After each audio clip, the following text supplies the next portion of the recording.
Chapter 1. 1. I meet Sir Henry Curtis. It is a curious thing that at my age 55 last birthday I should find myself taking up a pen to try and write a history. I wonder what sort of a history it will be when I have done it, if I ever come to the end of the trip. I have done a good many things in my life, which seems a long one to me, owing to my having begun so young, perhaps. At an age when other boys are at school I was earning my living as a trader in the old colony. I have been trading, hunting, fighting, or mining ever since. And yet it is only 8 months ago that I made my pile. It is a big pile now I have got it. I don't yet know how big, but I don't think I would go through the last 15 or 16 months again for it. No, not if I knew that I should come out safe at the end, pile and all. But then, I am a timid man, and don't like violence, and am pretty sick of adventure. I wonder why I am going to write this book. It is not in my line. I am not a literary man, though very devoted to the Old Testament and also to the Ingoldsby legends. Let me try and set down my reasons, just to see if I have any. First reason. Because Sir Henry Curtis and Captain John Good asked me to. Second reason. Because I am laid up here at Durban with the pain and trouble in my left leg. Ever since that confounded lion got hold of me I have been liable to it, and its being rather bad just now makes me limp more than ever. There must be some poison in a lion's teeth, otherwise how is it that when your wounds are healed they break out again, generally, mark you, at the same time of year that you got your mauling. It is a hard thing, when one has shot 65 lions, as I have in the course of my life, that the 66th should chew your leg like a quid of tobacco. It breaks the routine of the thing, and, putting other considerations aside, I am an orderly man and don't like that. This is by the way. Third reason. Because I want my boy Harry, who is over there at the hospital in London studying to become a doctor, to have something to amuse him and keep him out of mischief for a week or so. Hospital work must sometimes pall and get rather dull, for even of cutting up dead bodies there must come satiety, and as this history won't be dull, whatever else it may be, it may put a little life into things for a day or two while he is reading it. Fourth reason and last. Because I am going to tell the strangest story that I know of. It may seem a queer thing to say that, especially considering that there is no woman in it except Fulata. Stop, though, there is Gagaula, if she was a woman and not a fiend. But she was 100 at least, and therefore not marriageable, so I don't count her. At any rate, I can safely say that there is not a petticoat in the whole history. Well, I had better come to the yoke. It's a stiff place, and I feel as though I were bogged up to the axle. But such is, as the Boers say. I'm sure I don't know how they spell it. Softly does it. A strong team will come through at last, that is if they ain't too poor. You will never do anything with poor oxen. Now, to begin, I, Allan Quatermain, of Durban, Natal, gentlemen, make oath and say that's how I began my deposition before the magistrate about poor Kiva's and Ventvogel's sad deaths, but somehow it doesn't seem quite the right way to begin a book. And, besides, am I a gentleman? What is a gentleman? I don't quite know, and yet I have had to do with niggers. No, I'll scratch that word niggers out, for I don't like it. Eve known natives who are, and so you'll say, Harry, my boy, before you're done with this tale, and I have known mean whites with lots of money and fresh out from home, too, who ain't. Well, at any rate I was born a gentleman, though I've been nothing but a poor traveling trader and hunter all my life. Whether I have remained so I know not. You must judge of that. Heaven knows I've tried. I've killed many men in my time, but I have never slain wantonly or stained my hand in innocent blood, only in self-defense. The Almighty gave us our lives, and I suppose He meant us to defend them. At least I have always acted on that, and I hope it won't be brought up against me when my clock strikes. There, it is a cruel and a wicked world, and, for a timid man, I have been mixed up in a deal of slaughter.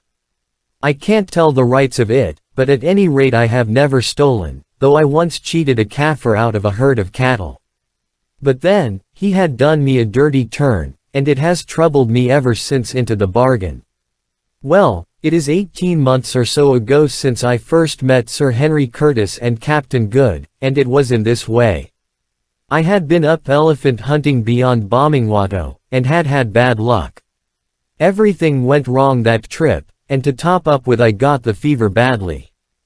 So soon as I was well enough I trekked down to the diamond fields, sold such ivory as I had, and also my wagon and oxen, discharged my hunters, and took the post-cart to the Cape. After spending a week in Cape Town, finding that they overcharged me at the hotel, and having seen everything there was to see, including the botanical gardens, which seemed to me likely to confer a great benefit on the country, and the new Houses of Parliament, which I expect will do nothing of the sort, I determined to go on back to Natal by the Dunkeld, then lying in the docks waiting for the Edinburgh Castle due in from England. I took my berth and went aboard, and that afternoon the Natal passengers from the Edinburgh Castle transhipped, and we weighed anchor and put out to sea. Among the passengers who came on board there were two who excited my curiosity. One, a man of about 30, was one of the biggest-chested and longest-armed men I ever saw. He had yellow hair, a big yellow beard, clear-cut features, and large gray eyes set deep into his head. I never saw a finer-looking man, and somehow he reminded me of an ancient Dane. Not that I know much of ancient Danes, though I remember a modern Dane who did me out at £10. But I remember once seeing a picture of some of those gentry, who, I take it, were a kind of white Zulus. They were drinking out of grow a bit, put one of those chain shirts onto those great shoulders of his, and gave him a battle axe and a horn mug. He might have sat as a model for that picture. And, by the way, it is a curious thing, and just shows how the blood will show out. I found out afterwards that Sir Henry Curtis, for that was the big man's name, was of Danish blood. Too, he also reminded me strongly of somebody else, but at that time I could not remember who it was. The other man, who stood talking to Sir Henry, was of quite a different cut. I suspected at once that he was a naval officer. I don't know why, but it is difficult to mistake a Navy man. I have gone on shooting trips with several of them in the course of my life, and they have always been just the best and bravest and nicest fellows I ever met, though given to the use of profane language. I asked, a page or two back, what is a gentleman? I'll answer it now. A Royal Navy officer is, in a general sort of a way, though, of course, there may be a black sheep among them here and there. I fancy it is just the wide sea and the breath of God's winds that washes their hearts and blows the bitterness out of their minds and makes them what men ought to be. Well, to return, I was right again.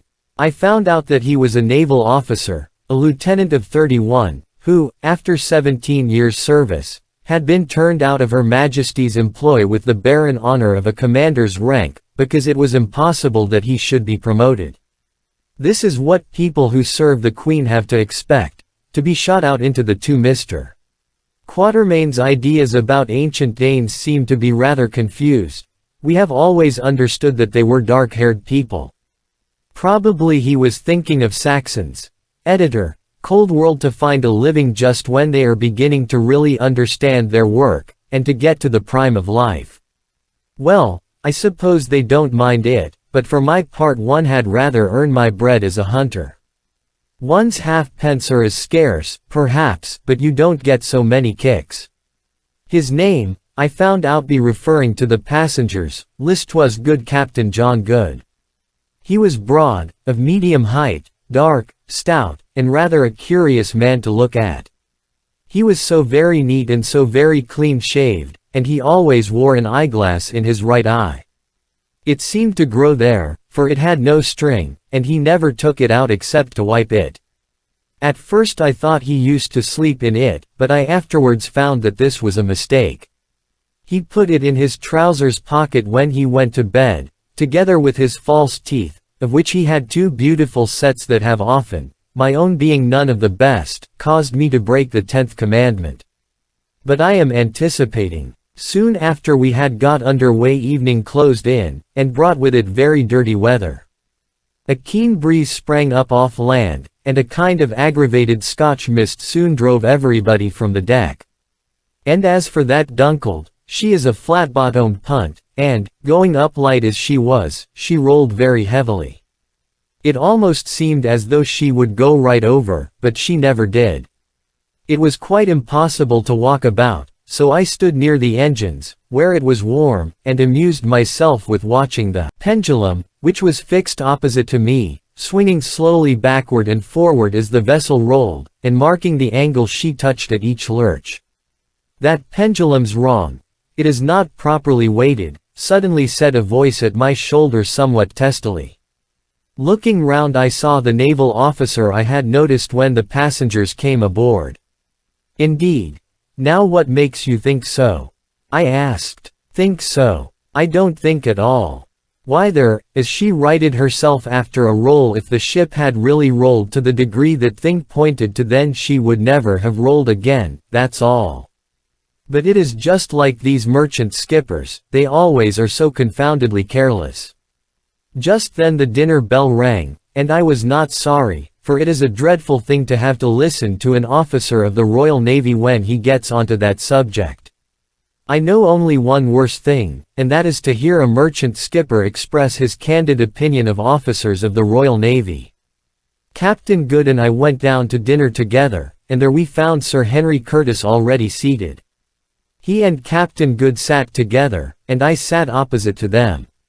The captain and I soon got into talk about shooting and what not, he asking me many questions, and I answering as well as I could. Presently he got onto elephants. "Ah, sir," called out somebody who was sitting near me, "you've got to the right man for that. Hunter Quatermain should be able to tell you about elephants if anybody can." Sir Henry, who had been sitting quite quiet listening to our talk, started visibly. "Excuse me, sir," he said, leaning forward across the table, and speaking in a low, deep voice, a very suitable voice, it seemed to me, to come out of those great lungs. "Excuse me, sir, but is your name Allan Quatermain?" I said it was. The big man made no further remark, but I heard him mutter, "Fortunate," into his beard. Presently dinner came to an end, and as we were leaving the saloon Sir Henry came up and asked me if I would come into his cabin and smoke a pipe. I accepted, and he led the way to the Dunkeld deck cabin, and a very good cabin it was. It had been two cabins, but when Sir Garnet, or one of those big swells, went down the coast in the Dunkeld they had knocked away the partition and never put it up again. There was a sofa in the cabin, and a little table in front of it. Sir Henry sent the steward for a bottle of whiskey, and the three of us sat down and lit our pipes. "Mr. Quatermain," said Sir Henry Curtis, when the steward had brought the whiskey and lit the lamp, "the year before last, about this time, you were, I believe, at a place called Bombingwato, to the north of the Transvaal." "I was," I answered, "rather I was. I took up a wagon load of goods and made a camp outside the settlement, and stopped till I had sold them." Sir Henry was sitting opposite to me in a Madeira chair, his arms leaning on the table. He now looked up, fixing his large grey eyes full upon my face. There was a curious anxiety in them, I thought. "Did you happen to meet a man called Neville there?" "Oh, yes. He outspanned alongside of me for a fortnight, to rest his oxen before going on to the interior. I had a letter from a lawyer, a few months back, asking me if I knew what had become of him, which I answered to the best of my ability at the time." "Yes," said Sir Henry, "your letter was forwarded to me. You said in it that the gentleman called Neville left Bombingwato in the beginning of May, in a wagon, with a driver, a voorlooper, and a Kaffir hunter called Jim, announcing his intention of trekking, if possible, as far as Inyati, the extreme trading post in the Matabele country, where he would sell his wagon and proceed on foot.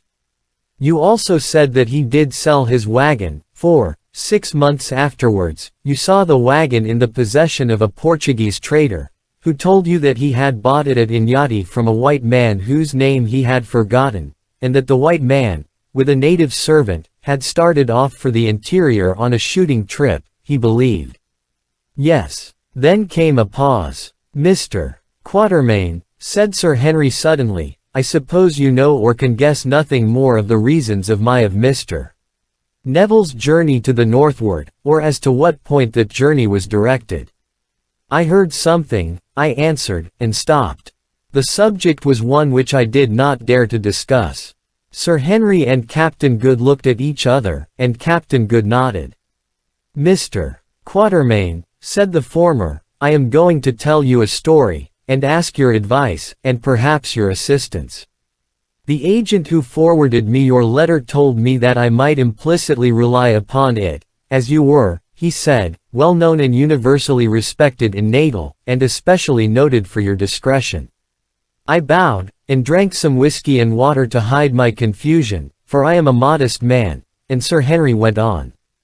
"Mr. Neville was my brother." "Oh," I said, starting, for now I knew who Sir Henry had reminded me of when I first saw him. His brother was a much smaller man and had a dark beard, but, now I thought of it, he possessed eyes of the same shade of gray and with the same keen look in them, and the features, too, were not unlike. "He was," went on Sir Henry, "my only and younger brother, and till 5 years ago I do not suppose we were ever a month away from each other. But just about 5 years ago a misfortune befell us, as sometimes does happen in families.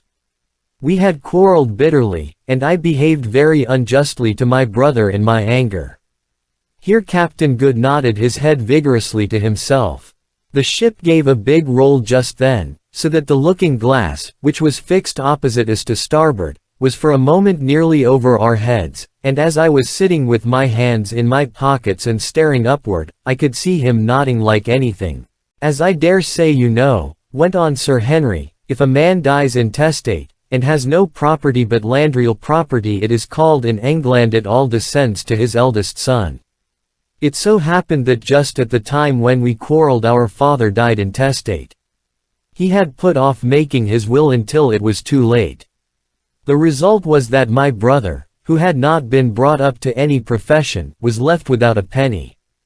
Of course it would have been my duty to provide for him, but at the time the quarrel between us was so bitter that I did not owe my shame I say it, and he sighed deeply, offer to do anything.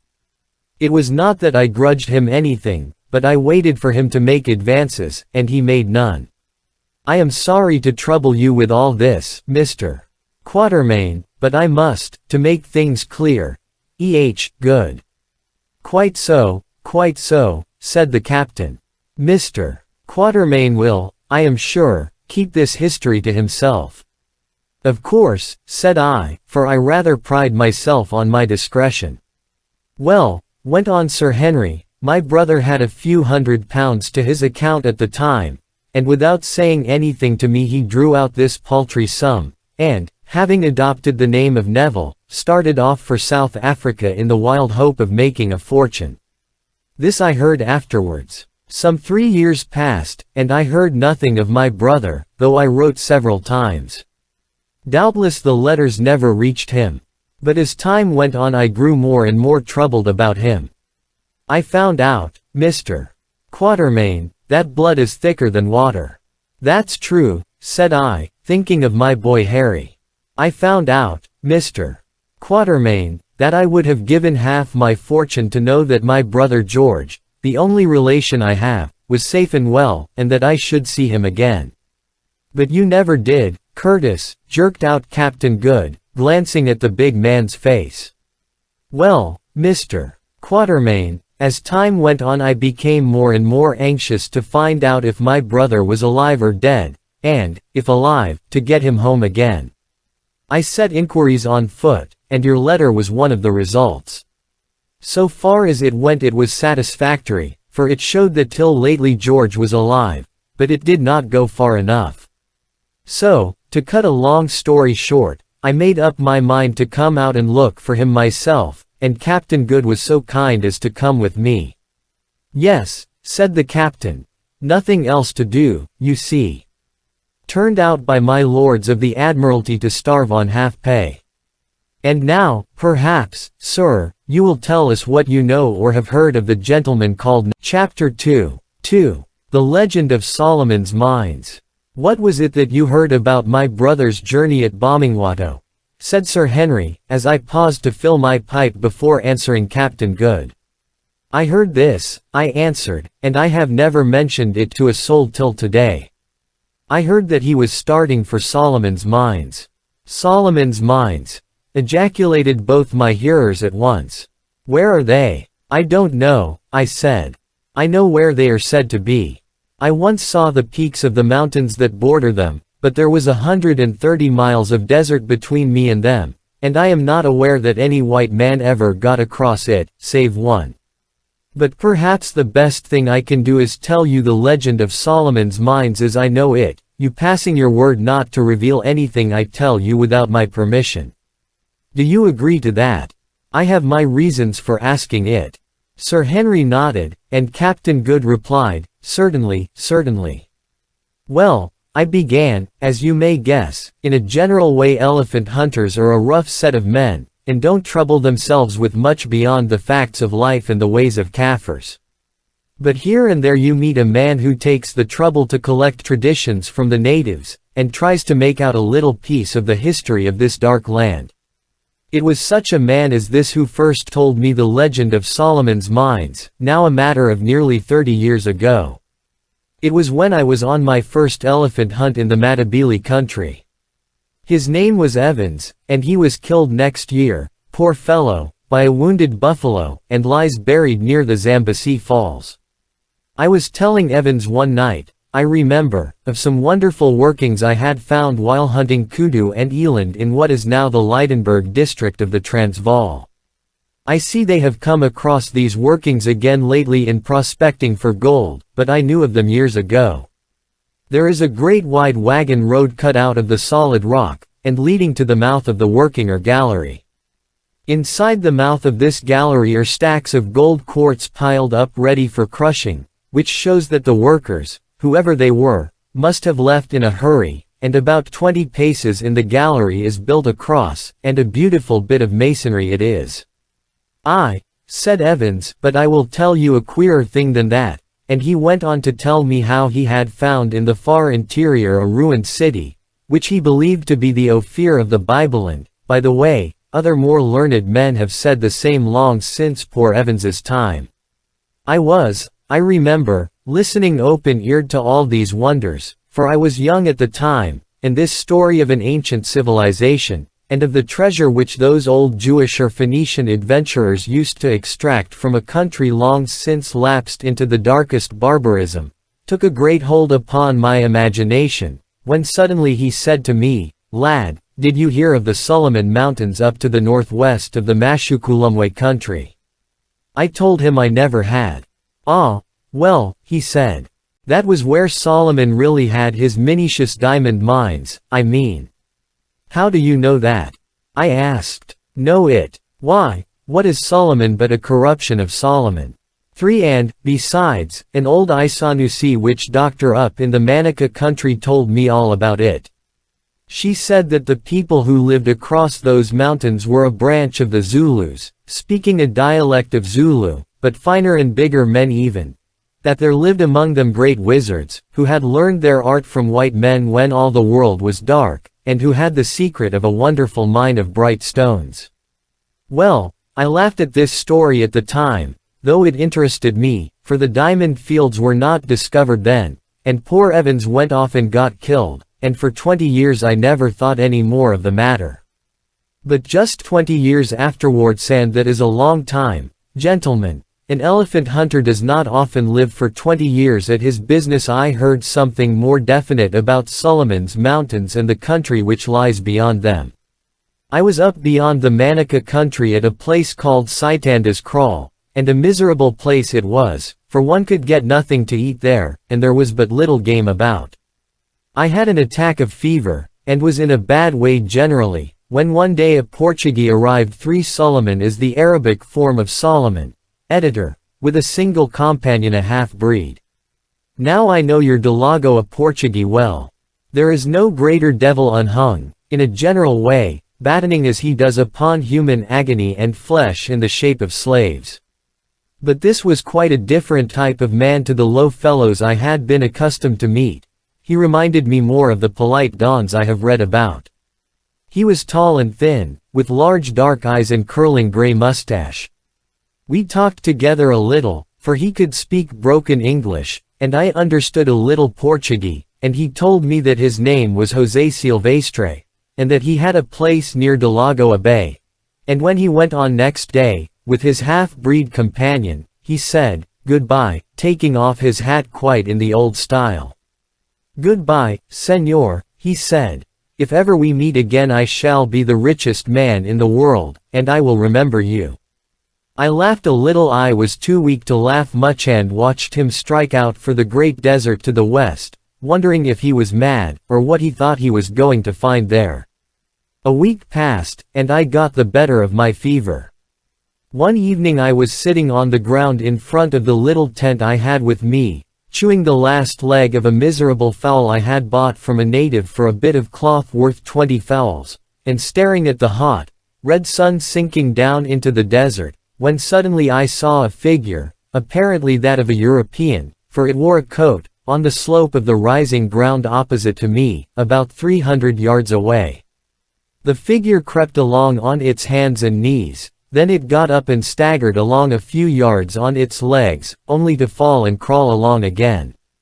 Seeing that it must be somebody in distress, I sent one of my hunters to help him, and presently he arrived, and who do you suppose it turned out to be? José Silvestre, of course, said Captain Good. Yes, José Silvestre, or rather his skeleton in a little skin. His face was bright yellow with bilious fever, and his large, dark eyes stood nearly out of his head, for all his flesh had gone. There was nothing but yellow, parchment-like skin, white hair, and the gaunt bones sticking up beneath. "Water! For the sake of Christ, water!" he moaned. I saw that his lips were cracked, and his tongue, which protruded between them, was swollen and blackish. I gave him water with a little milk in it, and he drank it in great gulps, 2 quarts or more, without stopping. I would not let him have any more. Then the fever took him again, and he fell down and began to rave about Solomon's mountains, and the diamonds, and the desert. I took him into the tent and did what I could for him, which was little enough, but I saw how it must end. About 11 o'clock he got quieter, and I lay down for a little rest and went to sleep. At dawn I woke again, and saw him in the half-light sitting up, a strange, gaunt form, and gazing out towards the desert. Presently the first ray of the sun shot right across the wide plain before us till it reached the faraway crest of one of the tallest of the Solomon Mountains, more than 100 miles away. "There it is!" cried the dying man in Portuguese, stretching out his long, thin arm, "but I shall never reach it, never. No one will ever reach it." Suddenly he paused, and seemed to take a resolution. "Friend," he said, turning towards me, "are you there?" My eyes grow dark. "Yes," I said. "Yes, lie down now, and rest." He answered, "I shall rest soon. I have time to restall eternity. Listen, I am dying. You have been good to me. I will give you the paper. Perhaps you will get there if you can live through the desert, which has killed my poor servant and me." Then he groped in his shirt and brought out what I thought was a board tobacco pouch of the skin of the Swartvet Penn's sable antelope. It was fastened with a little strip of hide, what we call a rimpi, and this he tried to untie, but could not. He handed it to me. "Untie it," he said. I did so, and extracted a bit of torn yellow linen, on which something was written in rusty letters. Inside was a paper. Then he went on feebly, for he was growing weak. "The paper has it all, that is on the rag. It took me years to read. Listen. My ancestor, a political refugee from Lisbon and one of the first Portuguese who landed on these shores, wrote that when he was dying on those mountains which no white foot ever pressed before or since. His name was José da Silvestre, and he lived 300 years ago. His slave, who waited for him on this side the mountains, found him dead, and brought the writing home to Delagoa. It has been in the family ever since, but none have cared to read it till at last I did. And I have lost my life over it, but another may succeed, and become the richest man in the world, the richest man in the world.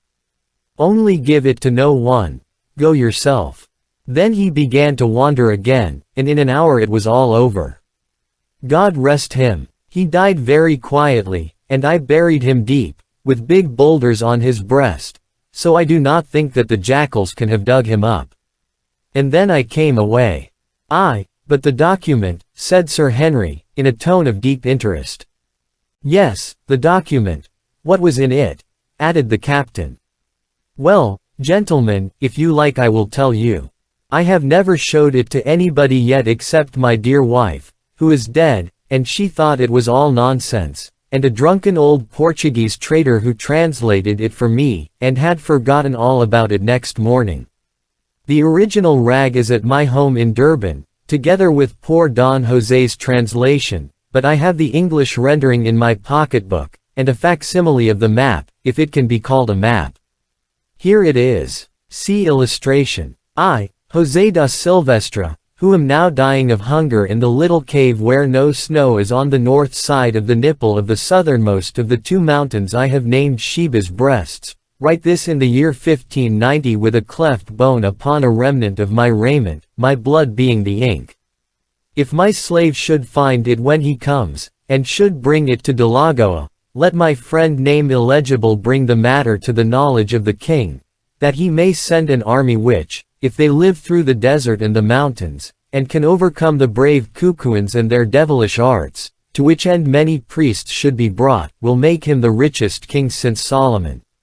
With my own eyes have I seen the countless diamonds stored in Solomon's treasure chamber behind the White Death, but through the treachery of Gagul the witchfinder I might bring not away, scarcely my life. Let him who comes follow the map, and climb the snow of Sheba's left breast till he comes to the nipple, on the north side of which is the great road Solomon made, from whence 3 days' journey to the king's place. Let him kill Gagul. Pray for my soul. Farewell. José da Silvestre 44 EU José da Silvestre que esto morendo de fome na pequeña cova onde now ha neve ao lado norte do bico mais ao sul das duas montanas que chame Sao de Sheba. Escrivo isto no ano 1590. Escrivo isto com pedico de, osso in farapo de mina rupa e com sangue mu portenta. Sao mu escravo der com isto quando vena ao levar para Lorenzo Marques. Ko mu amigo levei acusa ao conhecimento de El Rey, para que possa mandar exercito que, se desfilar pelo deserto e pelas montanas e mesmo sobrepujar os bravos cucuans e suas artes diabólicas. Pelo que se deviam trazer muitos padres para o rei mais rico. When I had finished reading the above and shown the copy of the map, drawn by the dying hand of the old Don with his blood for ink, there followed a silence of astonishment. Well, said Captain Good, I have been round the world twice, and put in at most ports, but may I be hung if I ever heard a yarn like that out of a storybook, or in it either, for the matter of that. It's a queer story, Mr. Quatermain, said Sir Henry. I suppose you are not hoaxing us. It is, I know, sometimes thought allowable to take a greenhorn in. If you think that, Sir Henry, I said, much put out, and pocketing my paper, for I do not like to be thought one of those silly fellows who consider it witty to tell lies, and who are forever boasting to newcomers of extraordinary hunting Atapuá de Salomão. Com meus proprios olhos vos de amantes sem canto guardados nas câmaras do Tesouro de Salomão atrás da morte branca, mas pela quem vir siga o mapa e treat pela neve de Sheba pido a esquerda e chegar ao bico, do lado norte do qual esta a grande estrada do Salomão por el feita, donde ha 3 dias de jornada ao Palácio do Rei. Mate Gogol. Res por mina alma. Adios. Ventures which never happened, why there is an end of the matter, and I rose to go. Sir Henry laid his large hand upon my shoulder. Sit down, Mr. Quatermain, he said, I beg your pardon. I see very well you do not wish to deceive us, but the story sounded so extraordinary that I could hardly believe it. You shall see the original map and writing when we reach Durban, I said, somewhat mollified. For really, when I came to consider the matter, it was scarcely wonderful that he should doubt my good faith. But I have not told you about your brother. I knew the man Jim who was with him. He was a Bechuana by birth, a good hunter, and, for a native, a very clever man. The morning Mr. Neville was starting, I saw Jim standing by my wagon and cutting up tobacco on the disselboom. Jim, said I, where are you off to this trip? Is it elephants? No, boss, he answered, we are after something worth more than ivory. And what might that be? I said, for I was curious. Is it gold? No, boss, something worth more than gold, and he grinned. I did not ask any more questions, for I did not like to lower my dignity by seeming curious, but I was puzzled. Presently Jim finished cutting his tobacco. Boss, said he. I took no notice. Boss, said he again. Boy, what is it? Said I. Boss, we are going after diamonds. Diamonds. Why, then, you are going in the wrong direction. You should head for the fields. Boss, have you ever heard of Solomon's Berg? Solomon's Mountains. Have you ever heard of the diamonds there? I have heard a foolish story, Jim. It is no story, boss.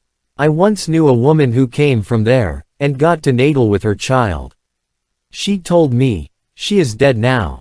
Your master will feed the Asvogel's vultures, Jim, if he tries to reach Solomon's country, and so will you, if they can get any pickings off your worthless old carcass, said I. He grinned. Mayhap, boss. Man must die. I'd rather like to try a new country myself. The elephants are getting worked out about here. Ah, my boy, I said, you wait till the pale old man Death gets a grip of your yellow throat, and then we'll hear what sort of a tune you sing. Half an hour after that I saw Neville's wagon move off. Presently Jim came running back. Goodbye, boss, he said. I didn't like to start without bidding you goodbye, for I dare say you were right, and we shall never come back again. Is your master really going to Solomon's Berg, Jim, or are you lying? No, says he is going. He told me he was bound to make his fortune somehow, or try to, so he might as well try the diamonds. Oh, said I. Wait a bit, Jim. You will take a note to your master, Jim, and promise not to give it to him until you reach Inyati, which was some 100 miles off. Yes, said he. So I took a scrap of paper and wrote on it, let him who comes climb the snow of Sheba's left breast till he comes to the nipple, on the north side of which is the great road Solomon made. Now, Jim, I said, when you give this to your master, tell him he had better follow the advice implicitly. You are not to give it to him now, because I don't want him back asking me questions which I won't answer. Now be off, you idle fellow, the wagon is nearly out of sight. Jim took the note and went, and that is all I know about your brother, Sir Henry, but I am much afraid. Mr. Quatermain, said Sir Henry, I am going to look for my brother. I am going to trace him to Solomon's Mountains, and over them, if necessary, until I find him, or until I know that he is dead. Will you come with me? I am, as I think I have said, a cautious man, indeed, a timid one, and I shrank from such an idea. It seemed to me that to start on such a journey would be to go to certain death, and, putting other things aside, as I had a son to support, I could not afford to die just then. No, thank you, Sir Henry, I think I had rather not, I answered. I am too old for wild goose chases of that sort, and we should only end up like my poor friend Silvestre. I have a son dependent on me, so cannot afford to risk my life. Both Sir Henry and Captain Good looked very disappointed. Mr. Quatermain, said the former, I am well off, and I am bent upon this business. You may put the remuneration for your services at whatever figure you like, in reason, and it shall be paid over to you before we start. Moreover, I will, before we start, arrange that in the event of anything happening to us or to you, your son shall be suitably provided for. You will see from this how necessary I think your presence. Also, if by any chance we should reach this place, and find diamonds, they shall belong to you and good equally. I do not want them. But of course the chance is as good as nothing, though the same thing would apply to any ivory we might get. You may pretty well make your own terms with me, Mr. Quatermain. Of course I shall pay all expenses. Sir Henry, said I, this is the most liberal offer I ever had, and one not to be sneezed at by a poor hunter and trader. But the job is the biggest I ever came across, and I must take time to think it over. I will give you my answer before we get to Chapter 3. 3. Umbopa enters our service. It takes from 4 to 5 days, according to the vessel and the state of the weather, to run up from the Cape to Durban. Sometimes, if the landing is bad at East London, where they have not yet got that wonderful harbour they talk so much of and sink such a mint of money in, one is delayed for 24 hours before the cargo boats can get out to take the goods off. But on this occasion we had not to wait at all, for there were no breakers on the bar to speak of, and the tugs came out at once with their long strings of ugly, flat-bottomed boats, into which the goods were bundled with a crash. It did not matter what they were, over they went, slap-bang. Whether they were China or woolen goods they met with the same treatment. I saw one case containing 4 dozen bottles of champagne smashed all to bits, and there was the champagne fizzing and boiling about in the bottom of the dirty cargo boat. It was a wicked waste, and so evidently the Kaffirs in the boat thought, for they found a couple of unbroken bottles, and knocking the tops off drank the contents. But they had not allowed for the expansion caused by the fizz in the wine, and feeling themselves swelling, rolled about in the bottom of the boat, calling out that the good liquor was Tagati bewitched. I spoke to them from the vessel, and told them that it was the white man's strongest medicine, and that they were as good as dead men. They went onto the shore in a very great fright, and I do not think they will touch champagne again. Well, all the time we were running up to Natal I was thinking over Sir Henry Curtis's offer. We did not speak any more on the subject for a day or two, though I told them many hunting yarns, all true ones. There is no need to tell lies about hunting, for so many curious things happen within the knowledge of a man whose business it is to hunt, but this is by the way. At last, one beautiful evening in January, which is our hottest month, we steamed along the coast of Natal, expecting to make Durban Point by sunset. It is a lovely coast all along from East London, with its red sandhills and wide sweeps of vivid green, dotted here and there with Kaffir kraals, and bordered by a ribbon of white surf which spouts up in pillars of foam where it hits the rocks. But just before you get to Durban there is a peculiar richness about it. There are the deep kloofs cut in the hills by the rushing rains of centuries, down which the rivers sparkle. There is the deepest green of the bush, growing as God planted it, and the other greens of the mealy gardens and the sugar patches, while here and there a white house, smiling out at the placid sea, puts a finish and gives an air of homeliness to the scene. For to my mind, however beautiful a view may be, it requires the presence of man to make it complete. But perhaps that is because I have lived so much in the wilderness, and therefore know the value of civilization, though, to be sure, it drives away the game.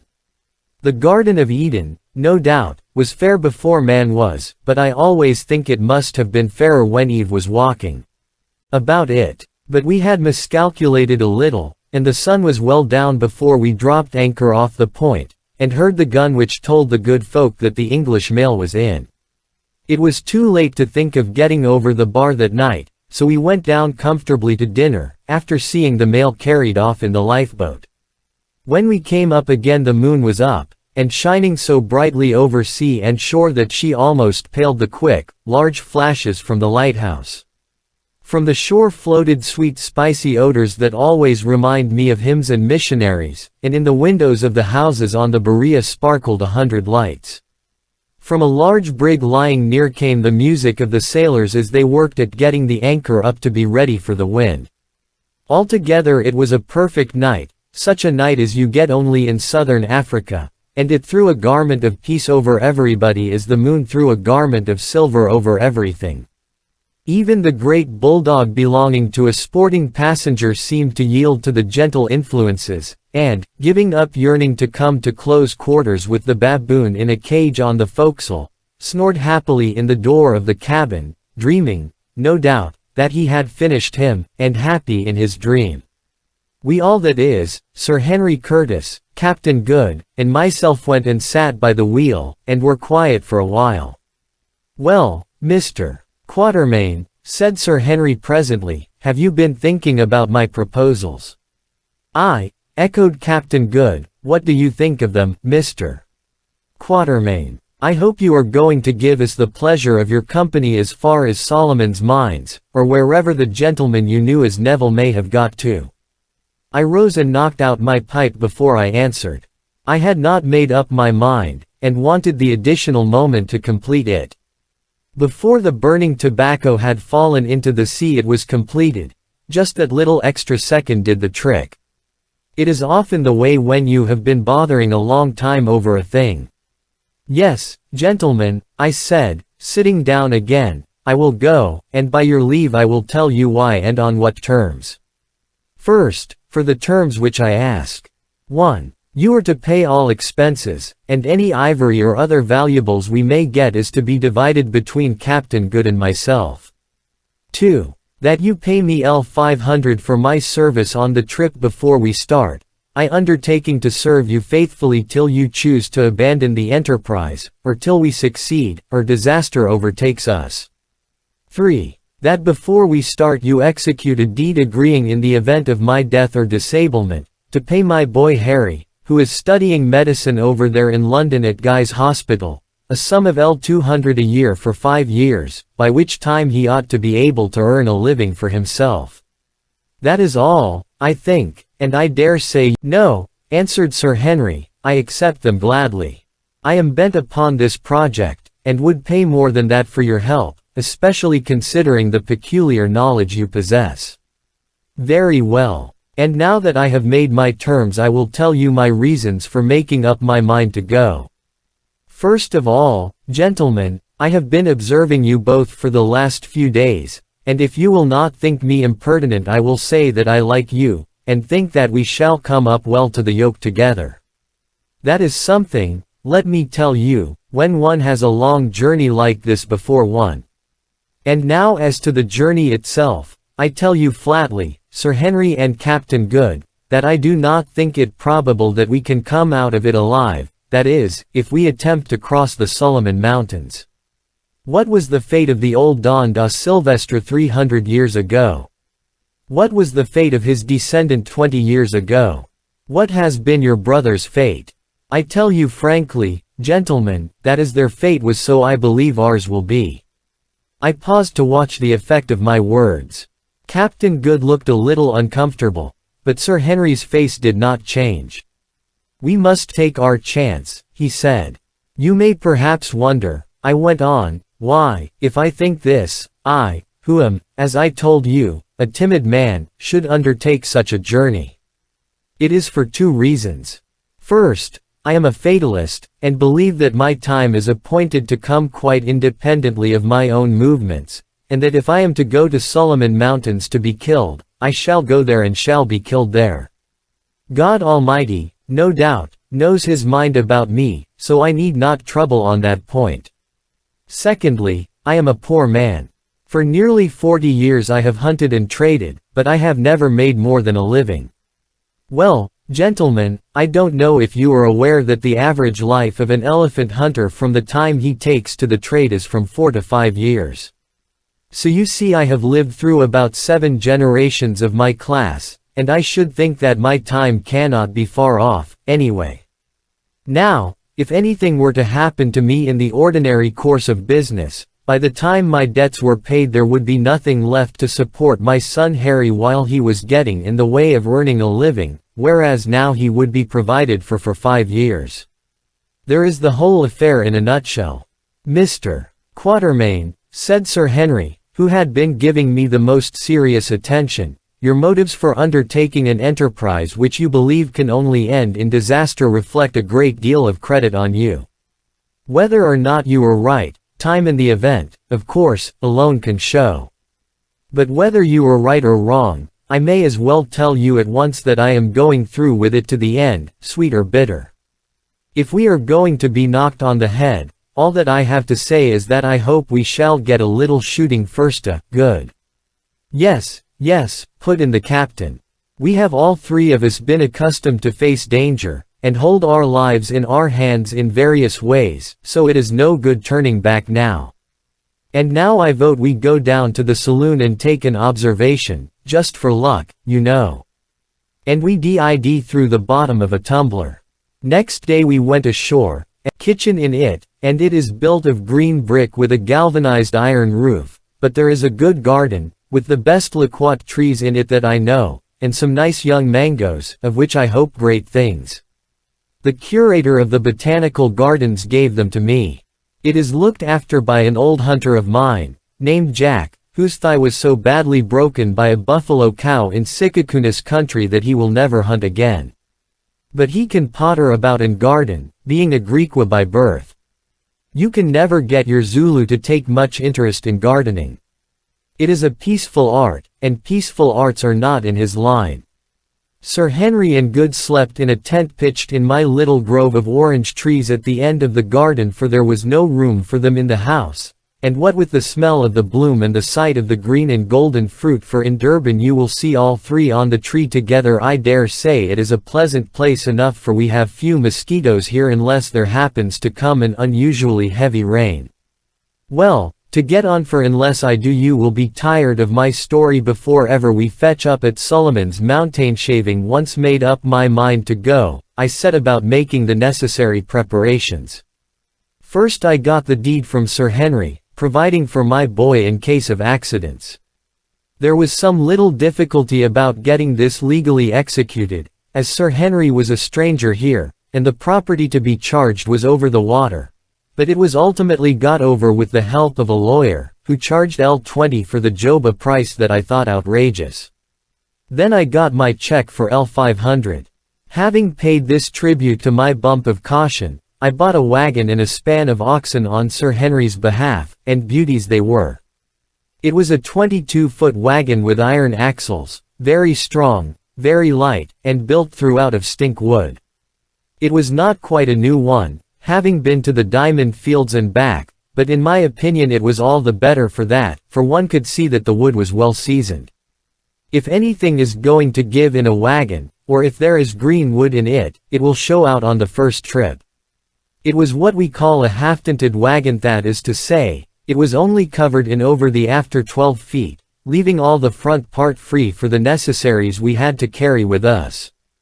In this after part was a hide cardle, or bed, on which two people could sleep, also racks for rifles, and many other little conveniences.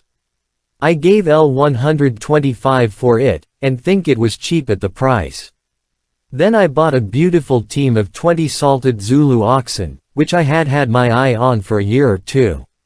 16 oxen are the usual number for a team, but I had 4 extra to allow for casualties. These Zulu oxen are small and light, not more than half the size of the Afrikaner oxen, which are generally used for transport purposes. But they will live where the Afrikaner will starve, and with a light load will make 5 miles a day better going, being quicker and not so liable to get footsore.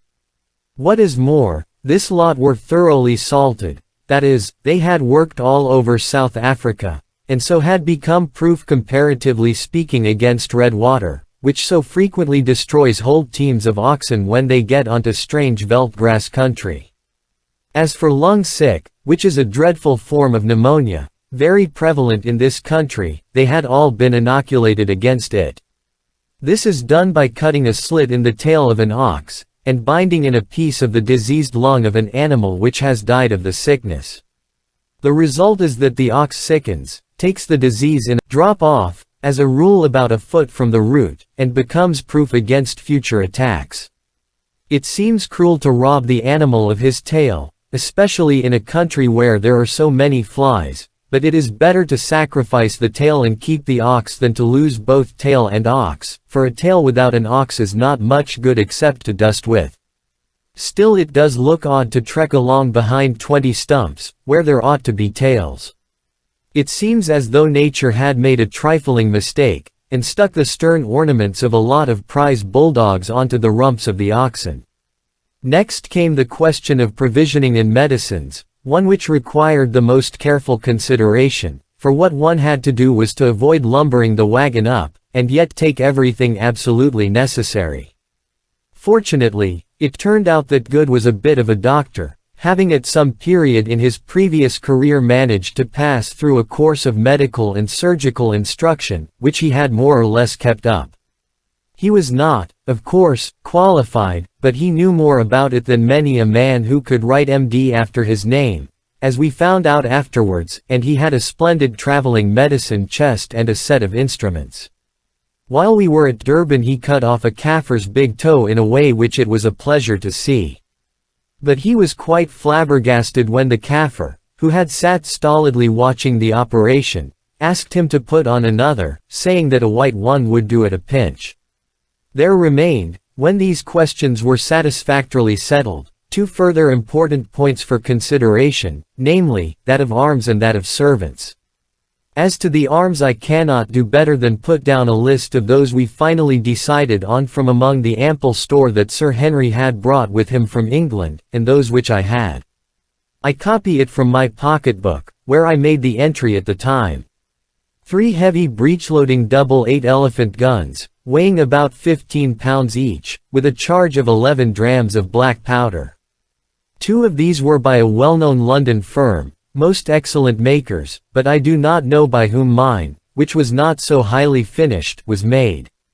I had used it on several trips, and shot a good many elephants with it, and it had always proved a most superior weapon, thoroughly to be relied on. 3 double .500 expresses, constructed to carry a charge of 6 drams, sweet weapons, and admirable for medium-sized game, such as eland or sable antelope, or for men, especially in an open country and with the semi-hollow bullet. 1 double number 12 central fire keeper's shotgun, full choke both barrels. This gun proved of the greatest service to us afterwards in shooting game for the pot. 3 Winchester repeating rifles not carbines, spare guns. 3 single-action Colt's revolvers, with the heavier pattern of cartridge. This was our total armament, and the reader will doubtless observe that the weapons of each class were of the same make and caliber, so that the cartridges were interchangeable, a very important point.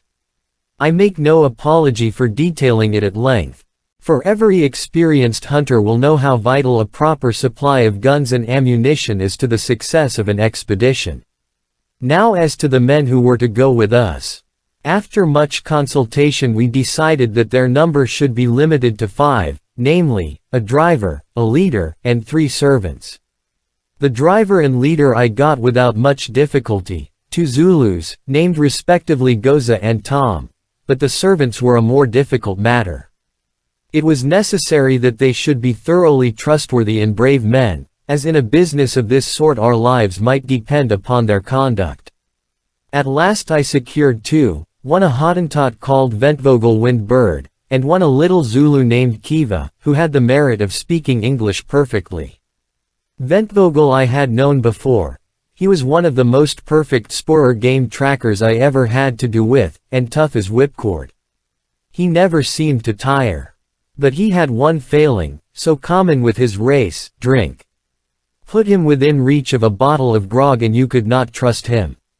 But as we were going beyond the region of grog shops this little weakness of his did not so much matter. Having got these 2 men I looked in vain for a third to suit my purpose, so we determined to start without one, trusting to luck to find a suitable man on our way up country. But on the evening before the day we had fixed for our departure the Zulu Kiva informed me that a man was waiting to see me. Accordingly, when we had done dinner, for we were at table at the time, I told him to bring him in. Presently a very tall, handsome-looking man, somewhere about 30 years of age, and very light-colored for a Zulu, entered, and, lifting his knob stick by way of salute, squatted himself down in the corner on his haunches and sat silent. I did not take any notice of him for a while, for it is a great mistake to do so. If you rush into conversation at once, a Zulu is apt to think you a person of little dignity or consideration.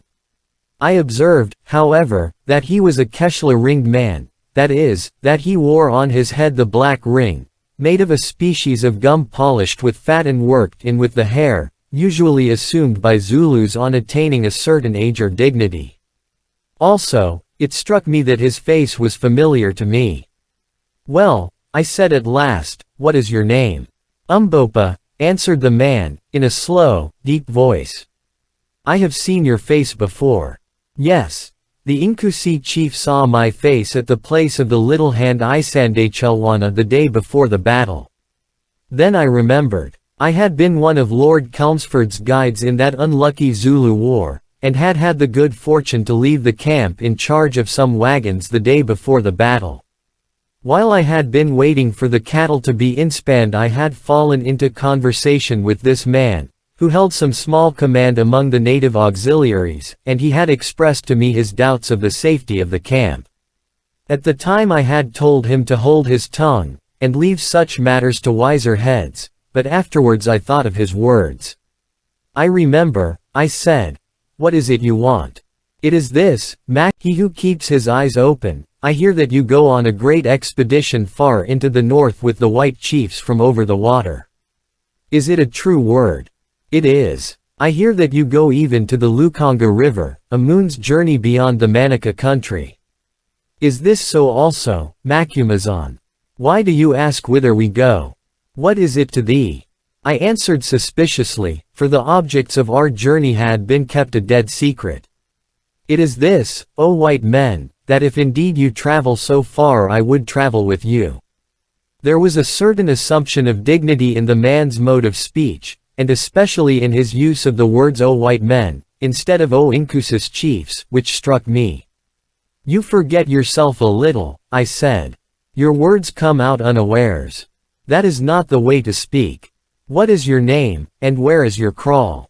Tell us, that we may know with whom we have to deal." "My name is Umbopa. I am of the Zulu people, yet not of them. The house of my tribe is in the far north. It was left behind when the Zulus came down here 1,000 years ago, long before Chaka reigned in Zululand. I have no kraal. I have wandered for many years. I came from the north as a child to Zululand. I was Sitiweo's man in the Nkomabakosi regiment. I ran away from Zululand and came to Natal because I wanted to see the white man's ways. Then I served against Sitiweo in the war. Since then I have been working in Natal. Now I am tired, and would go north again. Here is not my place. I want no money, but I am a brave man, and am worth my place and meat." I have spoken. I was rather puzzled at this man and his way of speech. It was evident to me from his manner that he was in the main telling the truth, but he was somehow different from the ordinary run of Zulus, and I rather mistrusted his offer to come without pay. Being in a difficulty, I translated his words to Sir Henry and Good, and asked them their opinion. Sir Henry told me to ask him to stand up. Umbopa did so, at the same time slipping off the long military greatcoat he wore, and revealing himself naked except for the mooch around his middle and a necklace of lion's claws. He certainly was a magnificent-looking man. I never saw a finer native. Standing about 6'3" high, he was broad in proportion, and very shapely.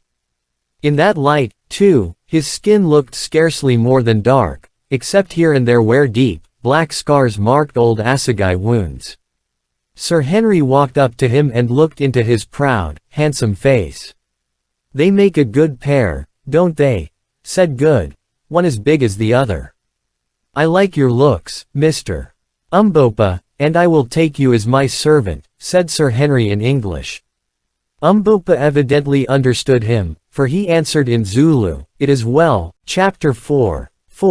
An Elephant Hunt. Now I do not propose to narrate at full length all the incidents of our long journey up to Saitanda's kraal, near the junction of the Lukonga and Kalukwe rivers, a journey of more than 1,000 miles from Durban, the last 300 or so of which, owing to the frequent presence of the dreadful tsetse fly, whose bite is fatal to all animals except donkeys and men, we had to make on foot.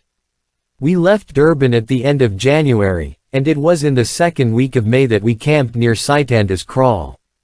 Our adventures on the way were many and various, but as they were of the sort which befall every African hunter, I shall not, with one exception to be presently detailed, set them down here, lest I should render this history too wearisome.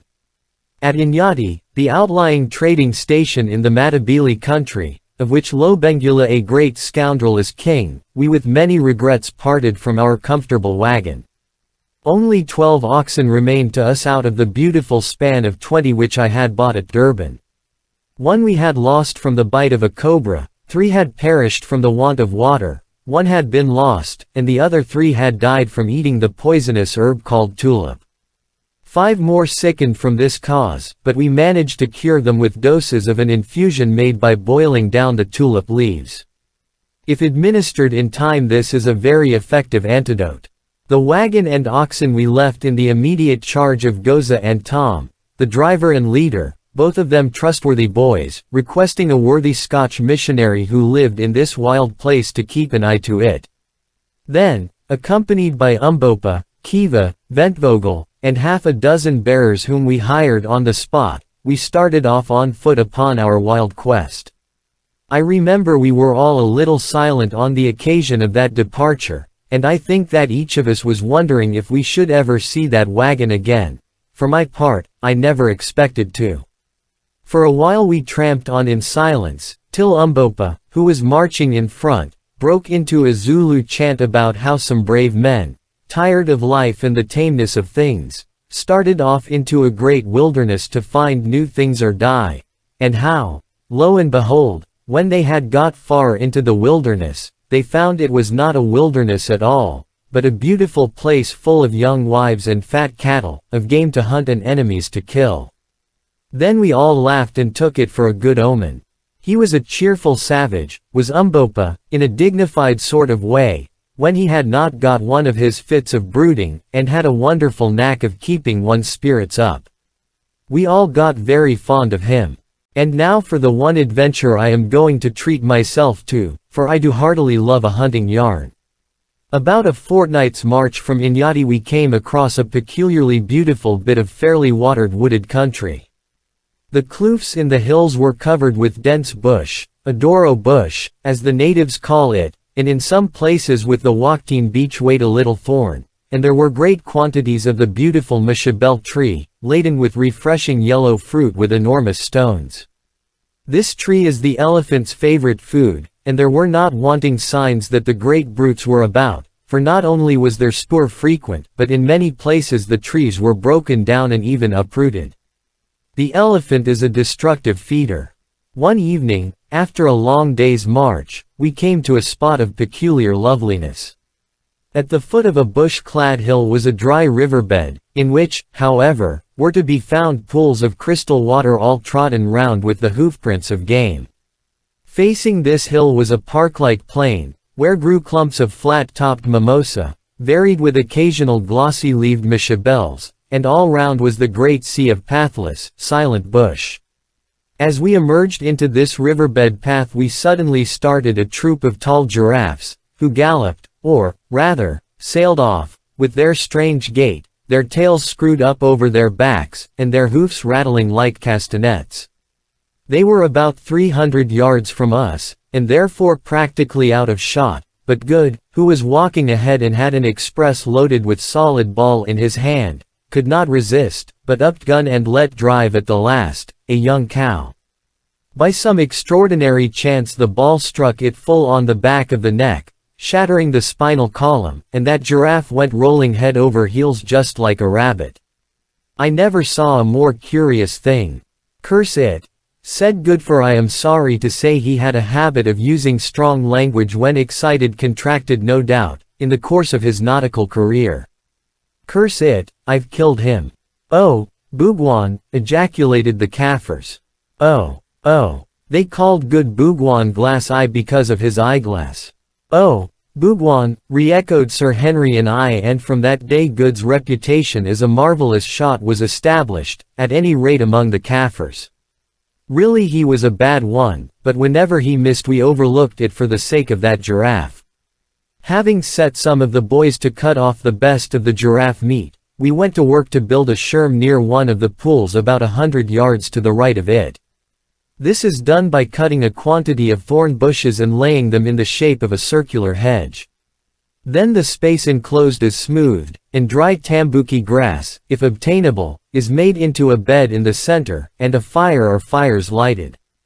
By the time the sherm was finished the moon was coming up, and our dinner of giraffe steaks and roasted marrowbones was ready. How we enjoyed those marrowbones, though it was our simple meal, pausing at times to thank Good for his wonderful shot, by the light of the full moon, and then we began to smoke and yarn, and a curious picture we must have made squatted there round the fire. I, with my short grizzled hair sticking up straight, and Sir Henry with his yellow locks, which were getting rather long, were rather a contrast, especially as I am thin and short and dark, weighing only 9 stone and a half, and Sir Henry is tall and broad and fair, and weighs 15. But perhaps the most curious looking of the three, taking all the circumstances of the case into consideration, was Captain John Good, R.N. There he sat upon a leather bag, looking just as though he had come in from a comfortable day's shooting in a civilized country, absolutely clean, tidy, and well dressed. He had on a shooting suit of brown tweed, with a hat to match, and neat gaiters. He was, as usual, beautifully shaven, his eyeglass and his false teeth appeared to be in perfect order, and altogether he was the neatest man I ever had to do with in the wilderness. He even had on a collar, of which he had a supply, made of white guttapercha. You see, they weigh so little, he said to me innocently, when I expressed my astonishment at the fact. I always like to look like a gentleman. Well, there we all sat yarning away in the beautiful moonlight, and watching the Kaffirs a few yards off sucking their intoxicating dacca in a pipe of which the mouthpiece was made of the horn of an eland, till they one by one rolled themselves up in their blankets and went to sleep by the fire, that is, all except Umbopa, who sat a little apart. I noticed he never mixed much with the other Kaffirs, his chin resting on his hand, apparently thinking deeply. Presently, from the depths of the bush behind us came a loud woof. "Woof! That's a lion," said I, and we all started up to listen. Hardly had we done so, when from the pool, about 100 yards off, came the strident trumpeting of an elephant. "Unkununklovo! Unkununklovo! Elephant! Elephant!" whispered the Kaffirs, and a few minutes afterwards we saw a succession of vast shadowy forms moving slowly from the direction of the water towards the bush. Up jumped Good, burning for slaughter, and thinking, perhaps, that it was as easy to kill elephant as he had found it to shoot giraffe, but I caught him by the arm and pulled him down. "It's no good," I said, "let them go. It seems that we are in a paradise of game. I vote we stop here a day or two, and have a go at them," said Sir Henry presently.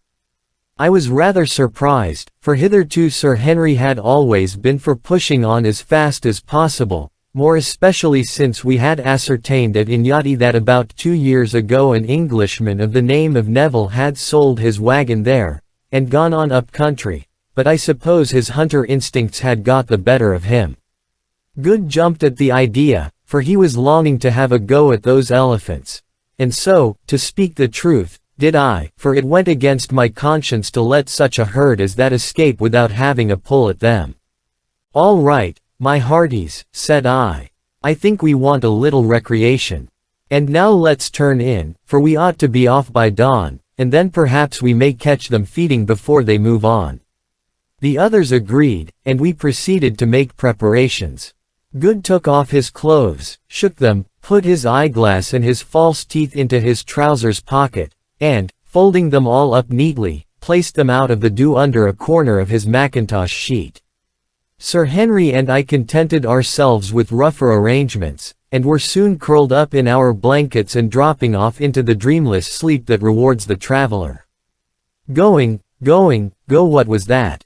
Suddenly, from the direction of the water came a sound of violent scuffling, and next instant there broke upon our ears a succession of the most awful roars. There was no mistaking what they came from. Only a lion could make such a noise as that. We all jumped up and looked towards the water, in the direction of which we saw a confused mass, yellow and black in color, staggering and struggling towards us. We seized our rifles, and, slipping on our veldt-schoon shoes made of untanned hide, ran out of the scherm towards it. By this time it had fallen, and was rolling over and over on the ground, and by the time we reached it, it struggled no longer, but was quite still. And this was what it was. On the grass there lay a sable antelope bull, the most beautiful of all the African antelopes, quite dead, and transfixed by its great curved horns was a magnificent black-maned lion, also dead. What had happened, evidently, was this. The sable antelope had come down to drink at the pool, where the lion, no doubt the same we had heard, had been lying in wait. While the antelope was drinking, the lion had sprung upon him, but was received upon the sharp, curved horns and transfixed. I once saw the same thing happen before. The lion, unable to free himself, had torn and beaten at the back and neck of the bull, which, maddened with fear and pain, had rushed on till it dropped dead. As soon as we had sufficiently examined the dead beasts we called the Kaffirs, and between us managed to drag their carcasses up to the scherm. Then we went in and lay down, to wake no more till dawn. With the first light we were up and making ready for the fray. We took with us the 3 8-bore rifles, a good supply of ammunition, and our large water bottles filled with weak, cold tea, which I have always found the best stuff to shoot on. After swallowing a little breakfast we started, Umbopa, Kiva, and Ventvogel accompanying us. The other Kaffirs we left, with instructions to skin the lion and the sable antelope, and cut up the latter. We had no difficulty in finding the broad elephant trail, which Ventvogel, after examination, pronounced to have been made by between 20 and 30 elephants, most of them full-grown bulls. But presently we caught sight of the herd, numbering, as Ventvogel had said, between 20 and 30, standing in a hollow, having finished their morning meal, and flapping their great ears. It was a splendid sight. They were about 200 yards from us. Taking a handful of dry grass, I threw it into the air to see how the wind was. For if once they winded us I knew they would be off before we could get a shot. Finding that, if anything, it blew from the elephants to us, we crept stealthily on, and, thanks to the cover, managed to get within 40 yards or so of the great brutes. Just in front of us and broadside on stood 3 splendid bulls, one of them with enormous tusks. I whispered to the others that I would take the middle one. Sir Henry covered the one to the left, and Good the bull with the big tusks. Now, I whispered, boom, boom, boom, went the 3 heavy rifles, and down went Sir Henry's elephant, dead as a hammer, shot right through the heart.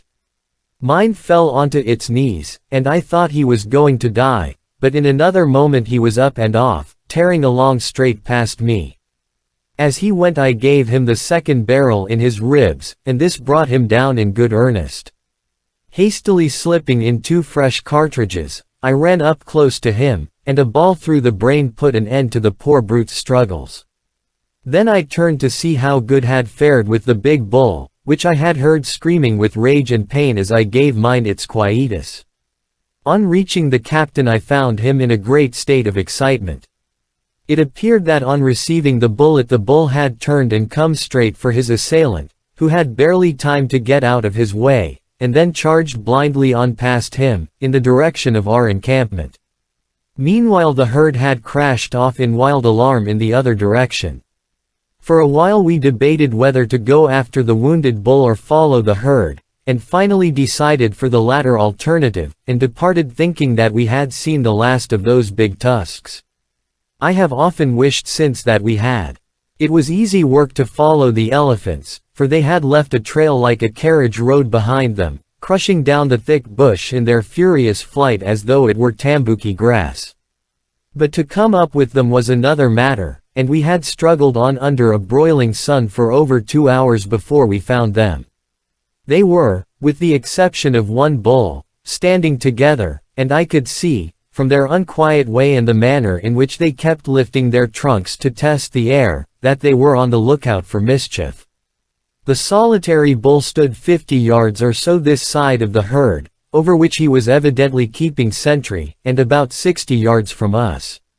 Thinking that he would see or wind us, and that it would probably start them all off again if we tried to get nearer, especially as the ground was rather open, we all aimed at this bull and, at my whispered word, fired.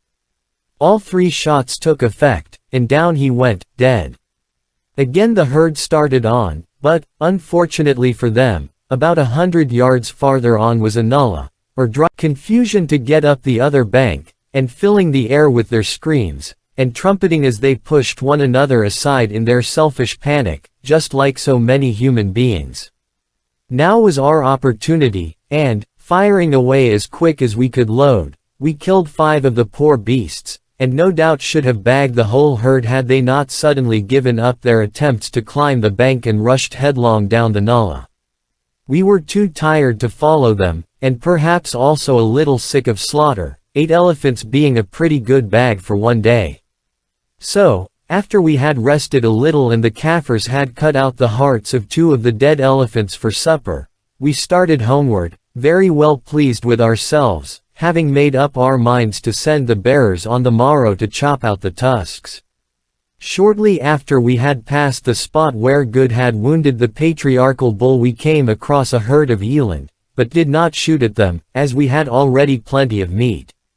They trotted past us, and then stopped behind a little patch of bush about 100 yards away and wheeled round to look at us.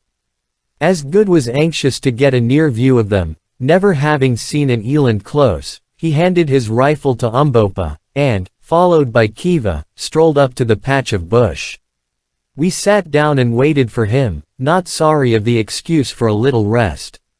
The sun was just going down in its reddest glory, and Sir Henry and I were admiring the lovely scene, when suddenly we heard an elephant scream, and saw its huge and charging form with uplifted trunk and tail silhouetted against the great red globe of the sun.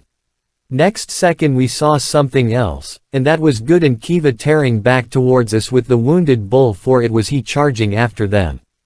For a moment we did not dare to fire, though it would have been little use if we had at that distance, for fear of hitting one of them, and the next a dreadful thing happened. Good fell a victim to his passion for civilized dress. Had he consented to discard his trousers and gaiters as we had, and hunt in a flannel shirt and a pair of velt scoons, it would have been all right, but as it was, his trousers cumbered him in that desperate race, and presently, when he was about 60 yards from us, his boot, polished by the dry grass, slipped, and down he went on his face right in front of the elephant. We gave a gasp, for we knew he must die, and ran as hard as we could towards him. In 3 seconds it had ended, but not as we thought. Kiva, the Zulu boy, had seen his master fall, and, brave lad that he was, had turned and flung his assegai straight into the elephant's face. It stuck in his trunk. With a scream of pain the brute seized the poor Zulu, hurled him to the earth, and, placing his huge foot onto his body about the middle, twined his trunk round his upper part and tore him in 2. We rushed up, mad with horror, and fired again and again, and presently the elephant fell upon the fragments of the Zulu. As for Good, he got up and wrung his hands over the brave man who had given his life to save him. "Ah, well," he said presently, "he is dead, but he died like a man." Chapter 5. Our march into the desert. We had killed 9 elephants, and it took us 2 days to cut out the tusks and get them home and bury them carefully in the sand under a large tree, which made a conspicuous mark for miles round. It was a wonderfully fine lot of ivory. I never saw a better, averaging as it did between 40 and 50 pounds a tusk. The tusks of the great bull that killed poor Kiva scaled 170 pounds the pair, as nearly as we could judge. As for Kiva himself, we buried what remained of him in an ant-bear hole, together with an assegai to protect himself with on his journey to a better world. On the third day we started on, hoping that we might one day return to dig up our buried ivory, and in due course, after a long and wearisome tramp, and many adventures which I have not space to detail, reached Saitanda's Kraal, near the Lukonga River, the real starting point of our expedition. Very well do I recollect our arrival at that place. To the right was a scattered native settlement with a few stone cattle kraals and some cultivated lands down by the water, where these savages grew their scanty supply of grain, and beyond it great tracts of waving veldt covered with tall grass, over which herds of the smaller game were wandering. To the left was the vast desert. This spot appeared to be the outpost of the fertile country, and it would be difficult to say to what natural causes such an abrupt change in the character of the soil was due. But so it was. Just below our encampment flowed a little stream, on the farther side of which was a stony slope, the same down which I had 20 years before seen poor Silvestre creeping back after his attempt to reach Solomon's mines, and beyond that slope began the waterless desert covered with a species of karoo shrub. It was evening when we pitched our camp, and the great fiery ball of the sun was sinking into the desert, sending glorious rays of many-colored light flying over all the vast expanse. Leaving Good to superintend the arrangement of our little camp, I took Sir Henry with me, and we walked to the top of the slope opposite and gazed out across the desert. The air was very clear, and far, far away I could distinguish the faint blue outlines, here and there capped with white, of the great Solomon Berg. There, I said, there is the wall of Solomon's mines, but God knows if we shall ever climb it. My brother should be there, and if he is I shall reach him somehow, said Sir Henry, in that tone of quiet confidence which marked the man. I hope so, I answered, and turned to go back to the camp, when I saw that we were not alone. Behind us, also gazing earnestly towards the far-off mountains, was the great Zulu, Umbopa. The Zulu, is it to that land that thou wouldst journey? Incubu, a native word meaning, I believe, an elephant, and the name given to Sir Henry by the Kaffirs, he said, pointing towards the mountains with his broad assegai. I asked him sharply what he meant by addressing his master in that familiar way. It is very well for natives to have a name for one among themselves, but it is not decent that they should call one by their heathenish appellations to one's face. The man laughed a quiet little laugh which angered me. How dost thou know that I am not the equal of the Inkusi I serve? He said.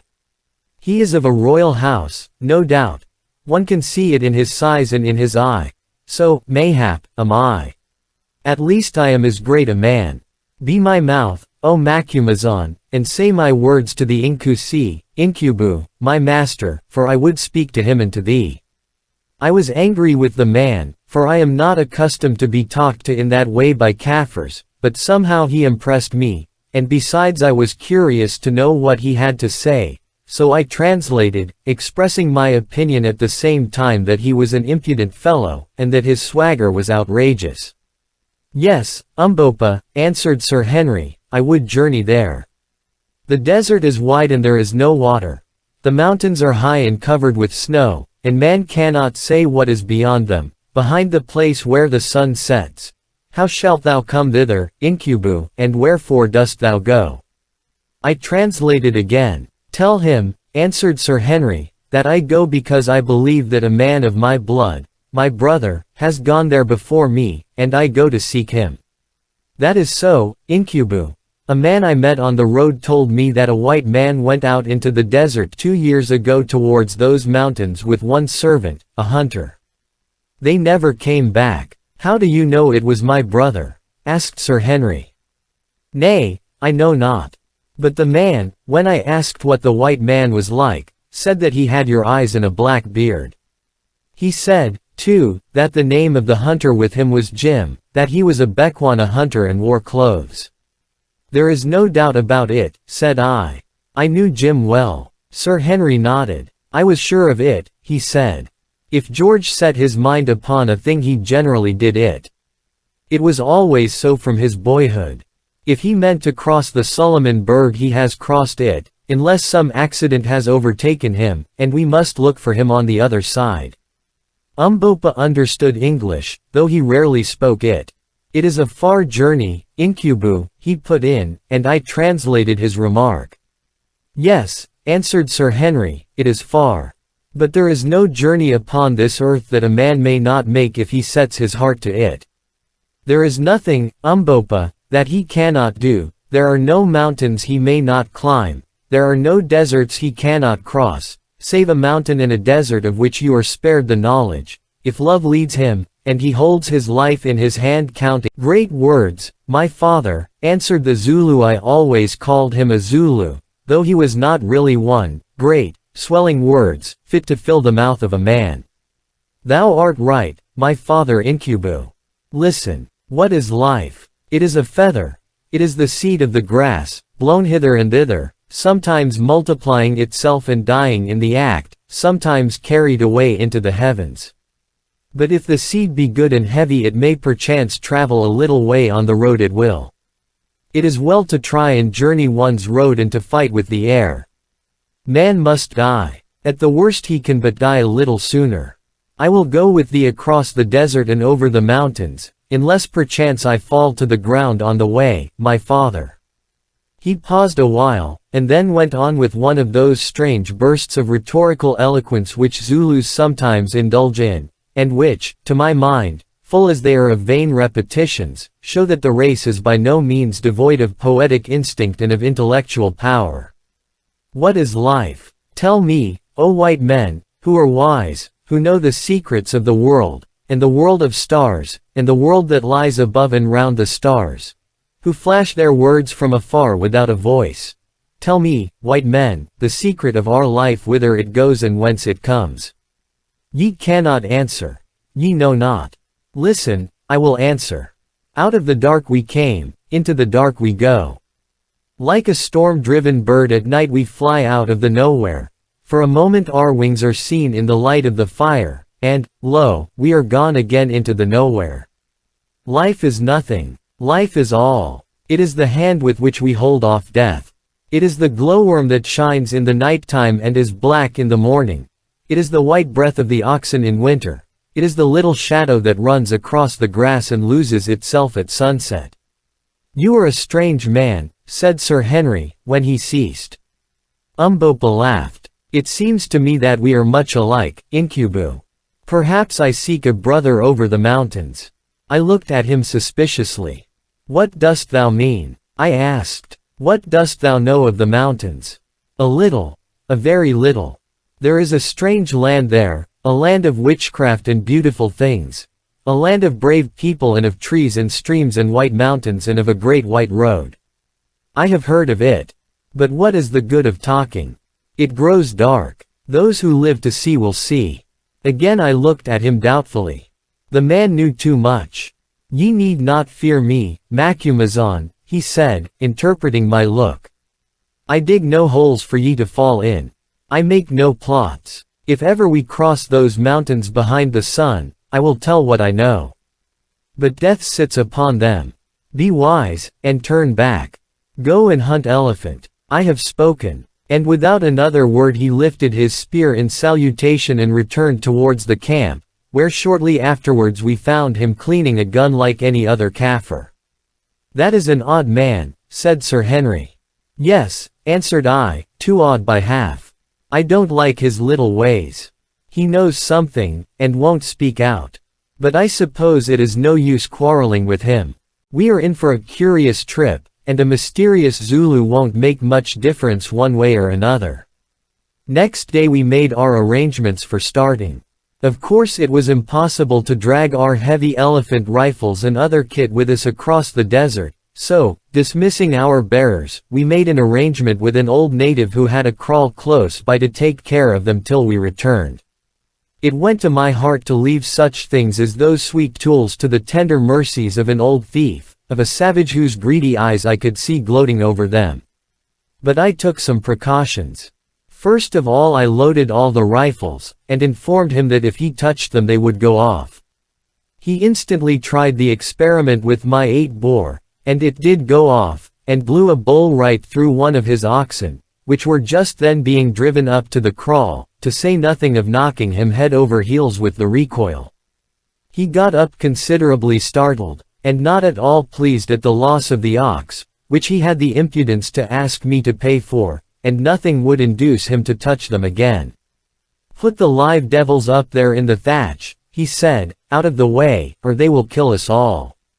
Then I told him that if, when we came back, one of those things was missing I would kill him and all his people by witchcraft, and if we died and he tried to steal the things, I would come and haunt him and turn his cattle mad and his milk sour till life was a weariness, and make the devils in the guns come out and talk to him in a way he would not like, and generally gave him a good idea of judgment to come.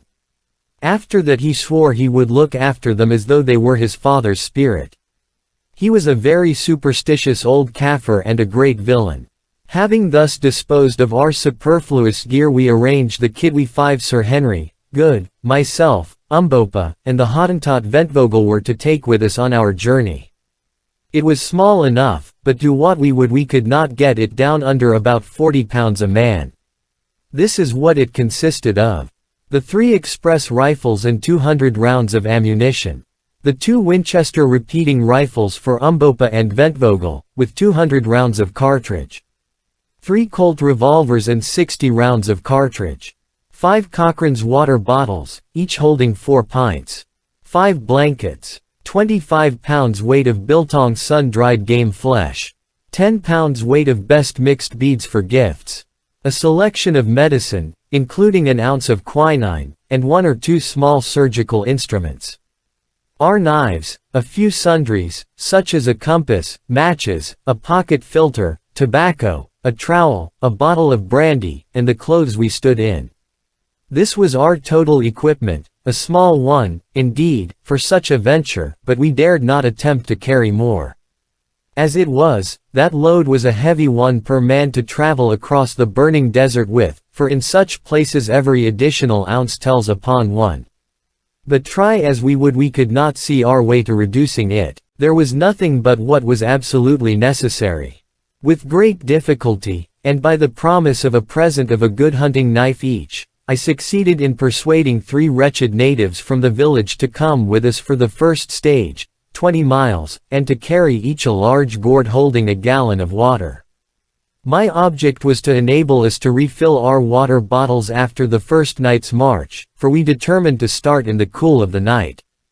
I gave out to these natives that we were going to shoot ostriches, with which the desert abounded. They jabbered and shrugged their shoulders, and said we were mad and should perish of thirst, which I must say seemed very probable.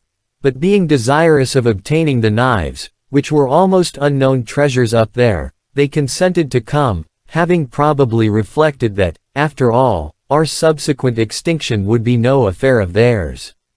All next day we rested and slept, and at sunset ate a hearty meal of fresh beef washed down with tea, the last, as Good sadly remarked, we were likely to drink for many a long day. Then, having made our final preparations, we lay down and waited for the moon to rise. At last, about 9 o'clock, up she came in all her chastened glory, flooding the wild country with silver light and throwing a weird sheen on the vast expanse of rolling desert before us, which looked as solemn and quiet and as alien to man as the star-studded firmament above.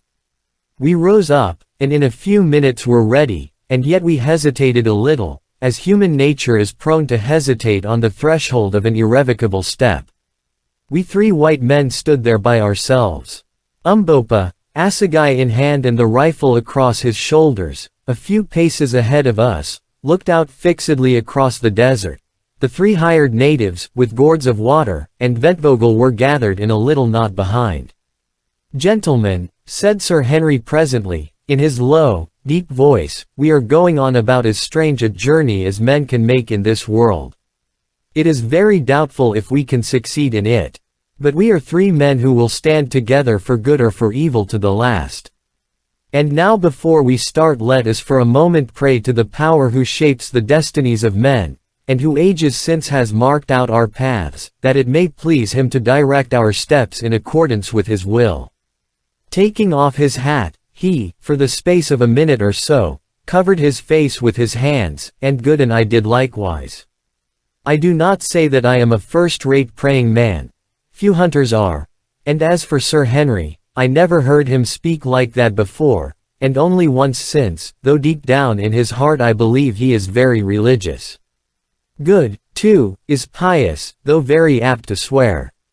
Anyhow, I do not think I ever, excepting on one single occasion, put in a better prayer in my life than I did during that minute, and somehow I felt the happier for it. Our future was so completely unknown, and I think the unknown and the awful always bring a man nearer to his Maker. And now, said Sir Henry, trek. So we started. We had nothing to guide ourselves by except the distant mountains and old José da Silvestra's chart, which, considering that it was drawn by a dying and half-distraught man on a fragment of linen, to work on, still, such as it was, our sole hope of success depended on it. If we failed in finding that pool of bad water which the old Don had marked as being situated in the middle of the desert, about 60 miles from our starting point and as far from the mountains, we must in all probability perish miserably of thirst. And to my mind the chances of our finding it in that great sea of sand and karoo scrub seemed almost infinitesimal. Even supposing da Silvestra had marked it right, what was there to prevent its having been generations ago dried up by the sun, or trampled in by game, or filled with drifting sand? On we tramped silently as shades through the night and in the heavy sand. The karoo bushes caught our shins and retarded us, and the sand got into our veldt-schoons and good shooting boots, so that every few miles we had to stop and empty them. But still the night was fairly cool, though the atmosphere was thick and heavy, giving a sort of creamy feel to the air, and we made fair progress. It was very still and lonely there in the desert, oppressively so indeed. Good felt this, and once began to whistle the girl I left behind me, but the notes sounded lugubrious in that vast place, and he gave it up. Shortly afterwards a little incident occurred which, though it made us jump at the time, gave rise to a laugh. Good, as the holder of the compass, which, being a sailor, of course he thoroughly understood, was leading, and we were toiling along in single file behind him, when suddenly we heard the sound of an exclamation, and he vanished. Next second there arose all round us a most extraordinary hubbub, snorts, groans, wild sounds of rushing feet. In the faint light, too, we could descry dim, galloping forms half hidden by wreaths of sand. The natives threw down their loads and prepared to bolt, but, remembering that there was nowhere to bolt to, cast themselves upon the ground and howled out that it was the devil. As for Sir Henry and myself, we stood amazed. Nor was our amazement lessened when we perceived the form of Good careering off in the direction of the mountains, apparently mounted on the back of a horse and hallooing like mad. In another second he threw up his arms, and we heard him come to the earth with a thud. Then I saw what had happened. We had stumbled right onto a herd of sleeping quagga, onto the back of one of which Good had actually fallen, and the brute had naturally enough got up and made off with him. Singing out to the others that it was all right, I ran towards Good, much afraid lest he should be hurt, but to my great relief found him sitting in the sand, his eyeglass still fixed firmly in his eye, rather shaken and very much startled, but not in any way injured. After this we traveled on without any further misadventure till after 1 o'clock, when we called a halt, and having drunk a little water, not much, for water was precious, and rested for half an hour, started on again. On we went, till at last the east began to blush like the cheek of a girl. Then there came faint rays of primrose light that changed presently to golden bars, through which the dawn glided out across the desert. The stars grew pale and paler still, till at last they vanished. The golden moon waxed wan, and her mountain ridges stood out clear against her sickly face like the bones on the face of a dying man. Then came spear upon spear of glorious light flashing far away across the boundless wilderness, piercing and firing the veils of mist till the desert was draped in a tremulous golden glow, and it was day. Still we did not halt, though by this time we should have been glad enough to do so, for we knew that when once the sun was fully up it would be almost impossible for us to travel in it. At length, about 6 o'clock, we spied a little pile of rocks rising out of the plain, and to this we dragged ourselves. As luck would have it, here we found an overhanging slab of rock carpeted beneath with smooth sand, which afforded a most grateful shelter from the heat. Underneath this we crept, and having drunk some water each and eaten a bit of biltong, we lay down and were soon sound asleep. It was 3 o'clock in the afternoon before we woke, to find our 3 bearers preparing to return. They had already had enough of the desert, and no number of knives would have tempted them to come a step farther. So we had a hearty drink, and, having emptied our water bottles, filled them up again from the gourds they had brought with them, and then watched them depart on their 20 miles, tramp home. At 4:30 we also started on. It was lonely and desolate work, for, with the exception of a few ostriches, there was not a single living creature to be seen on all the vast expanse of sandy plain. It was evidently too dry for game, and, with the exception of a deadly-looking cobra or two, we saw no reptiles. One insect, however, was abundant, and that was the common or house fly. There they came, not as single spies, but in battalions, as I think the Old Testament says somewhere. He is an extraordinary animal, is the house fly. Go where you will you find him, and so it must always have been. I have seen him enclosed in amber which must, I was told, have been 500,000 years old, looking exactly like his descendant of today, and I have little doubt that when the last man on the earth lies dying he will be buzzing round if that event should happen to occur in summer, watching for an opportunity to settle on his nose. At sunset we halted, waiting for the moon to rise. At 10 she came up beautiful and serene as ever, and, with one halt about 2 o'clock in the morning, we trudged wearily on through the night, till at last the welcome sun put a period to our labors. We drank a little and flung ourselves down, thoroughly tired out, on the sand, and were soon all asleep. There was no need to set a watch, for we had nothing to fear from anybody or anything in that vast, untenanted plain. Our only enemies were heat, thirst, and flies, but far rather would I have faced any danger from man or beast than that awful trinity. This time we were not so lucky as to find a sheltering rock to guard us from the glare of the sun, with the result that about 7 o'clock we woke up experiencing the exact sensations one would attribute to a beefsteak on a gridiron. We were literally being baked through and through. The burning sun seemed to be sucking our very blood out of us. We sat up and gasped. "Phew," said I. "My word," said Sir Henry. "It is hot," said Good. It was hot, indeed, and there was not a bit of shelter to be had. Look where we would there was no rock or tree. Nothing but an unending glare, rendered dazzling by the hot air which danced over the surface of the desert as it does over a red-hot stove. "What is to be done?" asked Sir Henry. "We can't stand this for long." We looked at each other blankly.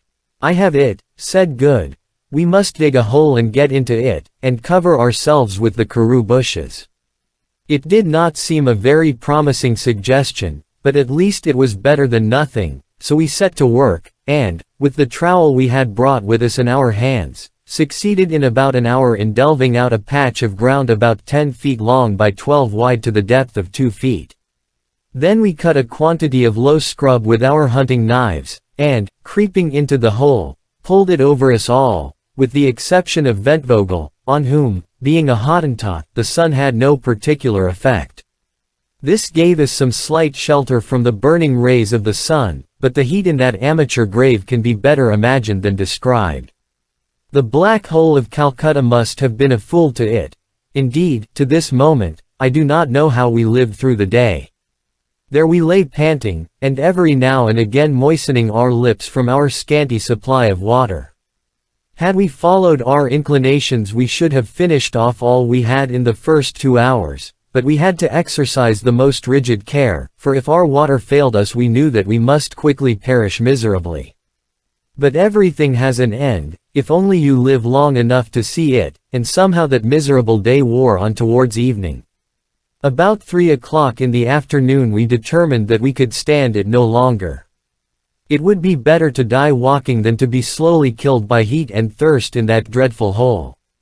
So, taking each of us a little drink from our fast diminishing supply of water, now heated to about the same temperature as a man's blood, we staggered on. We had now covered some 50 miles of desert. If my reader will refer to the rough copy and translation of old da Silvestra's map, he will see that the desert is marked as being 40 leagues across, and the Pan Bad water is set down as being about in the middle of it. Now, 40 leagues is 120 miles. Consequently, we ought at the most to have been within 12 or 15 miles of the water, if any really existed. Through the afternoon we crept slowly and painfully along, scarcely doing more than 1.5 miles an hour. At sunset we again rested, waiting for the moon, and, after drinking a little, managed to get some sleep. Before we lay down Umbopa pointed out to us a slight and indistinct hillock on the flat surface of the desert about 8 miles away. At the distance it looked like an ant hill, and as I was dropping off to sleep I fell to wondering what it could be. With the moon we started on again, feeling dreadfully exhausted, and suffering tortures from thirst and prickly heat. Nobody who has not felt it can know what went through. We no longer walked, we staggered, now and again falling from exhaustion, and being obliged to call a halt every hour or so. We had scarcely energy left in us to speak. Up to now Good had chatted and joked, for he was a merry fellow, but now he had not a joke left in him. At last, about 2 o'clock, utterly worn out in body and mind, we came to the foot of this queer hill, or sand kopje, which did at first sight resemble a gigantic ant heap about 100 feet high, and covering at the base nearly a morgen 2 acres of ground. Here we halted, and, driven by our desperate thirst, sucked down our last drops of water. We had but half a pint ahead, and we could each have drunk a gallon. Then we lay down. Just as I was dropping off to sleep I heard Umbopa remark to himself in Zulu, "If we cannot find water we shall all be dead before the moon rises tomorrow." I shuddered, hot as it was. The near prospect of such an awful death is not pleasant, but even the thought of it could not keep me from sleeping. Chapter 6. Water. In 2 hours' time, about 4 o'clock, I woke up. As soon as the first heavy demand of bodily fatigue had been satisfied, the torturing thirst from which I was suffering asserted itself. I could sleep no more. I had been dreaming that I was bathing in a running stream with green banks, and trees upon them, and I awoke to find myself in that arid wilderness, and to remember that, as Umbopa had said, if we did not find water that day we must certainly perish miserably. No human creature could live long without water in that heat. I sat up and rubbed my grimy face with my dry and horny hands. My lips and eyelids were stuck together, and it was only after some rubbing and with an effort that I was able to open them. It was not far from dawn, but there was none of the bright feel of dawn in the air, which was thick with a hot murkiness I cannot describe. The others were still sleeping. Presently it began to grow light enough to read, so I drew out a little pocket copy of the Ingoldsby Legends I had brought with me, and read the Jackdaw of Reims. When I got to where a nice little boy held a golden ewer, embossed, and filled with water as pure as any that flows between Reims and Namur, I literally smacked my cracked lips, or, rather, tried to smack them. The mere thought of that pure water made me mad. If the cardinal had been there with his bell, book, and candle, I would have whipped in and drunk his water up, yes, even if he had already filled it with the suds of soap worthy of washing the hands of the Pope, and I knew that the whole concentrated curse of the Catholic Church should fall upon me for so doing. I almost think I must have been a little light-headed with thirst and weariness and want of food, for I fell to thinking how astonished the cardinal and his nice little boy and the jackdaw would have looked to see a burned-up, brown-eyed, grizzled-haired little elephant hunter suddenly bound in and put his dirty face into the basin and swallow every drop of the precious water. The idea amused me so that I laughed, or rather cackled, aloud, which woke the others up, and they began to rub their dirty faces and get their gummed-up lips and eyelids apart. As soon as we were all well awake, we fell to discussing the situation, which was serious enough. Not a drop of water was left. We turned the water bottles upside down and licked the tops, but it was a failure. They were as dry as a bone. Good, who had charge of the bottle of brandy, got it out and looked at it longingly. But Sir Henry promptly took it away from him, for to drink raw spirit would only have been to precipitate the end.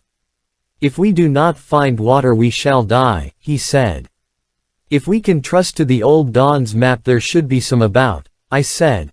But nobody seemed to derive much satisfaction from that remark. It was so evident that no great faith could be put in the map.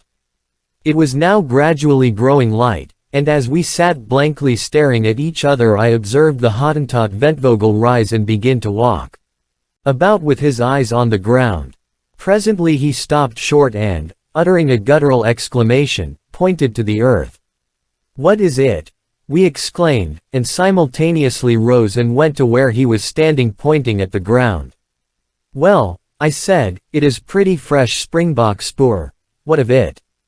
"Springbucks do not go far from water," he answered in Dutch. "No," I answered, "I forgot, and thank God for it. This little discovery put new life into us. It is wonderful how, when one is in a desperate position, one catches at the slightest hope, and feels almost happy in it. On a dark night a single star is better than nothing." Meanwhile, Ventvogel was lifting his snub nose, and sniffing the hot air for all the world like an old impala ram who scents danger. Presently he spoke again. "I smell water," he said. Then we felt quite jubilant, for we knew what a wonderful instinct these Wildbred men possess. Just at that moment the sun came up gloriously and revealed so grand a sight to our astonished eyes that for a moment or two we forgot even our thirst. For there, not more than 40 or 50 miles from us, glittering like silver in the early rays of the morning sun, were Sheba's breasts, and stretching away for hundreds of miles on each side of them was the great Solomon Berg. Now that I, sitting here, attempt to describe the extraordinary grandeur and beauty of that sight, language seems to fail me. I am impotent even before its memory. There, straight before us, were two enormous mountains, the like of which are not, I believe, to be seen in Africa, if, indeed, there are any other such in the world, measuring each at least 15,000 feet in height, standing not more than a dozen miles apart, connected by a precipitous cliff of rock, and towering up in awful white solemnity straight into the sky. These mountains standing thus, like the pillars of a gigantic gateway, are shaped exactly like a woman's breasts. Their bases swelled gently up from the plain, looking, at that distance, perfectly round and smooth, and on the top of each was a vast round hillock covered with snow, exactly corresponding to the nipple on the female breast. The stretch of cliff which connected them appeared to be some 1,000 feet in height, and perfectly precipitous, and on each side of them, as far as the eye could reach, extended similar lines of cliff, broken only here and there by flat, table-topped mountains, something like the world-famed one at Cape Town formation, by the way, very common in Africa. To describe the grandeur of the whole view is beyond my powers. There was something so inexpressibly solemn. For a while the morning lights played upon the snow and the brown and swelling masses beneath, and then, as though to veil the majestic sight from our curious eyes, strange mists and clouds gathered and increased around them, till presently we could only trace their pure and gigantic outlines swelling ghost-like through the fleecy envelope. Indeed, as we afterwards discovered, they were normally wrapped in this curious gauzy mist, which doubtless accounted for our not having made them out more clearly before. Scarcely had the mountains vanished into cloud-clad privacy before our thirst-light rally of burning question reasserted itself. It was all very well for Ventvogel to say he smelled water, but look which way we would we could see no signs of it. So far as the eye could reach there was nothing but arid, sweltering sand and karoo scrub. We walked round the hillock and gazed about anxiously on the other side, but it was the same story, not a drop of water was to be seen. There was no indication of a pan, a pool, or a spring. "You are a fool," I said angrily to Ventvogel. "There is no water." But still he lifted his ugly snub nose and sniffed. "I smell it, boss," he answered. "It is somewhere in the air."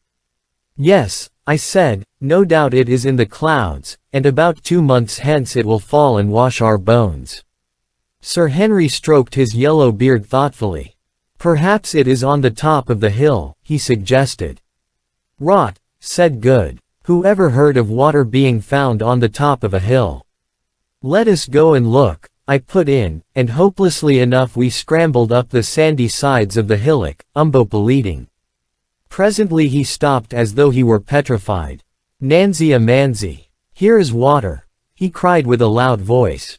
We rushed up to him, and there, sure enough, in a deep cup or indentation on the very top of the sand copy, was an undoubted pool of water.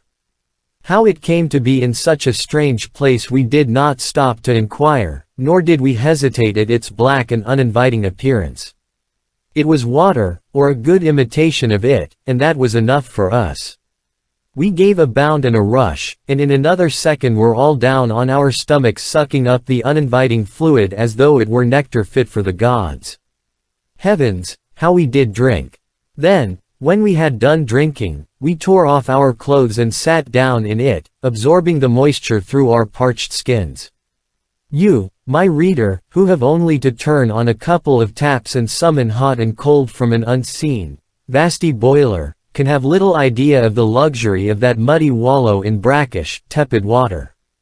After a while we arose from it, refreshed indeed, and fell to on our biltong, of which we had scarcely been able to touch a mouthful for 24 hours, and ate our fill. Then we smoked a pipe, and lay down by the side of that blessed pool under the overhanging shadow of the bank and slept till midday. All that day we rested there by the water, thanking our stars that we had been lucky enough to find it, bad as it was, and not forgetting to render a due share of gratitude to the shade of the long-departed da Silvestre, who had corked it down so accurately on the tail of his shirt. The wonderful thing to us was that it should have lasted so long, and the only way that I can account for it is by the supposition that it is fed by some spring deep down in the sand. Having filled both ourselves and our water bottles as full as possible, in far better spirits we started off again with the moon. That night we covered nearly 25 miles, but, needless to say, found no more water, though we were lucky enough on the following day to get a little shade behind some ant heaps. When the sun rose and, for a while, cleared away the mysterious mists, Solomon's-Berg and the two majestic breasts, now only about 20 miles off, seemed to be towering right above us, and looked grander than ever. At the approach of evening we started on again, and, to cut a long story short, by daylight next morning found ourselves upon the lowest slopes of Sheba's left breast, for which we had been steadily steering. By this time our water was again exhausted and we were suffering severely from thirst, nor indeed could we see any chance of relieving it till we reached the snow line, far, far above us. After resting an hour or two, driven to it by our torturing thirst, we went on again, toiling painfully in the burning heat up the lava slopes, for we found that the huge base of the mountain was composed entirely of lava beds belched out in some far past age. By 11 o'clock we were utterly exhausted, and were, generally speaking, in a very bad way indeed. The lava clinker, over which we had to make our way, though comparatively smooth compared with some clinker I have heard of, such as that on the island of Ascension, for instance, was yet rough enough to make our feet very sore, and this, together with our other miseries, had pretty well finished us. A few hundred yards above us were some large lumps of lava, and towards these we made with the intention of lying down beneath their shade. We reached them, and to our surprise, so far as we had a capacity for surprise left in us, on a little plateau or ridge close by we saw that the lava was covered with a dense green growth. Evidently soil formed from decomposed lava had rested there, and in due course had become the receptacle of seeds deposited by birds. But we did not take much further interest in the green growth, for one cannot live on grass, like Nebuchadnezzar. That requires a special dispensation of providence and peculiar digestive organs. So we sat down under the rocks and groaned, and I, for one, heartily wished that we had never started on this fool's errand. As we were sitting there I saw Umbopa get up and hobble off towards the patch of green, and a few minutes afterwards, to my great astonishment, I perceived that usually uncommonly dignified individual dancing and shouting like a maniac, and waving something green. Off we all scrambled towards him as fast as our wearied limbs would carry us, hoping that he had found water. "What is it, Umbopa, son of a fool?" I shouted in Zulu. "It is food and water, Macumazahn," and again he waved the green thing. Then I saw what he had got. It was a melon. We had hit upon a patch of wild melons, thousands of them, and dead ripe. Melons. I yelled to Good, who was next me, and in another second he had his false teeth fixed in one. I think we ate about 6 each before we had done, and, poor fruit as they were, I doubt if I ever thought anything nicer. But melons are not very satisfying, and when we had satisfied our thirst with their pulpy substance, and set a stalk to cool by the simple process of cutting them in two and setting them end on in the hot sun to get cold by evaporation, we began to feel exceedingly hungry. We had still some biltong left, but our stomachs turned from biltong, and, besides, we had to be very sparing of it, for we could not say when we should get more food. Just at this moment a lucky thing happened. Looking towards the desert I saw a flock of about 10 large birds flying straight towards us. "Skit, boss, skit. Shoot, master, shoot," whispered the Hottentot, throwing himself on his face, an example which we all followed. Then I saw that the birds were a flock of paw-bustards, and that they would pass within 50 yards of my head. Taking one of the repeating Winchesters, I waited till they were nearly over us, and then jumped onto my feet.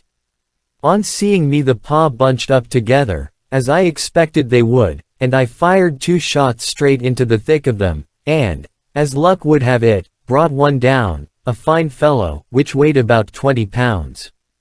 In half an hour we had a fire made of dry melon stalks, and he was toasting over it, and we had such a feed as we had not had for a week.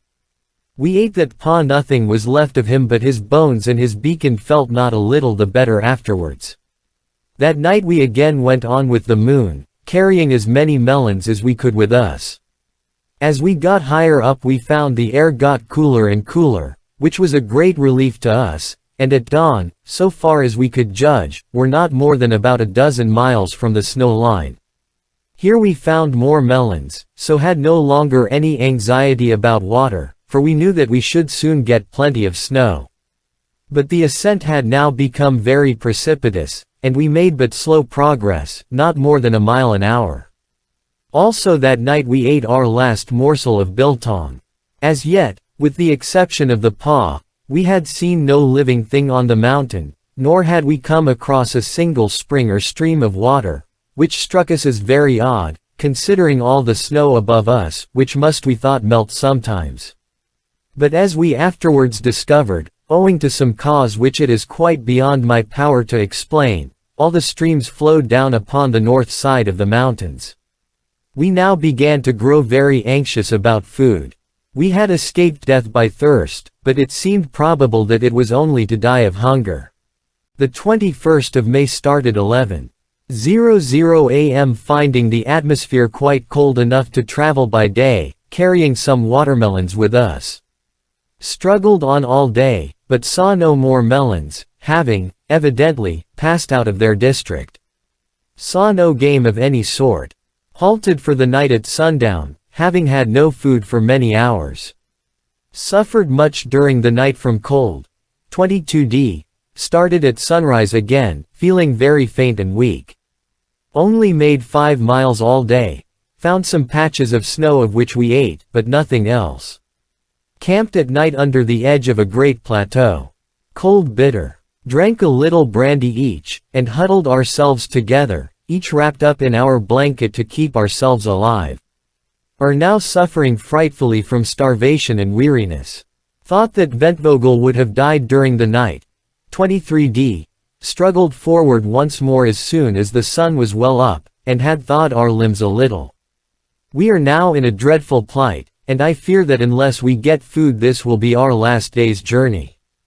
But little brandy left. Good, Sir Henry, and Umbopa bear up wonderfully, but Ventvogel is in a very bad way. Like most Hottentots, he cannot stand cold. Pangs of hunger not so bad, but have a sort of numb feeling about the stomach. Others say the same. We are now on a level with the precipitous chain, or wall of lava, connecting the two breasts, and the view is glorious.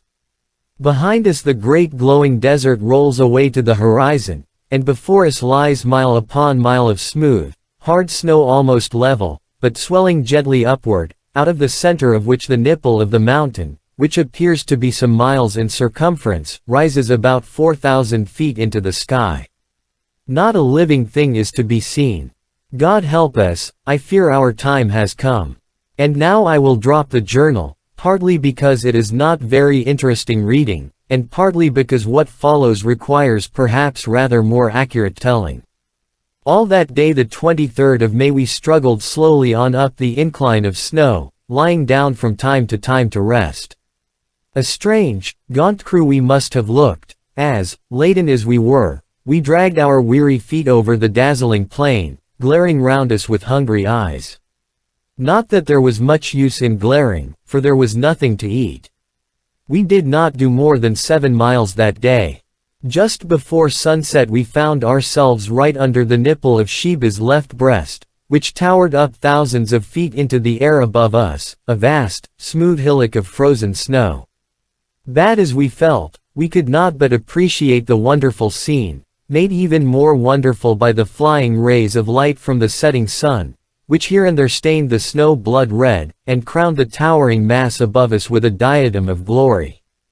I say, gasped Good presently, we ought to be somewhere near the cave the old gentleman wrote about. If we don't find it before dark we are dead men, that is all about it, was my consolatory reply. For the next 10 minutes we trudged on in silence, when suddenly Umbopa, who was marching along beside me, wrapped up in his blanket and with a leather belt strapped so tight round his stomach, to make his hunger small, as he said, that his waist looked like a girl's, caught me by the arm. Look, he said, pointing towards the springing slope of the nipple.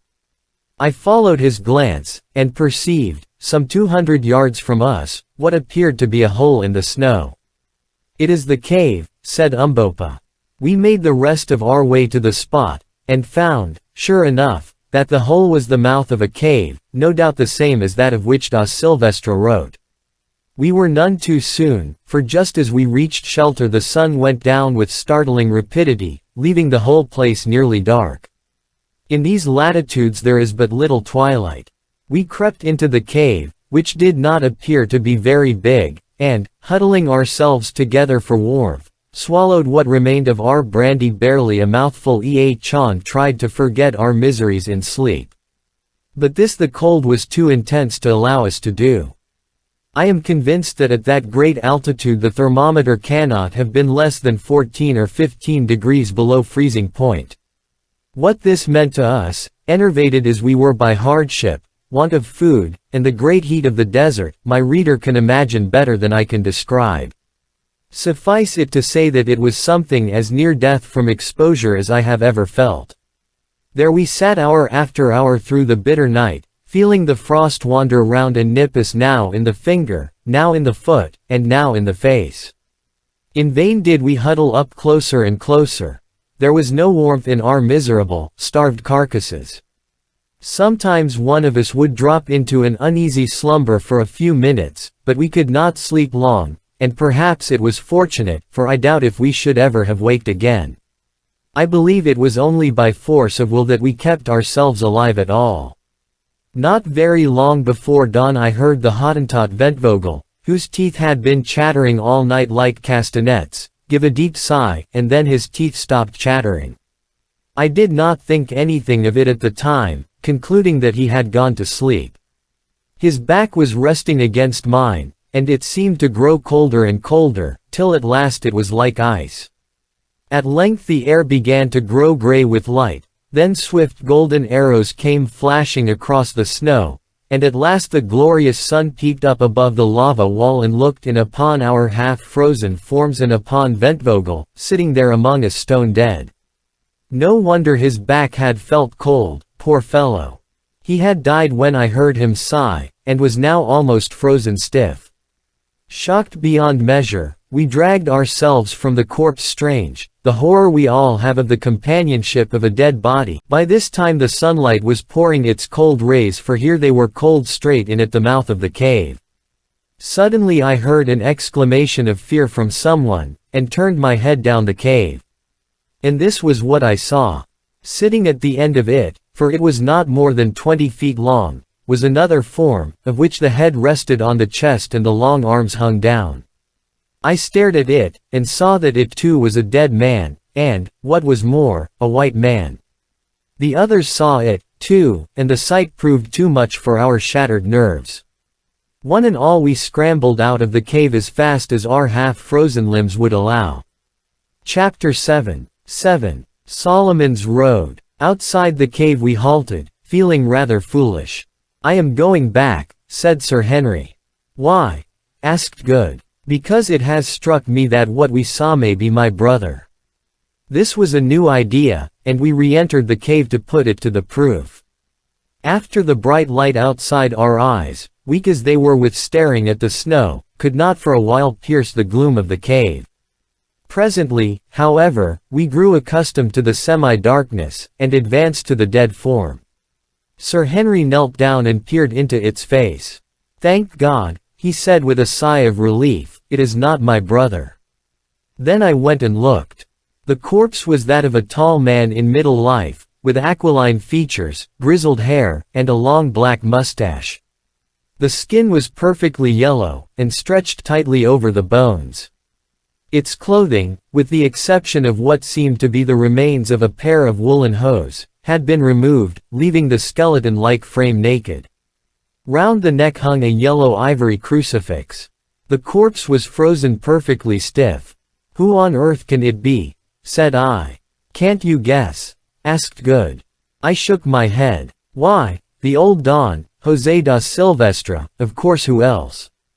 "Impossible," I gasped. "He died 300 years ago. And what is there to prevent his lasting for 3,000 years in this atmosphere, I should like to know?" asked Good. "If only the air is cold enough, flesh and blood will keep as fresh as New Zealand mutton forever, and heaven knows it is cold enough here. The sun never gets in here. No animal comes here to tear or destroy. No doubt his slave, of whom he speaks on the map, took off his clothes and left him. He could not have been. Here is the cleft bone that he used to draw the map with." We gazed astonished for a moment, forgetting our own miseries in the extraordinary and, as it seemed to us, semi-miraculous sight. "Aye," said Sir Henry, "and here is where he got his ink from," and he pointed to a small wound on the dead man's left arm. Did ever man see such a thing before? There was no longer any doubt about the matter, which I confess, for my own part, perfectly appalled me. There he sat, the dead man, whose directions, written some 10 generations ago, had led us to this spot. There in my own hand was the rude pen with which he had written them, and there round his neck was the crucifix his dying lips had kissed. Gazing at him, my imagination could reconstruct the whole scene. The traveler dying of cold and starvation, and yet striving to convey the great secret he had discovered to the world. The awful loneliness of his death, of which the evidence sat before us. It even seemed to me that I could trace in his strongly marked features a likeness to those of my poor friend Silvestre, his descendant, who had died 20 years ago in my arms, but perhaps that was fancy. At any rate, there he sat, a sad memento of the fate that so often overtakes those who would penetrate into the unknown. And there probably he will still sit, crowned with the dread majesty of death, for centuries yet unborn, to startle the eyes of wanderers like ourselves, if any such should ever come again to invade his loneliness. The thing overpowered us, already nearly done to death as we were with cold and hunger. "Let us go," said Sir Henry in a low voice. "Stay, we will give him a companion," and, lifting up the dead body of the Hottentot Ventvogel, he placed it near that of the old Don. Then he stooped down and with a jerk broke the rotten string of the crucifix round his neck, for his fingers were too cold to attempt to unfasten it. I believe that he still has it. I took the pen, and it is before me as I write. Sometimes I sign my name with it. Then, leaving those two, the proud white man of a past age and the poor Hottentot, to keep their eternal vigil in the midst of the eternal snows, we crept out of the cave into the welcome sunshine and resumed our path, wondering in our hearts how many hours it would be before we were even as they are. When we had gone about half a mile we came to the edge of the plateau, for the nipple of the mountain did not rise out of its exact center, though from the desert side it seemed to do so. What lay below us we could not see, for the landscape was wreathed in billows of morning mist. Presently, however, the higher layers of mist cleared a little, and revealed, some 500 yards beneath us, at the end of a long slope of snow, a patch of green grass, through which a stream was running. Nor was this all. By the stream, basking in the morning sun, stood and lay a group of from 10 to 15 large antelopes. At that distance we could not see exactly what they were. The sight filled us with an unreasoning joy. There was food in plenty if only we could get it. But the question was how to get it. The beasts were fully 600 yards off, a very long shot, and one not to be depended on when one's life hung on the results. Rapidly we discussed the advisability of trying to stalk the game, but finally reluctantly dismissed it.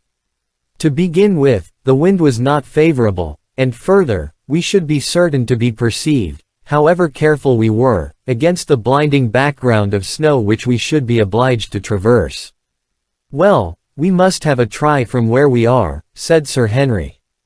"Which shall it be, Quatermain, the repeating rifles or the expresses?"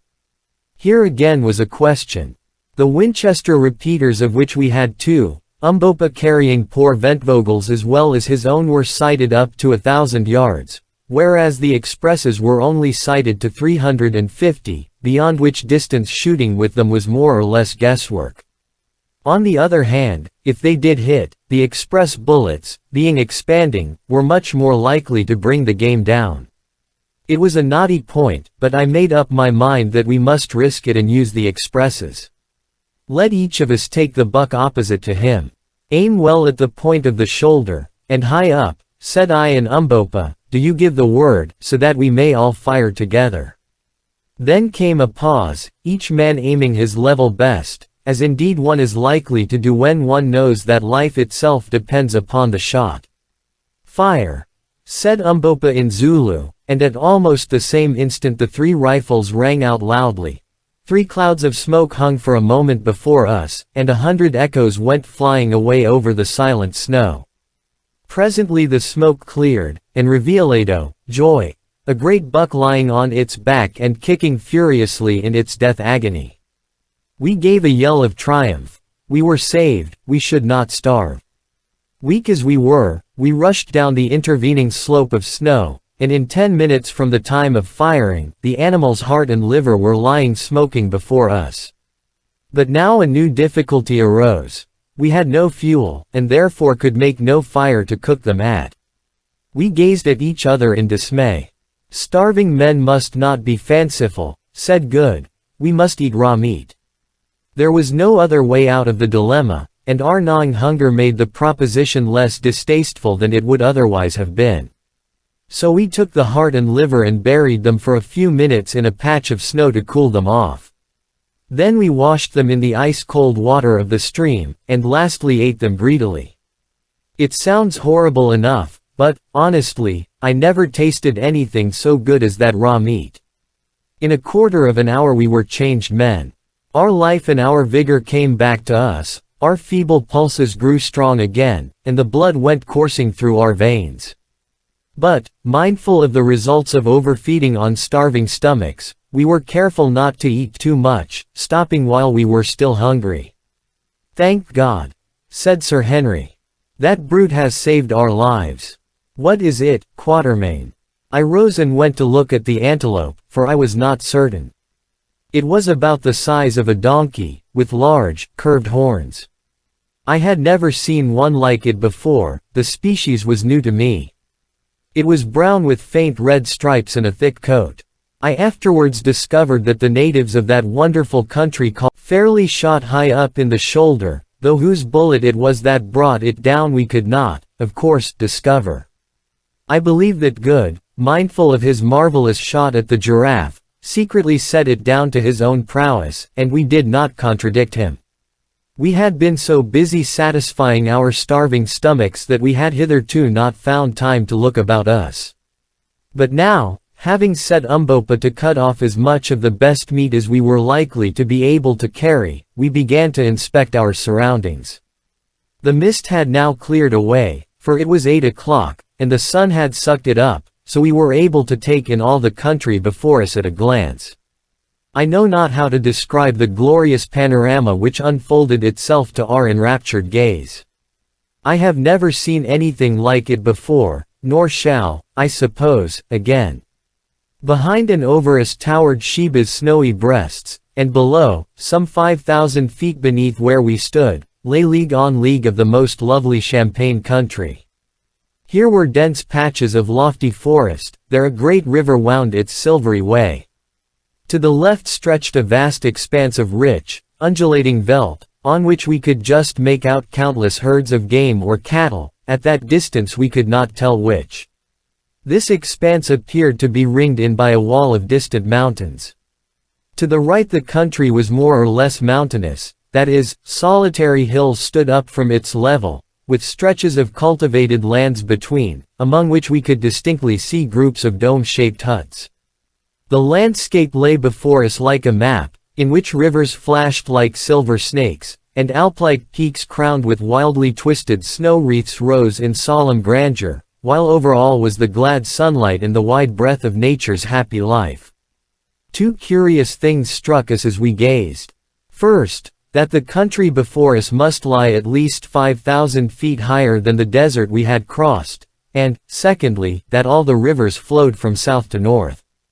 As we had painful reason to know, there was no water at all on the southern side of the vast range on which we stood, but on the northern side were many streams, most of which appeared to unite with the great river we could trace winding away farther than we could follow it.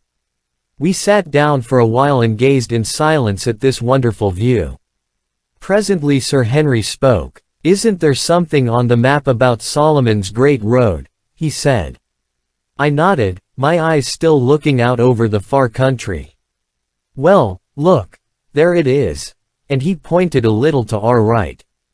Good and I looked accordingly, and there, winding away towards the plain, was what appeared to be a wide turnpike road.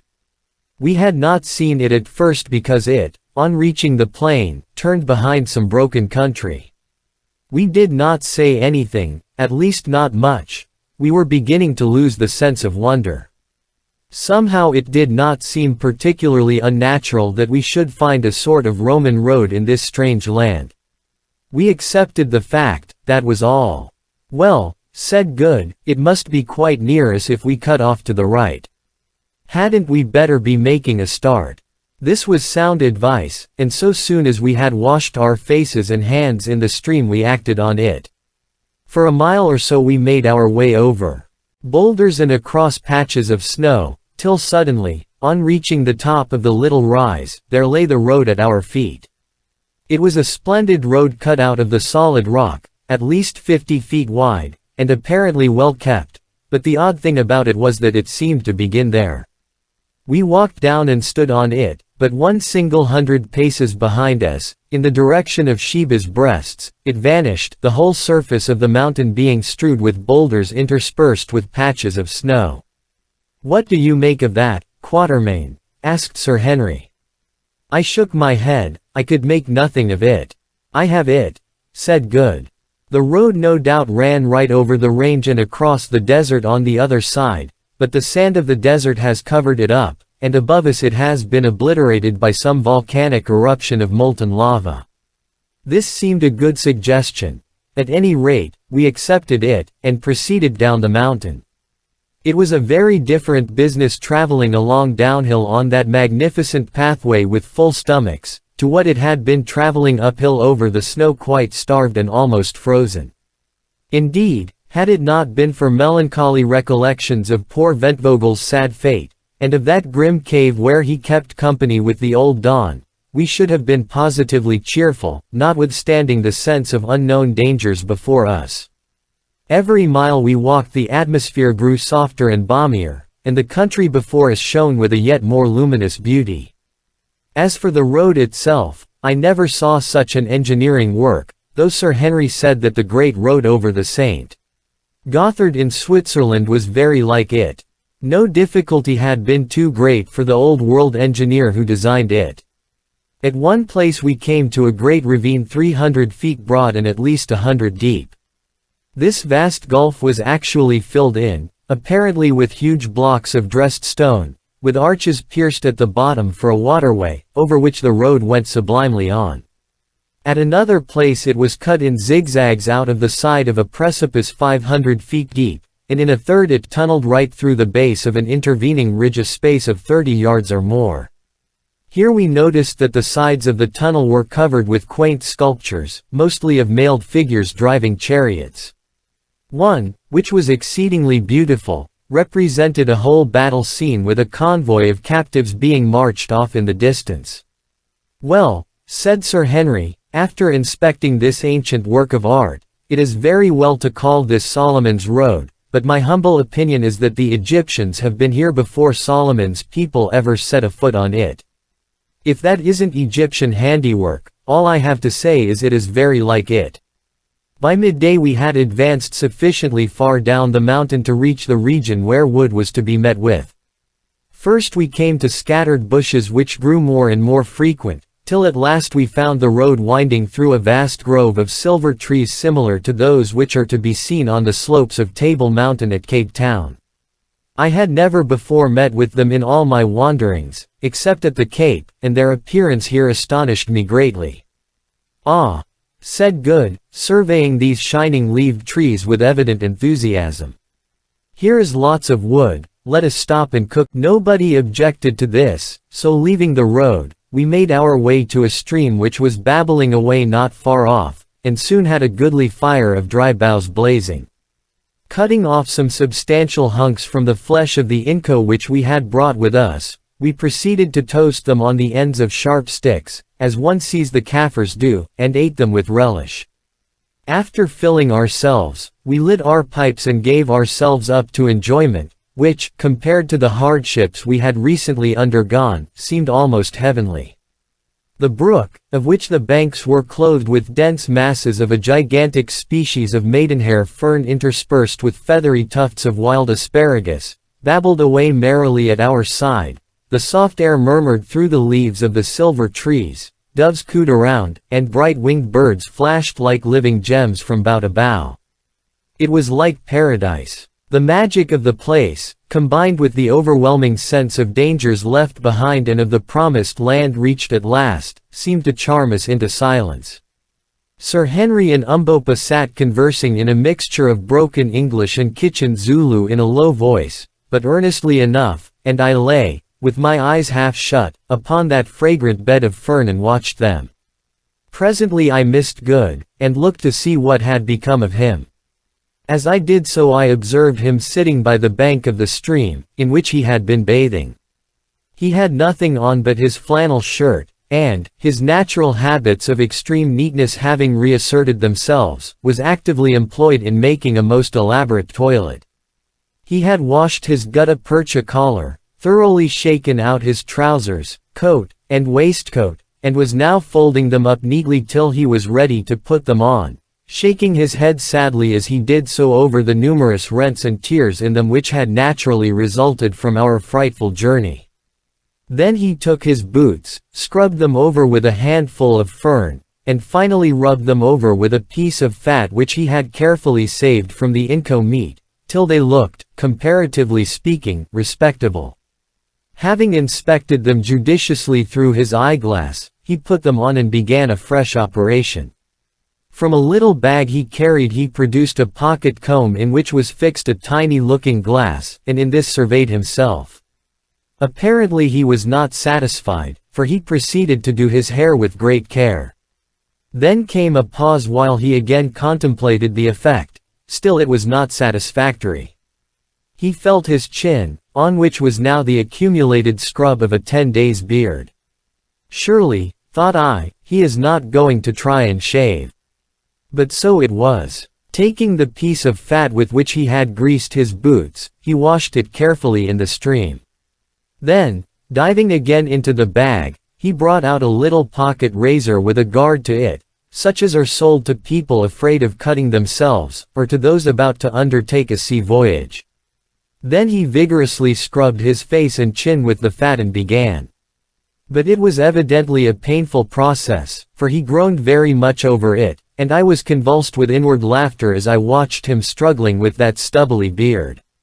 It seemed so very odd that a man should take the trouble to shave himself with a piece of fat in such a place and under such circumstances.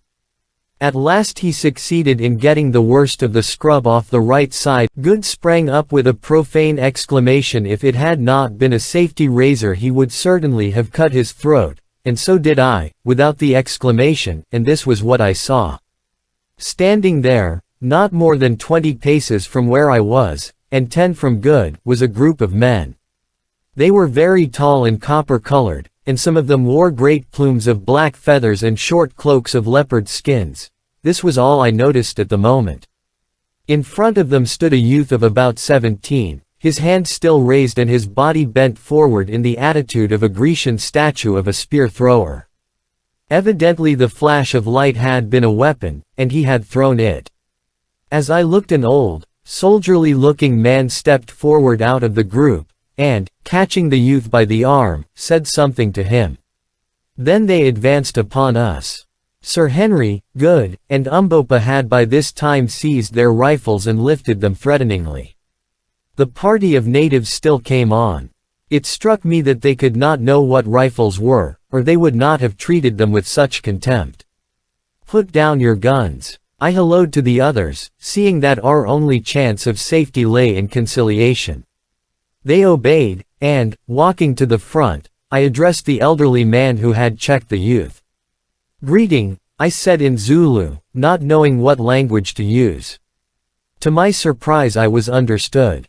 "Greeting," answered the man, not, indeed, in the same tongue, but in a dialect so closely allied to it that neither Umbopa nor myself had any difficulty in understanding it. Indeed, as we afterwards found out, the language spoken by this people was an old-fashioned form of the Zulu tongue, bearing about the same relationship to it that the English of Chaucer does to the English of the 19th century. "Whence come ye?" he went on. "What are ye? And why are the faces of 3 of ye white, and the face of the 4th is the face of our mother's sons?" And he pointed to Umbopa. I looked at Umbopa as he said it, and it flashed across me that he was right. Umbopa's face was like the faces of the men before me, so was his great form. But I had no time to reflect on this coincidence. "We are strangers, and come in peace," I answered, speaking very slow, so that he might understand me, "and this man is our servant." "Ye lie," he answered, "no strangers can cross the mountains where all things die." "But what do your lies matter? If ye are strangers then ye must die, for no strangers may live in the land of the Kukuanas. It is the king's law. Prepare then to die, O strangers." I was slightly staggered at this, more especially as I saw the hands of some of the party of men steal down to their sides, where hung on each what looked to me like a large and heavy knife. "What does that beggar say?" asked Good. "He says we are going to be scragged," I answered. Snap! It was a most fortunate move, for next second the dignified crowd of Kukuanas gave a simultaneous yell of horror, and bolted back some yards. "What's up?" said I. "It's his teeth," whispered Sir Henry excitedly. "He moved them. Take them out, Good, take them out." He obeyed, slipping the set into the sleeve of his flannel shirt. In another second curiosity had overcome fear, and the men advanced slowly. Apparently they had now forgotten their amiable intentions of doing for us. "How is it, O strangers," asked the old man solemnly, "that the teeth of the man," pointing to Good, who had nothing on but a flannel shirt, and had only half finished his shaving, whose body is clothed, and whose legs are bare, who grows hair on one side of his sickly face and not on the other, and who has one shining and transparent eye, move of themselves, coming away from the jaws and returning of their own will. "Open your mouth," I said to Good, who promptly curled up his lips and grinned at the old gentleman like an angry dog, revealing to their astonished gaze two thin red lines of gum as utterly innocent of ivories as a newborn elephant. His audience gasped. "Where are his teeth?" they shouted. With our eyes we saw them. Turning his head slowly and with a gesture of ineffable contempt, Good swept his hand across his mouth. Then he grinned again, and lo, there were 2 rows of lovely teeth. The young man who had flung the knife threw himself down on the grass and gave vent to a prolonged howl of terror, and as for the old gentleman, his knees knocked together with fear. "I see that ye are spirits," he said falteringly. "Did ever man born of woman have hair on one side of his face and not on the other, or a round and transparent eye, or teeth which moved and melted away and grew again? Pardon us, O my lords. Here was luck indeed, and, needless to say, I jumped at the chance." "It is granted," I said, with an imperial smile. "Nay, ye shall know the truth. We come from another world, though we are men such as ye. We come," I went on, "from the biggest star that shines at night." "Oh, oh," groaned the chorus of astonished aborigines. "Yes," I went on, "we do, indeed," and I again smiled benignly as I uttered that amazing lie. "We come to stay with you a little while, and bless you by our sojourn. Ye will see, O friends, that I have prepared myself by learning your language." It is so," said the chorus. "Only, my lord," put in the old gentleman, "thou hast learned it very badly." I cast an indignant glance at him and he quailed. "Now, and go. Spare him, my lords," said the old man in supplication. "He is the king's son, and I am his uncle. If anything befalls him his blood will be required at my hands." "Yes, that is certainly so," put in the young man with great emphasis. "You may perhaps doubt our power to avenge," I went on, heedless of this byplay. "Stay, I will show you. Here, you dog and slave," addressing Umbopa in a savage tone, "give me the magic tube that speaks," and I tipped a wink towards my express rifle. Umbopa rose to the occasion, and with something as nearly resembling a grin as I have ever seen on his dignified face, handed me the rifle. "It is here, O Lord of Lords," he said with a deep obeisance. Now, just before I asked for the rifle I had perceived a little klipspringer antelope standing on a mass of rock about 70 yards away, and determined to risk a shot at it. "Ye see that buck," I said, pointing the animal out to the party before me. "Tell me, is it possible for man, born of woman, to kill it from here with a noise?" "It is not possible, my lord," answered the old man. "Yet shall I kill it," I said quietly. The old man smiled. "That my lord cannot do," he said. I raised the rifle, and covered the buck. It was a small animal, and one which one might well be excused for missing, but I knew that it would not do to miss. I drew a deep breath, and slowly pressed on the trigger. The buck stood still as stone. Bang! Thud! The buck sprang into the air and fell on the rock dead as a doornail. A groan of terror burst from the group before us. "If ye want meat," I remarked coolly, "go fetch that buck." The old man made a sign and one of his followers departed, and presently returned bearing the klipspringer. I noticed, with satisfaction, that I had hit it fairly behind the shoulder. They gathered round the poor creature's body, gazing at the bullet hole in consternation. "Ye see," I said, "I do not speak empty words." There was no answer. "If ye yet doubt our power," I went on, "let one of ye go stand upon that rock, that I may make him as this buck." None of them seemed at all inclined to take the hint, till at last the king's son spoke. "It is well said. Do thou, my uncle, go stand upon the rock. It is but a buck that the magic has killed. Surely it cannot kill a man." The old gentleman did not take the suggestion in good part. Indeed, he seemed hurt. "No, no," he ejaculated hastily. "My old eyes have seen enough. These are wizards, indeed. Let us bring them to the king. Yet if any should wish of further proof, let him stand. Let not good magic be wasted on our poor bodies," said one. "We are satisfied. All the witchcraft of our people cannot show the like of this." "It is so," remarked the old gentleman in a tone of intense relief. "Without any doubt it is so. Listen, children of the stars, children of the shining eye and the movable teeth, who roar out in thunder and slay from afar. I am Infidus, son of Kaffa, once king of the Kukuana people. This youth is Scragga. He nearly scragged me," murmured Good. "Scragga, son of Twala, the great King Twala, husband of 1,000 wives, chief and lord paramount of the Kukuanas, keeper of the great road, terror of his enemies, student of the black arts, leader of 100,000 warriors.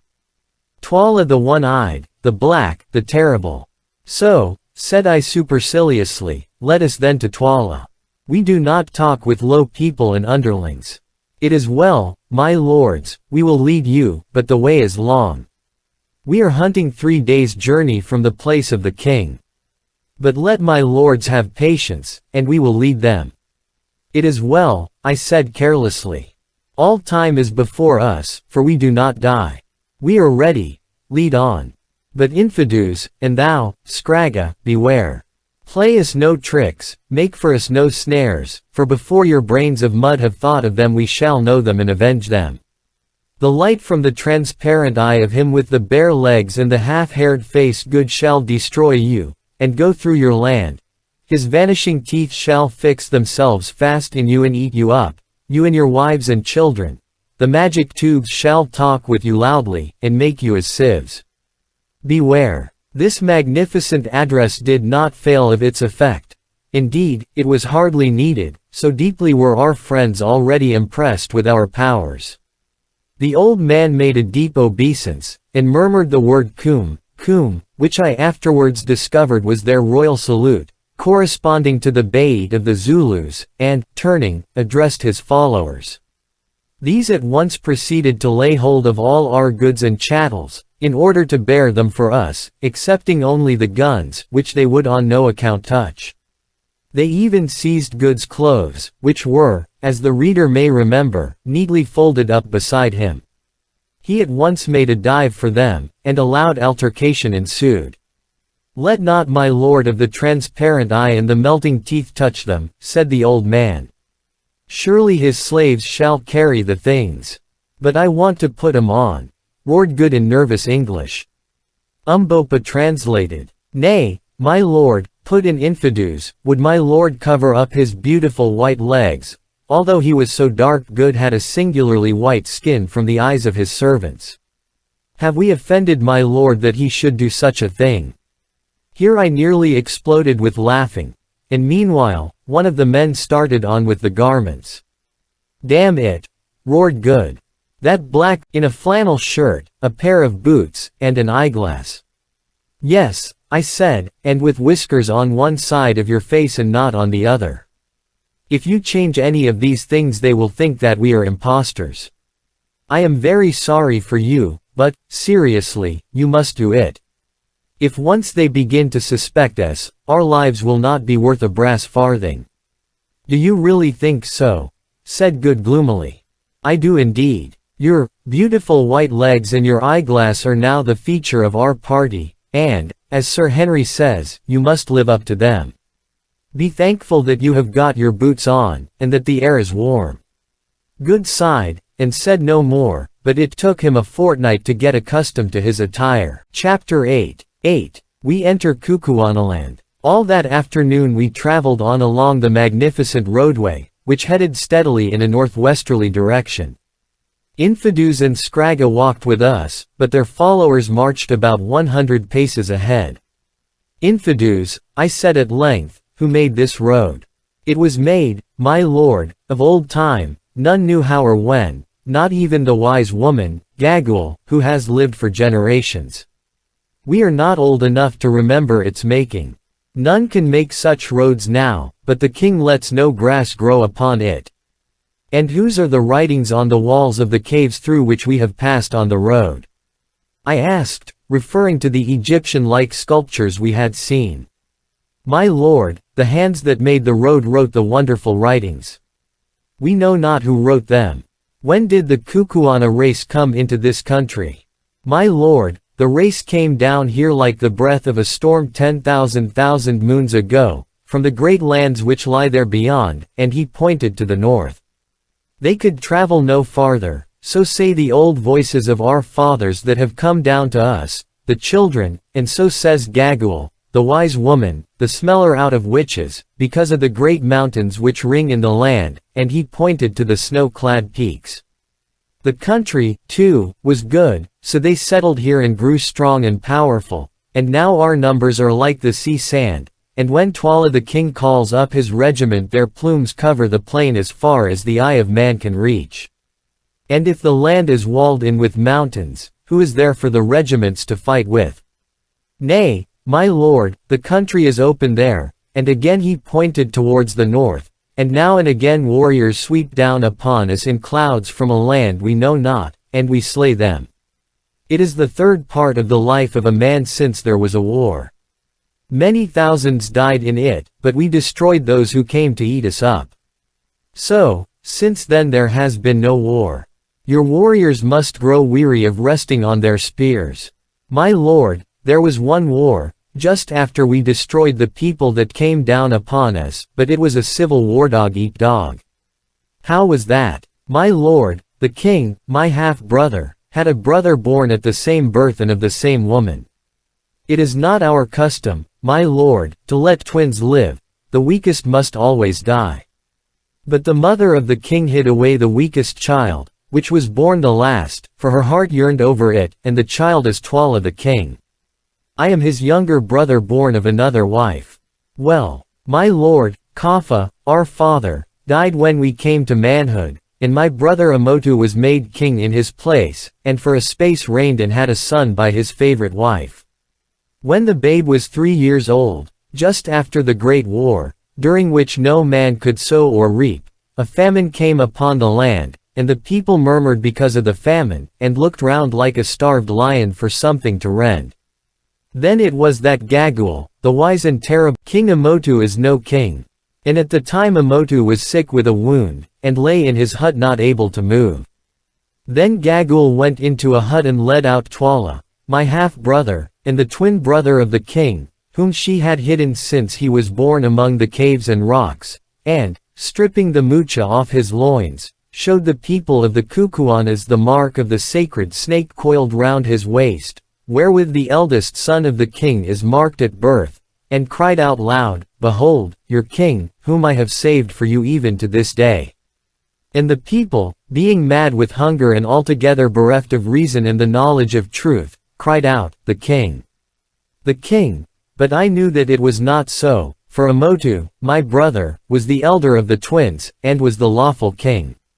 And just as the tumult was at its height, Amotu the king, though he was very sick, came crawling from his hut holding his wife by the hand, and followed by his little son Ignosi the lightning. What is this noise? He asked. Why cry ye the king? The king. Then Twala, his own brother, born of the same woman and in the same hour, ran to him, and, taking him by the hair, stabbed him through the heart with his knife. And the people, being fickle, and ever ready to worship the rising sun, clapped their hands and cried, Twala is king. Now we know that Twala is king. And what became of his wife and her son Ignosi? Did Twala kill them too?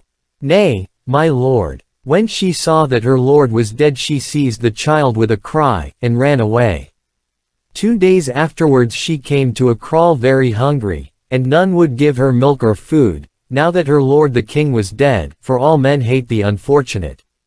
But at nightfall a little child, a girl, crept out and brought her to eat, and she blessed the child, and went on towards the mountains with her boy before the sun rose again, where she must have perished, for none have seen her since, nor the child Ignosi.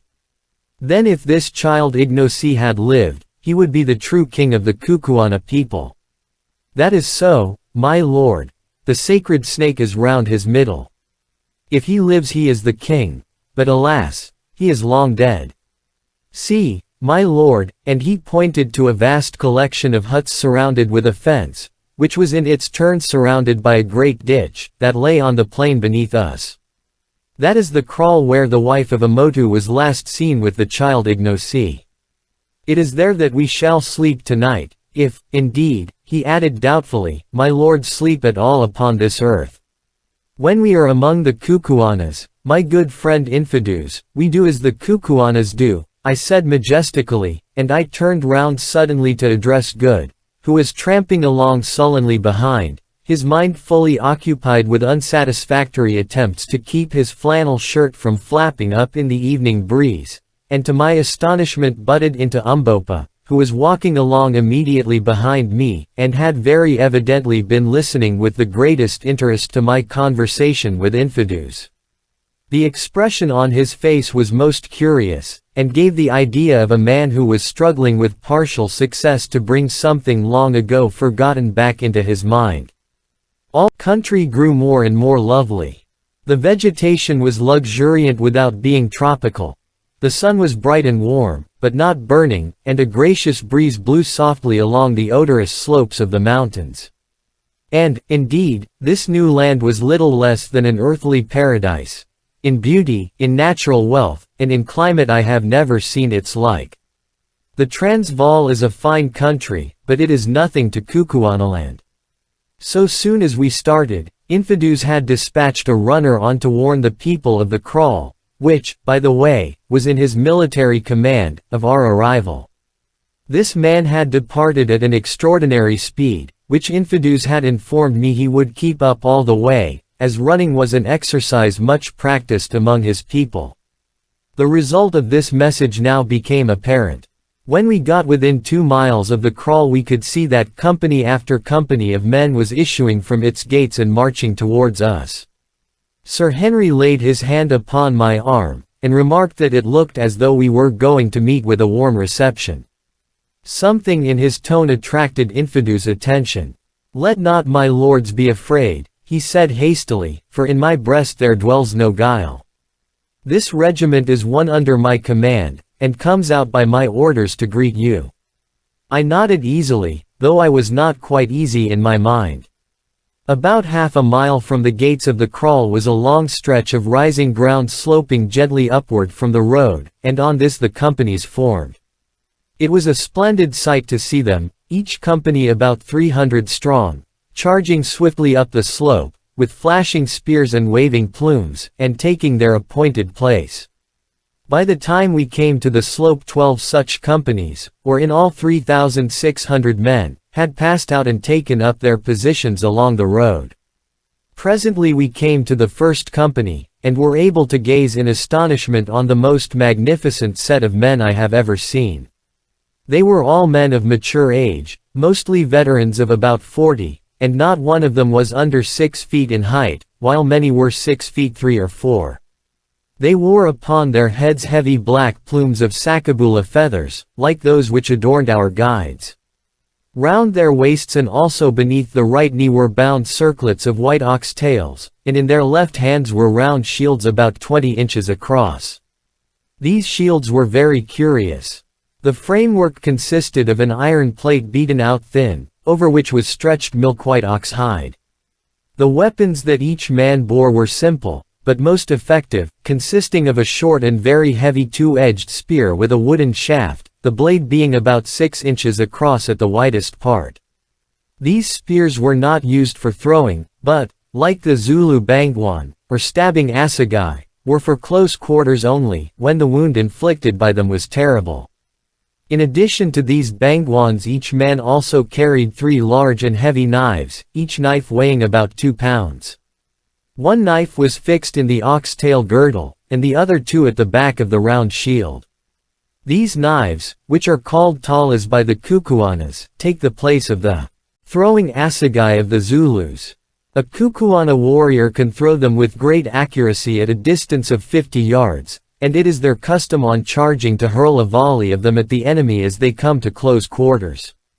Each company stood like a collection of bronze statues till we were opposite to it, when, at a signal given by its commanding officer, who, distinguished by a leopard skin cloak, stood some paces in front, every spear was raised into the air, and from 300 throats sprang forth with a sudden roar the royal salute of Kum.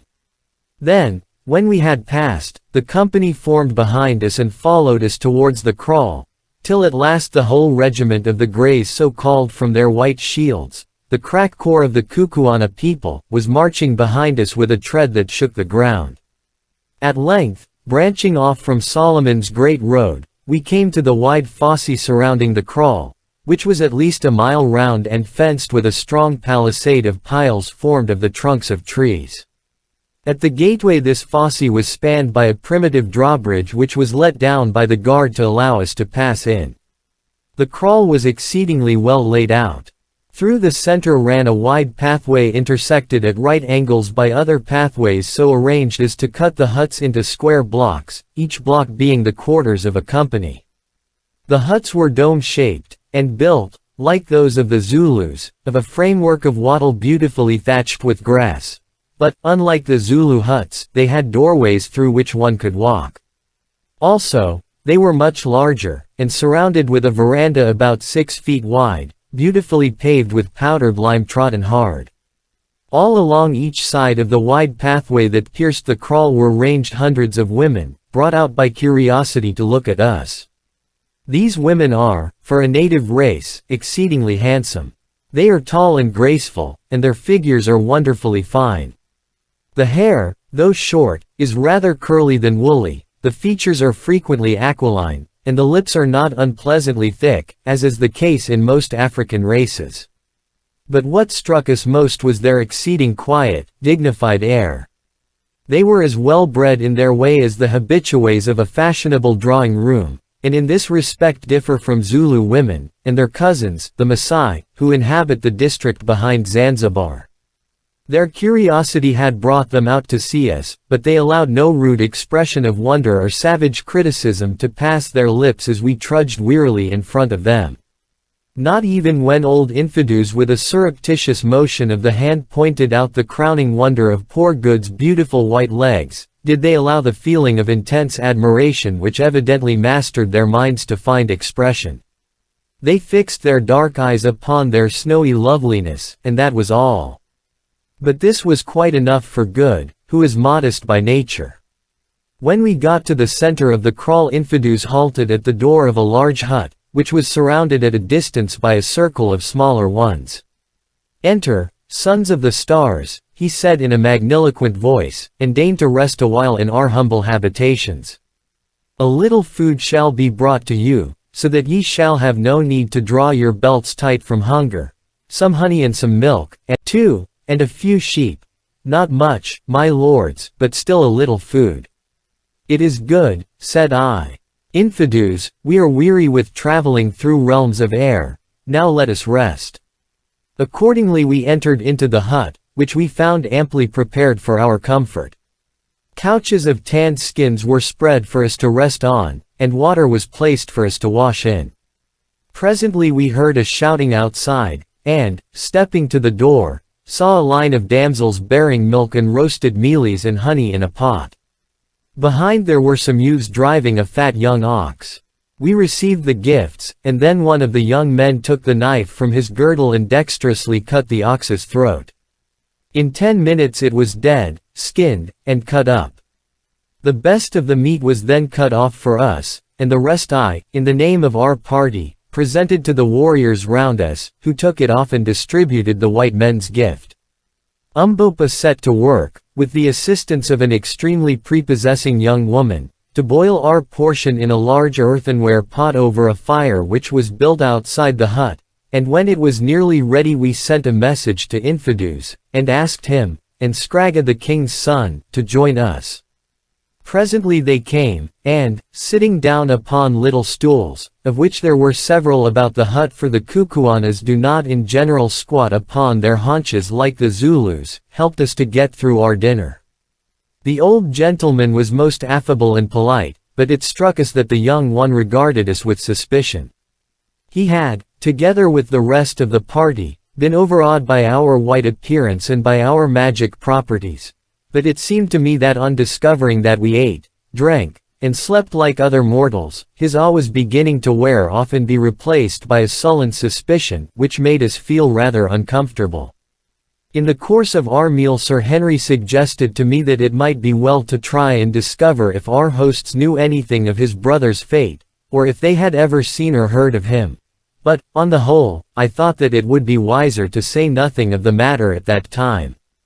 After supper we filled our pipes and lit them, a proceeding which filled Infidus and Scragga with astonishment. The Kukuanas were evidently unacquainted with the divine uses of tobacco smoke. The plant was grown among them extensively, but, like the Zulus, they only used it for snuff, and quite failed to identify it in its new form. Presently I asked Infidus when we were to proceed on our journey, and was delighted to learn that preparations had been made for us to leave on the following morning, messengers having already left to inform Twala, the king, of our coming. It appeared that Twala was at his principal place, known as Lu, making ready for the great annual feast which was held in the first week of June. At this gathering all the regiments, with the exception of certain detachments left behind for garrison purposes, were brought up and paraded before the king, and the great annual witch hunt, of which more by and by, was held. We were to start at dawn, and Infidus, who was to accompany us, expected that we should, unless we were detained by accident or by swollen rivers, reach Lu on the night of the second day. When they had given us this information our visitors bade us good night, and, having arranged to watch turn and turn about, 3 of us flung ourselves down and slept the sweet sleep of the weary, while the 4th sat up on the lookout for possible treachery. Chapter 9. Twala, the king. It will not be necessary for me to detail at length the incidents of our journey to Lu. It took 2 good days traveling along Solomon's Great Road, which pursued its even course right into the heart of Kukuanaland. Suffice it to say that as we went the country seemed to grow richer and richer, and the kraals, with their wide surrounding belts of cultivation, more and more numerous. They were all built upon the same principles as the first one we had reached, and were guarded by ample garrisons of troops. Indeed, in Kukuanaland, as among the Germans, the Zulus, and the Maasai, every able-bodied man is a soldier, so that the whole force of the nation is available for its wars, offensive or defensive. As we traveled along we were overtaken by thousands of warriors hurrying up to Lu to be present at the great annual review and festival, and a grander series of troops I never saw. At sunset on the second day we stopped to rest a while upon the summit of some heights over which the road ran, and there, on a beautiful and fertile plain before us, was Lu itself. For a native town it was an enormous place, quite 5 miles round, I should say, with outlying kraals jutting out from it, which served on grand occasions as cantonments for the regiments, and a curious horseshoe-shaped hill, with which we were destined to become better acquainted, about 2 miles to the north.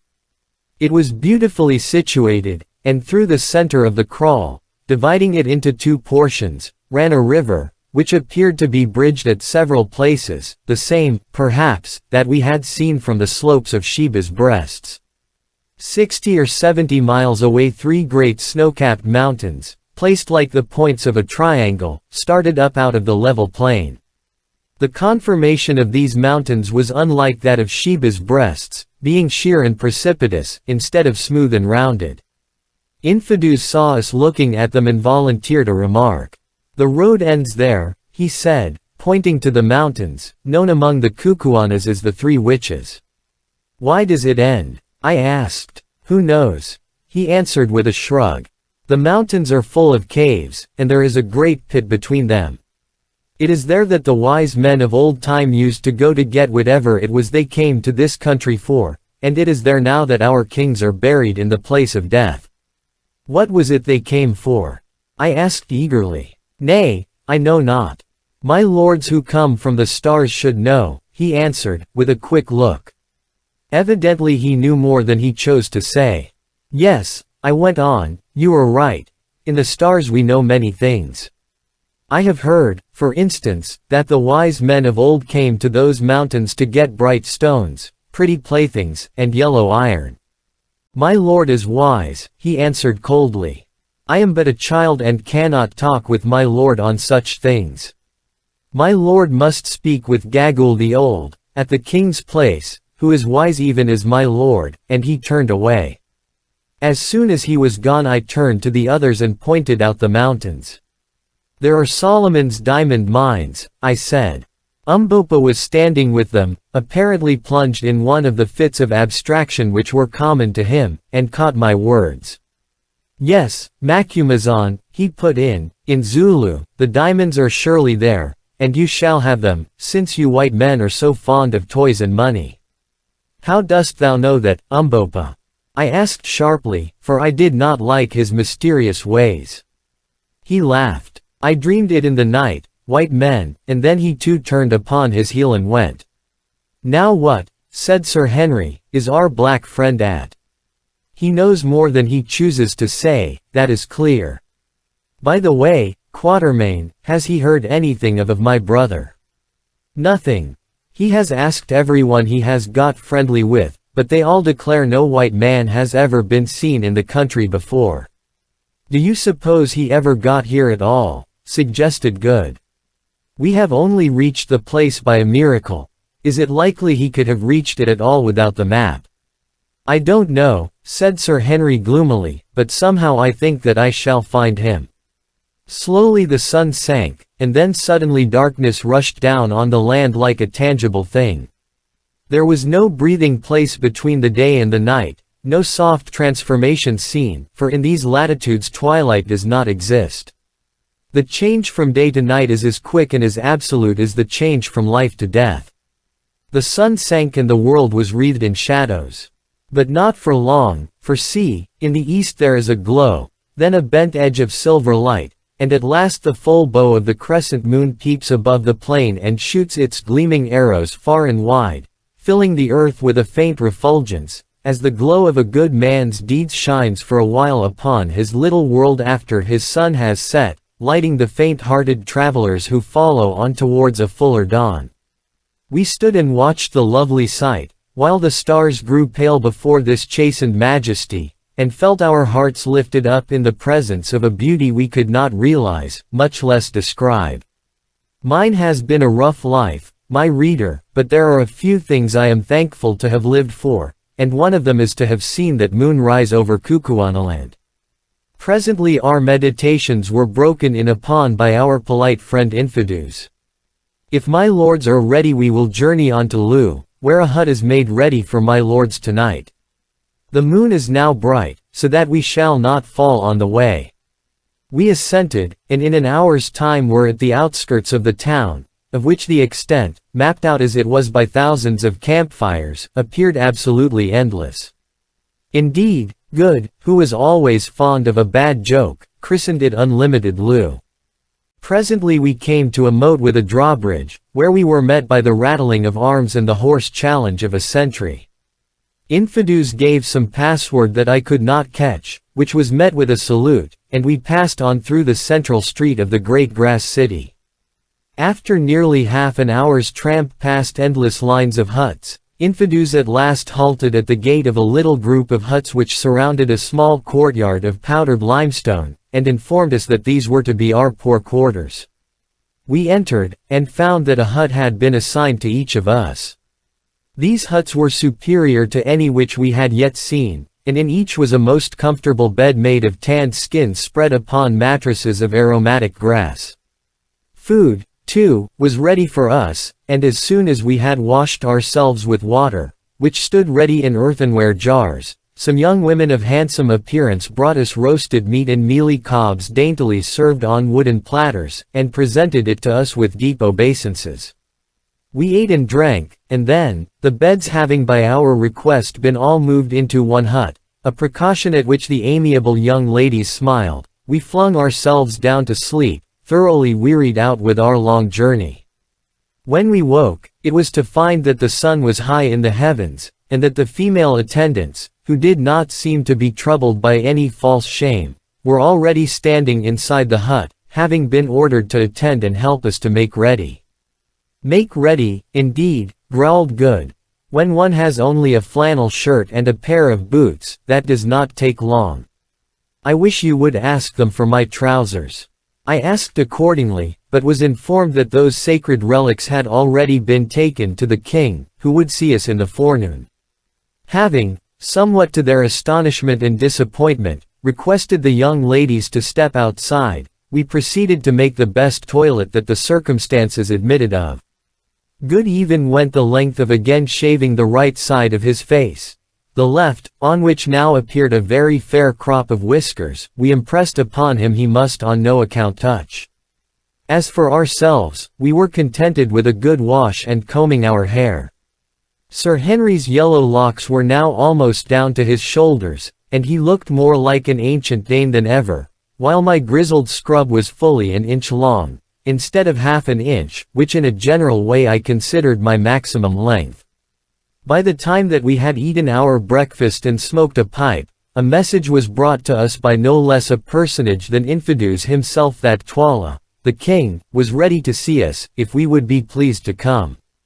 We remarked in reply that we should prefer to wait until the sun was a little higher, we were yet weary with our journey, etc.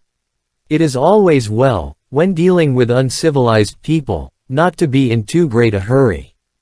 They are apt to mistake politeness for our servility. So, although we were quite as anxious to see Twala as Twala could be to see us, we sat down and waited for an hour, employing the interval in preparing such presents as our slender stock of goods permitted, namely, the Winchester rifle which had been used by poor Ventvogel, and some beads. The rifle and ammunition we determined to present to His Royal Highness, and the beads were for his wives and courtiers. We had already given a few to Infidus and Scragga, and found that they were delighted with them, never having seen anything like them before. At length we declared that we were ready, and, guided by Infidus, started off to the levee, Umbopa carrying the rifle and the beads. After walking a few hundred yards we came to an enclosure, something like that which surrounded the huts that had been allotted to us, only 50 times as big. It could not have been less than 6 or 7 acres in extent. All round the outside fence was a row of huts, which were the habitations of the king's wives. Exactly opposite the gateway, on the farther side of the open space, was a very large hut, which stood by itself, in which His Majesty resided. All the rest was open ground. That is to say, it would have been open had it not been filled by company after company of warriors, who were mustered there to the number of 7 or 8,000.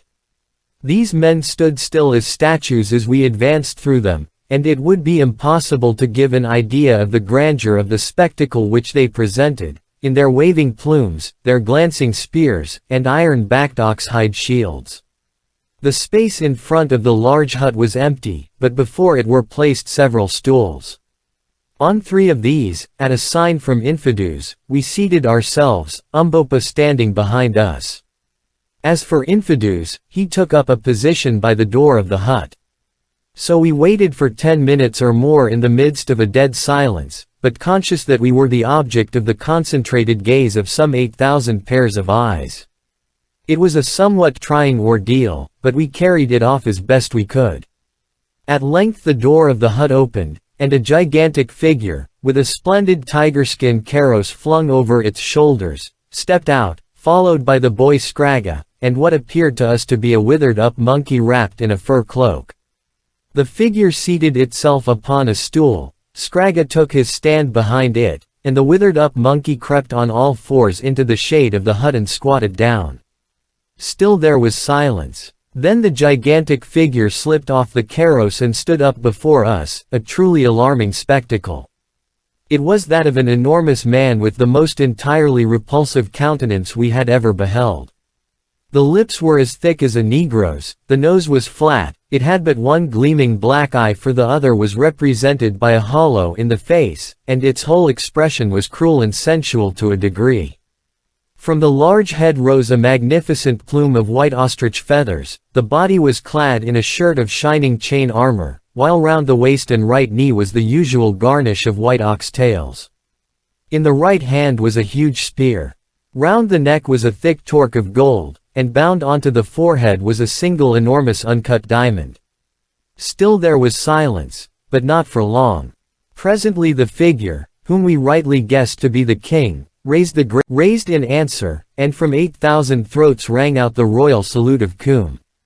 3 times this was repeated, and each time the earth shook with the noise, which can only be compared to the deepest notes of thunder. "Be humble, O people," piped out a thin voice which seemed to come from the monkey in the shade. "It is the king." "It is the king," boomed out 8,000 throats, in answer.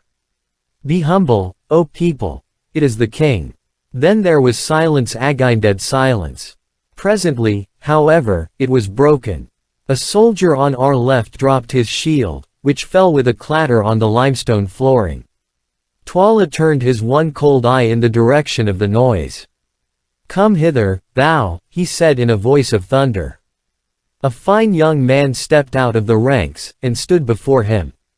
"It was thy shield that fell, thou awkward dog. Wilt thou make me a reproach in the eyes of strangers from the stars?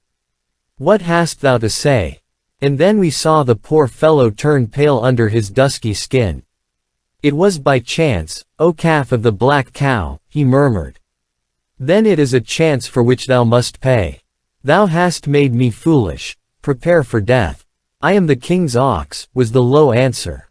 "Scragga," roared the king, "let me see how thou canst use thy spear. Kill me this awkward dog." Scragga stepped forward with an ill-favored grin, and lifted his spear. The poor victim covered his eyes with his hand and stood still. As for us, we were petrified with horror. Once, twice, he waved the spear and then struck a god. Right home the spear stood out a foot behind the soldier's back. He flung up his hands and dropped dead. From the multitude rose something like a murmur. It rolled round, and died away.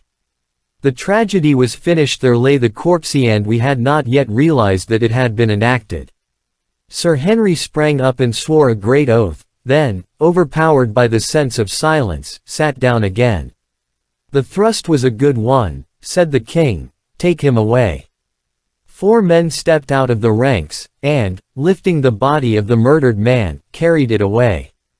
"Cover up the bloodstains, cover them up," piped out the thin voice from the monkey-like figure. "The king's word is spoken, the king's doom is done." Thereupon a girl came forward from behind the hut, bearing a jar filled with powdered lime, which she scattered over the red mark, blotting it from sight. Sir Henry meanwhile was boiling with rage at what had happened. Indeed, it was with difficulty that we could keep him still. "Sit down, for heaven's sake," I whispered. "Our lives depend on white people," he said, "who come hither, whence I know not, and why I know not, greeting." "Greeting, Twala, king of the Kukuanas," I answered. "White people, whence come ye, and what seek ye?" "We come from the stars, ask us not how. We come to see this land. Ye come from far to see a little thing. And that man with ye," pointing to Umbopa, "does he too come from the stars?" "Even so. There are people of thy color in the heavens above. But ask not of matters too high for thee, Twala, the king." "Ye speak with a loud voice, people of the stars," Twala answered, in a tone which I scarcely liked. "Remember that the stars are far off, and ye are here. How if I make ye as him whom they bear away?" I laughed out loud, though there was little laughter in my heart. "O king," I said, "be careful. Walk warily over hot stones, lest thou shouldst burn thy feet. Hold the spear by the handle, lest thou shouldst cut thy hands. Touch but one hair of our heads, and destruction shall come upon thee. What, have not these," pointing to Infidus and Scragga, who, young villain that he was employed in cleaning the blood of the soldier off his spear, "told thee what manner of men we are? Hast thou ever seen the like of us? And I pointed to Good, feeling quite sure that he had never seen anybody before who looked in the least like him as he then appeared. It is true, I have not, said the king. Have they not told thee how we strike with death from afar? I went on. They have told me, but I believe them not. Let me see you kill. Kill me a man among those who stand yonder, and he pointed to the opposite side of the kraal, and I will believe. Nay, I answered, we shed no blood of man except in just punishment, but if thou wilt see, bid thy servants drive in an ox through the kraal gates, and before he has run 20 paces I will strike him dead. Nay, laughed the king, kill me a man, and I will believe. Good, O king, so be it, I answered coolly. Do thou walk across the open space, and before thy feet reach the gate thou shalt be dead. Or, if thou wilt not, send thy son Scragga, whom at that moment it would have given me much pleasure to shoot. On hearing this suggestion Scragga gave a sort of howl, and bolted into the hut. Twala frowned majestically. The suggestion did not please him. Let a young ox be driven in, he said. 2 men at once departed, running swiftly. Now, Sir Henry, said I, do you shoot. I want to show this ruffian that I am not the only magician of the party. Sir Henry accordingly took the express, and made ready. I hope I shall make a good shot, he groaned. You must, I answered. If you miss with the first barrel, let him have the second. Sight for 150 yards, and wait. Came a pause, till presently we caught sight of an ox running straight for the kraal gate. It came on through the gate, and then, catching sight of the vast concourse of people, stopped stupidly, turned round, and bellowed. Now's your time, I whispered. Up went the rifle. Bang! Thud! And the ox was kicking on his back, shot in the ribs. The semi-hollow bullet had done its work well, and a sigh of astonishment went up from the assembled thousands. I turned coolly round. Have I lied, O king? Nay, white man, it is a truth, was the somewhat odd answer. Listen, Twala, I went on. Thou hast seen. Now know we come in peace, not in war. See here, and I held up the Winchester repeater. Here is a hollow staff that shall enable you to kill even as we kill. Only this charm I lay upon it, thou shalt kill no man with it. If thou liftest it against a man, it shall kill thee. Stay, I will show thee. Bid a man step 40 paces and place the shaft of a spear in the ground so that the flat blade looks towards us. In few seconds it was done. Now, see, I will break the spear. Taking a careful sight, I fired. The bullet struck the flat of the spear and broke the blade into fragments. Again the sigh of astonishment went up. Now, Twala, handing him the rifle, this magic tube we give to thee, and by I will show thee how to use it. But beware how thou usest the magic of the stars against a man of earth, and I handed him the rifle. He took it very gingerly, and laid it down at his feet. As he did so I observed the wizened, monkey-like figure creeping up from the shadow of the hut. It crept on all fours, but when it reached the place where the king sat it rose upon its feet, and, throwing the furry covering off its face, revealed a most extraordinary and weird countenance. It was apparently that of a woman of great age, so shrunken that in size it was no larger than that of a year-old child, and was made up of a collection of deep, yellow wrinkles. Set in the wrinkles was a sunken slit that represented the mouth, beneath which the chin curved outward to a point. There was no nose to speak of. Indeed, the whole countenance might have been taken for that of a sun-dried corpse had it not been for a pair of large black eyes, still full of fire and intelligence, which gleamed and played under the snow-white eyebrows and the projecting parchment-colored skull, like jewels in a charnel house. As for the skull itself, it was perfectly bare, and yellow in hue, while its wrinkled scalp moved and contracted like the hood of a cobra. The figure to whom this fearful countenance, which caused a shiver of fear to pass through us as we gazed on it, Listen, O king! Listen, O people! Listen, O mountains and plains and rivers, home of the Kukuana race! Listen, O skies and sun, O rain and storm and mist! Listen, all things that live and must die. Listen, all dead things that must live again to die. Listen, the spirit of life is in me, and I prophesy. I prophesy. I prophesy. The words died away in a faint wail, and terror seemed to seize upon the hearts of all who heard them, including ourselves. The old woman was very terrible. Blood, blood, blood, rivers of blood, blood everywhere.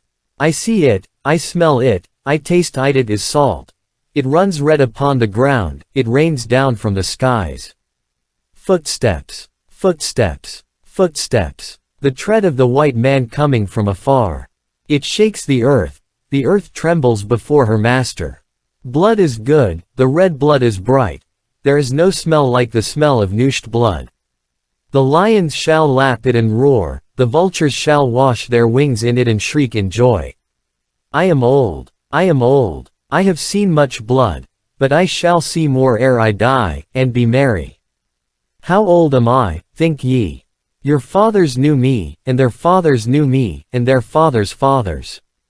I have seen the white man, and know his desires. I am old, but the mountains are older than I. Who made the great road, tell me. Who wrote in pictures on the rocks, tell me. Who reared up the three silent ones yonder, who gaze across the pit, tell me. And she pointed towards the three precipitous mountains we had noticed on the previous night. Ye know not, but I know. It was a white people who were before ye were, who shall be when ye are not, who shall eat ye up and destroy ye. Yea, yea, yea. And what came they for? The white ones, the terrible ones, the skilled in magic and all learning, the strong, the unswerving. What is that bright stone upon thy forehead, O king? Whose hands made the iron garments upon thy breast, O king? Ye know not, but I know. I the old one, I the wise one, I the Isanusi witch doctress. Then she turned her bald, vulture head towards us. What seek ye, white men of the stars? Ah, yes, of the stars. Do ye seek a lost one? Ye shall not find him here. He is not here. Never for ages upon ages has a white foot pressed this land. Never but once, and he left it but to die. Ye come for bright stones. I know I know it. Ye shall find them when the blood is dry. But shall ye return whence ye came, or shall ye stop with me? Ha, ha, ha. And thou with the dark skin and the proud bearing, pointing her skinny finger at Umbopa, who art thou, and what seekest thou? Not stones that shine, not yellow metal that gleams, that thou leavest to, white men from the stars. Methinks I know thee, methinks I can smell the smell of the blood in thy veins. Strip off the girdle. Here the features of this extraordinary creature became convulsed, and she fell to the ground foaming in an epileptic fit and was carried off into the hut. The king rose up, trembling, and waved his hand. Instantly the regiments began to file off, and in 10 minutes, save for ourselves, the king, and a few attendants, the great space was left clear. White people, he said, it passes in my mind to kill ye. Gagul has spoken strange words.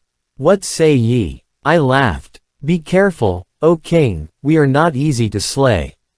Thou hast seen the fate of the ox. Wouldst thou be as the ox? The king frowned. It is not well to threaten a king. We threaten not, we speak what is true. Try to kill us, O king, and learn. The great man put his hand to his forehead. Go in peace, he said at length. Tonight is the great dance. Ye shall see it. Fear not that I shall set a snare for ye. Tomorrow I shall think. It is well, O king, I answered unconcernedly, and then, accompanied by Infidus, we rose and went back to our kraal. Chapter 10. The Witch Hunt. On reaching our hut, I motioned to Infidus to enter with us. Now, Infidus, I said, we would speak with thee. Let my lords say on. It seems to us, Infidus, that Twala, the king, is a cruel man. It is so, my lords. Alas, the land cries out with his cruelties. Tonight ye will see. It is the great witch hunt, and many will be smelled out as wizards and slain.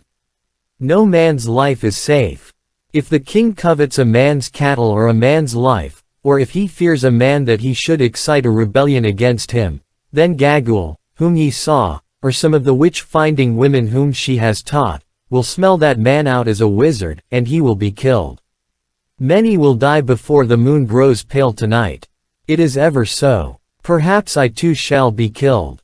As yet I have been spared, because I am skilled in war and beloved by the soldiers, but I know not how long I shall live. The land groans at the cruelties of Twala, the king. It is wearied of him and his red ways. Then why is it, Infidus, that the people do not cast him down? Nay, my lords, he is the king, and if he were killed Skraga would reign in his place, and the heart of Skraga is blacker than the heart of Twala, his father. If Skraga were king, the yoke upon our neck would be heavier than the yoke of Twala. If Amotu had never been slain, or if Ignosi, his son, had lived, it had been otherwise, but they are both dead. How know you that Ignosi is dead? Said a voice behind us. We looked round with astonishment to see who spoke. It was Umbopa. What meanest thou, boy? Asked Infidus. Who told thee to speak? Listen, Infidus, was the answer, and I will tell thee a story. Years ago the king Amotu was killed in this country, and his wife fled with the boy Ignosi. Is it not so? It is so. It was said that the woman and the boy died upon the mountains. Is it not so? It is even so. Well, it came to pass that the mother and the boy Ignosi did not die. They crossed the mountains, and were led by a tribe of wandering desert men across the sands beyond, till at last they came to water and grass and trees again. How knowest thou? Listen. They traveled on, many months' journey, till they reached a land where a people called the Amazulu, who too are of the Kukuana stock, live by war, and with them they tarried many years, till at length the mother died. Then the son, Ignosi, again became a wanderer, and went on into a land of wonders, where white people live, and for many more years learned the wisdom of the white people. It is a pretty story, said Infidus incredulously. For many years he lived there working as a servant and a soldier, but holding in his heart all that his mother had told him of his own place, and casting about in his mind to find how he might get back there to see his own people and his father's house before he died. For many him who can wait for it, and he met some white men who would seek this unknown land, and joined himself to them. The white men started and journeyed on, seeking for one who is lost. They crossed the burning desert, they crossed the snow-clad mountains, and reached the land of the Kukuanas, and there they met thee, O Infidus.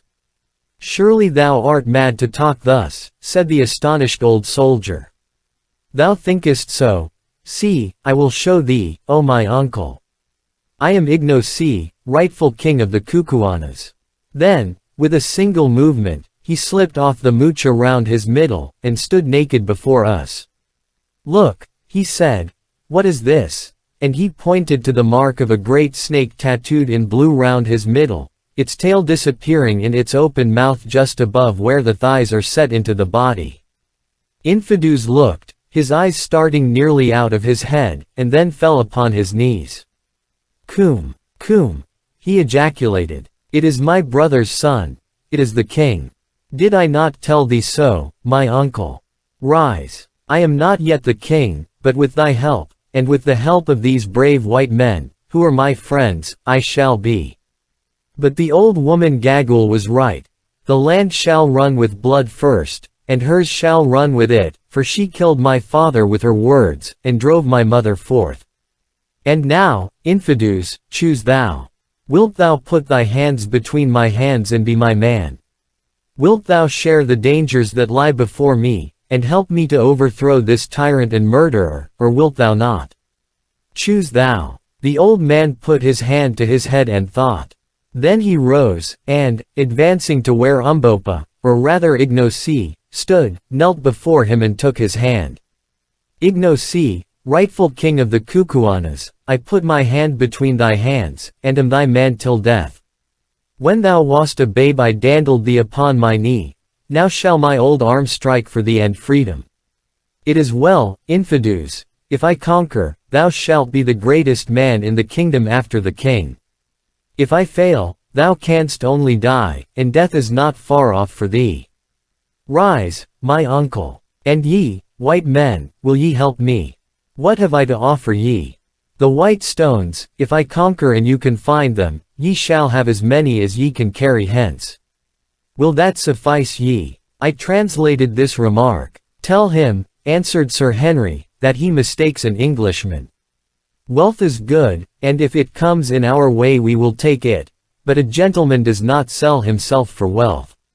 But, speaking for myself, I say this. I have always liked Umbopa, and so far as in me lies will stand by him in this business. It will be very pleasant to me to try and square matters with that cruel devil, Twala. What do you say, Good, and you, Quatermain? Well, said Good, to adopt the language of hyperbole, in which all these people seem to indulge, you can tell him that a roe is surely good, and warms the cockle heart, and that, so far as I am concerned, I'm his boy. My only stipulation is that he allow me to wear trousers. I translated these answers. It is well, my friends, said Ignosi, late Umbopa. And what say you, Macumazon? Art thou too with me, old hunter, cleverer than a wounded buffalo? I thought a while and scratched my head. Umbopa, or Ignosi, I said, I don't like revolutions. I am a man of peace, and a bit of a coward. Here Umbopa smiled, but, on the other hand, I stick to my friends, Ignosi. You have stuck to us and played the part of a man, and I will stick to you. But, mind you, I am a trader, and have to make my living. So I accept your offer about those diamonds, in case we should ever be in a position to avail ourselves of it. Another thing. We came, as you know, to look for Incubus, Sir Henry's lost brother. You must help us to find him. That will I do, answered Ignosi. Stay, Infidus, by the sign of the snake round my middle, tell me the truth. Has any white man to thy knowledge set his foot within the land? None, O Ignosi. If any white man had been seen or heard of, wouldst thou have known it? I should certainly have known. Thou hearest, Incubu, said Ignosi to Sir Henry. He has not been here. Well, well, said Sir Henry, with a sigh, there it is. I suppose he never got here. Poor fellow, poor fellow. So it has all been for nothing. God's will be done. Now for business, I put in, anxious to escape from a painful subject.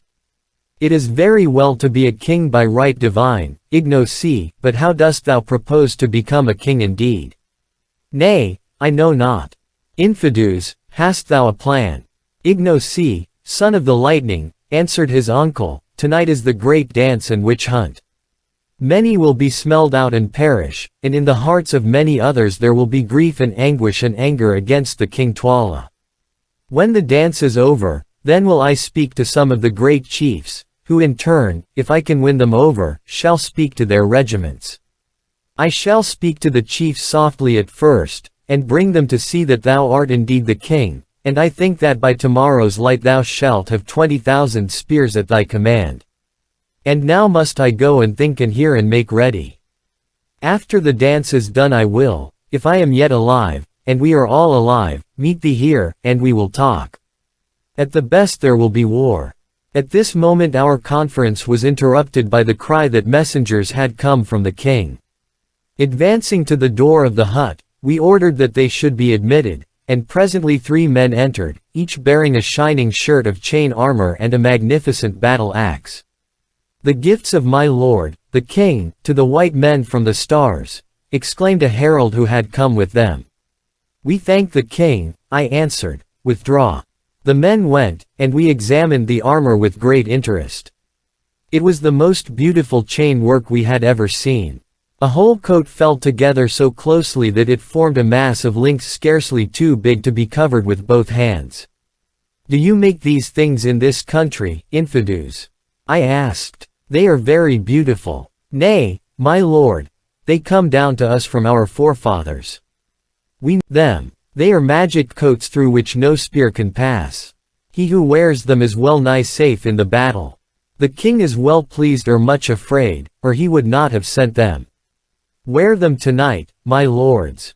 The rest of the day we spent quietly resting and talking over the situation, which was sufficiently exciting. At last the sun went down, the 1,000 watch-fires glowed out, and through the darkness we heard the tramp of many feet and the clashing of hundreds of spears, as the regiments passed to their appointed places to be ready for the great dance. About 10 the full moon came up in splendor, and as we stood watching her ascent Infidus arrived, clad in full war toggery, and accompanied by a guard of 20 men to escort us to the dance. We had already, as he recommended, donned the shirts of chain armor which the king had sent us, putting them on under our ordinary clothing, and finding to our surprise that they were neither very heavy nor uncomfortable. These steel shirts, which had evidently been made for men of a very large stature, hung somewhat loosely upon Good and myself, but Sir Henry's fitted his magnificent frame like a glove. Then, strapping our revolvers round our waists, and taking the battle axes which the king had sent with the armor in our hands, we started. On arriving at the great kraal where we had that morning been interviewed by the king, we found that it was closely packed with some 20,000 men arranged in regiments round it. The regiments were in turn divided into companies, and between each company was a little path to allow free passage to the witch-finders to pass up and down. Anything more imposing than the sight that was presented by this vast and orderly concourse of armed men it is impossible for one to conceive. There they stood perfectly silent, and the moonlight poured its light upon the forest of their raised spears, upon their majestic forms, waving plumes, and the harmonious shading of their various colored shields. Wherever we looked was line upon line of set faces surmounted by range upon range of glittering spears. Surely, I said to Infidus, the whole army is here. Nay, Macumazahn, he answered, but a third part of it. 1/3 part is present at this dance each year. Another third part is mustered outside in case there should be trouble when the killing begins. 10,000 more garrison the outposts round Looe, and the rest watch at the kraals in the country. Thou seest it is a very great people. They are very silent, said Good. And, indeed, the intense stillness among such a vast concourse of living men was almost overpowering. What says Bhugwan? Asked Infidus. I translated. Those over whom the shadow of death is hovering are silent, he answered grimly. Will many be killed? Very many. It seems, I said to the others, that we are going to assist at a gladiatorial show arranged regardless of expense. Sir Henry shivered, and Good said that he wished that we could get out of it. Tell me, I asked Infidus, are we in danger?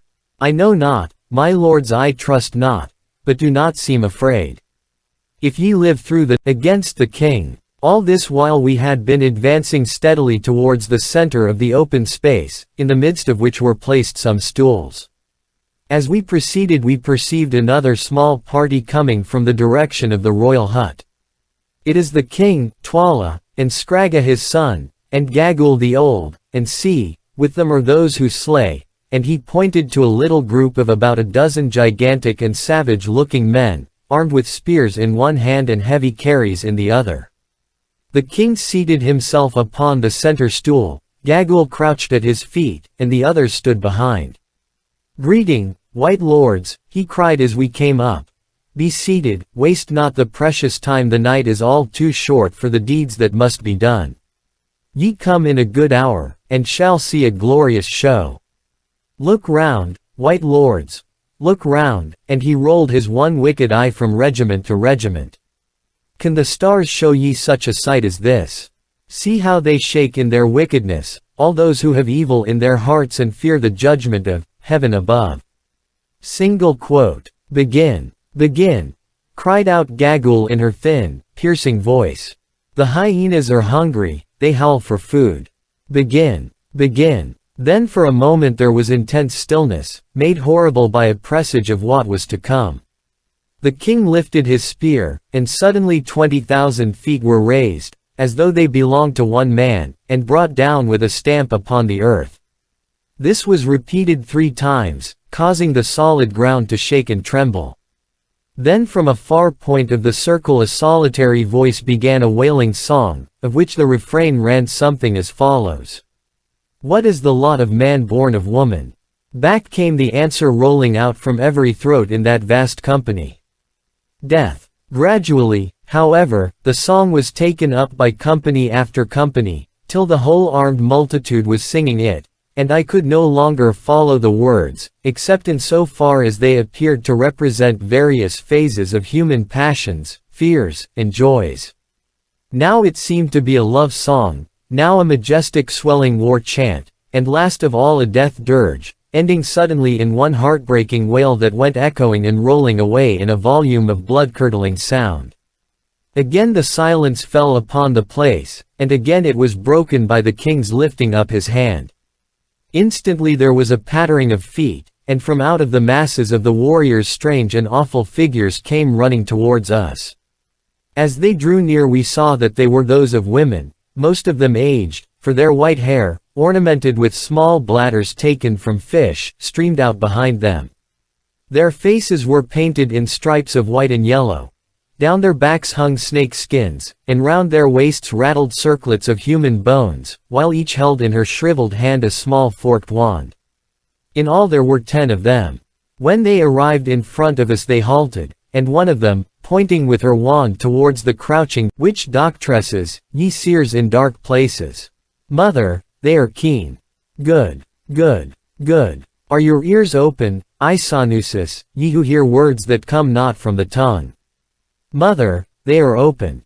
Good, good, good. Are your senses awake, Isanusis? Can ye smell blood? Can ye purge the land of the wicked ones who compass evil against the king and against their neighbors? Are ye ready to do the justice of heaven above, ye whom I have taught, who have eaten of the bread of my wisdom and drunk of the water of my magic? Mother, we can. Then go. Tarry not, ye vultures. See the slayers, pointing to the ominous group of executioners behind, make sharp their spears. The white men from afar are hungry to see. Go. With a wild yell the weird party broke away in every direction, like fragments from a shell, and, the dry bones round their waists rattling as they ran, made direct for various points of the dense human circle.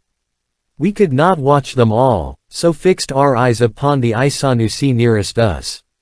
When she came within a few paces of the warriors, she halted and began to dance wildly, turning round and round with an almost incredible rapidity, and shrieking out sentences such as, I smell him, the evildoer. He is near, he who poisoned his mother.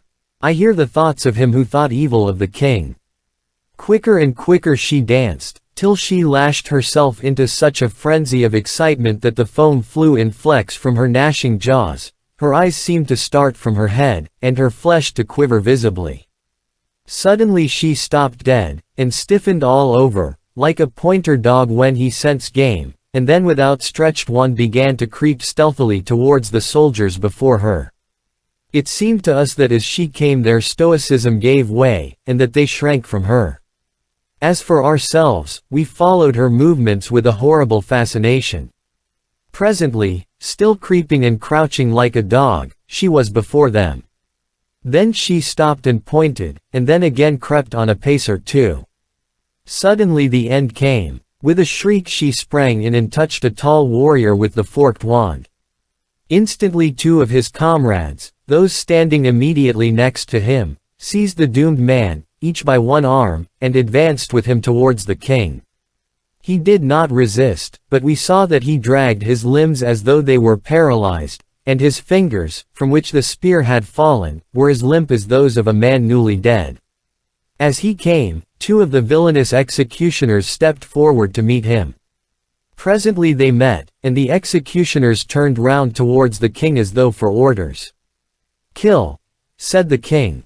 Kill, squeaked Gaguel. Kill, re-echoed Scragga, with a hollow chuckle. 1, counted Twala, the king, just like a black Madame Defarge, as Good said, and the body was dragged a few paces away and stretched out. Hardly was this done before another poor wretch was brought up, like an ox to the slaughter. This time we could see, from the leopard skin cloak, that the man was a person of rank. Again the awful syllables were spoken, and the victim fell dead. 2, counted the king. And so the deadly game went on, till some 100 bodies were stretched in rows behind us. I have heard of the gladiatorial shows of the Caesars, and of the Spanish bullfights, but I take the liberty of doubting if they were either of them half as horrible as this Kukuana witch hunt. Gladiatorial shows and Spanish bullfights, at any rate, contributed to the public amusement, which certainly was not the case here. The most confirmed sensation monger would fight shy of sensation if he knew that it was well on the cards that he would, in his own proper person, be the subject of the next event. Once we rose and tried to remonstrate, but were sternly repressed by Twala. Let the law take its course, white men. These dogs are magicians and evildoers. It is well that they should die, was the only answer vouchsafed to us. About midnight there was a pause. The witch-finders gathered themselves together, apparently exhausted with their bloody work, and we thought that the whole performance was done with. But it was not so, for presently, to our surprise, the old woman, Gagul, rose from her crouching position, and, supporting herself with a stick, staggered off into the open space. It was an extraordinary sight to see this frightful, vulture-headed old creature, bent nearly double with extreme age, gather strength by degrees till at last she rushed about almost as actively as her ill-omened pupils. To and fro she ran, chanting to herself, till suddenly she made a dash at a tall man standing in front of one of the regiments, and touched him. As she did so a sort of groan went up from the regiment, which he evidently commanded. But all the same 2 of its members seized him and brought him up for execution. We afterwards learned that he was a man of great wealth and importance, being, indeed, a cousin of the king's. He was slain, and the king counted 103. Then Gagul again sprang to and fro, gradually drawing nearer and nearer to ourselves. Hang me if I don't believe she is going to try her games on us, ejaculated Good in horror. Nonsense, said Sir Henry. As for myself, as I saw that old fiend dancing nearer and nearer, my heart positively sank into my boots. I glanced behind us at the long rows of corpses, and shivered. Nearer and nearer waltzed Gagul, looking for all the world like an animated crooked stick, her horrid eyes gleaming and glowing with a most unholy luster. Nearer she came, and nearer yet, every pair of eyes in that vast assembly. Which is it to be? Asked Sir Henry to himself. In a moment all doubts were set at rest, for the old woman had rushed in and touched Umbopa, now Ignosi, on the shoulder. I smell him out, she shrieked. Kill him, he is full of evil. Kill him, the stranger, before blood flows for him. Slay him, O king. There was a pause, which I instantly took advantage of. O king, I called out, rising from my seat, this man is the servant of thy guests, he is their dog. Whosoever sheds the blood of our dog sheds our blood. By the sacred law of hospitality I claim protection for him. Gagul, mother of the witch doctors, has smelled him out. He must die, white men, was the sullen answer. Nay, he shall not die, I replied. He who tries to touch him shall die indeed. Seize him, roared Twala to the executioners, who stood round red to the eyes with the blood of their victims. They advanced towards us, and then hesitated. As for Ignosi, he raised his spear, and raised it as though determined to sell his life dearly. Stand back, ye dogs, I shouted, if ye would see tomorrow's light. Touch one hair of his head and your king dies, and I covered Twala with my revolver. Sir Henry and Good also drew their pistols, Sir Henry pointing his at the leading executioner, who was advancing to carry out the sentence, and Good taking a deliberate aim at Gagul. Twala winced perceptibly, as my barrel came in a line with his broad chest. Well, I said, what is it to be, Twala? Then he spoke. Put away your magic tubes, he said. Ye have adjured me in the name of hospitality, and for that reason, but not from fear of what ye can do, I spare him. Go in peace. It is well, I answered unconcernedly. We are weary of slaughter, and would sleep. Is the dance ended? It is ended, Twala answered sulkily. Let these dogs, pointing to the long rows of corpses, be flung out to the hyenas and the vultures, and he lifted his spear. Instantly the regiments began in perfect silence to defile off through the kraal gateway, a fatigued party only remaining behind to drag away the corpses of those who had been sacrificed. Then we too rose, and, making our salam to His Majesty, which he hardly deigned to acknowledge, departed to our kraal. Well, said Sir Henry, as we sat down, having first lit a lamp of the sort used by the Kukuanas, of which the wick is made of the fiber of a species of palm leaf and the oil of clarified hippopotamus fat. Well, I feel going on. I tried to keep my eyes shut, but they would open just at the wrong time. I wonder where Infidus is. Umbopa, my friend, you ought to be grateful to us. Your skin came near to having an air hole made in it. I am grateful, Bhugwan, was Umbopa's answer, when I had translated, and I shall not forget. As for Infidus, he will be here by and by. We must wait. So we Chapter 11. We give a sign. For a long while, 2 hours, I should think we sat there in silence, for we were too overwhelmed by the recollection of the horrors we had seen to talk. At last, just as we were thinking of turning in, for already there were faint streaks of light in the eastern skyway, heard the sound of steps. Then came the challenge of the sentry who was posted at the kraal gate, which was apparently answered, though not in an audible tone, for the steps came on, and in another second Infidus had entered the hut, followed by some half a dozen stately-looking chiefs. My lords, he said, I have come, according to my word. My lords and Ignosi, rightful king of the Kukuanas, I have brought with me these men, pointing to the row of chiefs, who are great men among us, having each one of them the command of 3,000 soldiers, who live but to do their bidding, under the kings. I have told them of what I have seen, and what my ears have heard. Now let them also see the sacred snake round thee, and hear thy story, Ignosi, that they may say whether or no they will make cause with thee against Twala the king. For answer, Ignosi again stripped off his girdle and exhibited the snake tattooed around him. Each chief in turn drew near and examined it by the dim light of the lamp, and without saying a word passed on to the other side. Then Ignosi resumed his mucha and, addressing them, repeated the history he had detailed in the morning. Now ye have heard, chiefs, said Infidus, when he had done, what say ye? Will ye stand by this man and help him to his father's throne, or will ye not? The land cries out against Twala, and the blood of the people flows like the waters in spring.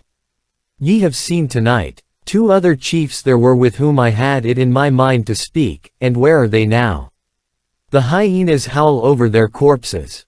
Soon will ye be as they are if ye strike not. Choose, then, my brothers. The eldest of the 6 men, a short, thick-set warrior with white hair, stepped forward a pace and answered, Thy words are true, Infidus, the land cries out. My own brother is among those who died tonight. But this is a great matter, and the thing is hard to believe. How know we that if we lift our spears it may not be for an impostor? It is a great matter, I say, and none may see the end of it. For of this be sure, blood will flow in rivers before the deed is done. Many will still cleave to the king, for men worship the sun that still shines bright in the heavens, and not that which has not risen. These white men from the stars, their magic is great, and Ignosi is under the cover of their wing. If he be indeed the rightful king, let them give us a sign, and let the people have a sign, that all may see. So shall men cleave to us, knowing that the white man's magic is with them. Ye have the sign of the snake, I answered. My lord, it is not enough. The snake may have been placed there since the man's birth. Show us a sign. We will not move without a sign. The others gave a decided assent, and I turned in perplexity to Sir Henry and Good, and explained the situation. I think I have it, said Good exultingly. Ask them to give us a moment to think. I did so, and the chiefs withdrew. As soon as they were gone, Good went to the little box in which his medicines were, unlocked it, and took out a notebook, in the front of which was an almanac. "Now, look here, you fellows, isn't tomorrow the 4th of June?" We had kept a careful note of the days, so were able to answer that it was. "Very good. Then here we have it, the 4th of June, total eclipse of the sun commences at 11:15 Greenwich time, visible in these islands, Africa, etc. There's a sign for you. Tell them that you will darken the sun tomorrow." The idea was a splendid one. Indeed, the only fear about it was a fear lest Good's almanac might be incorrect. If we made a false prophecy on such a subject, our prestige would be gone forever, and so would Ignosi's chance of the throne of the Kukuanas. "Suppose the almanac is wrong," suggested Sir Henry to Good, who was busily employed in working out something on the flyleaf of the book.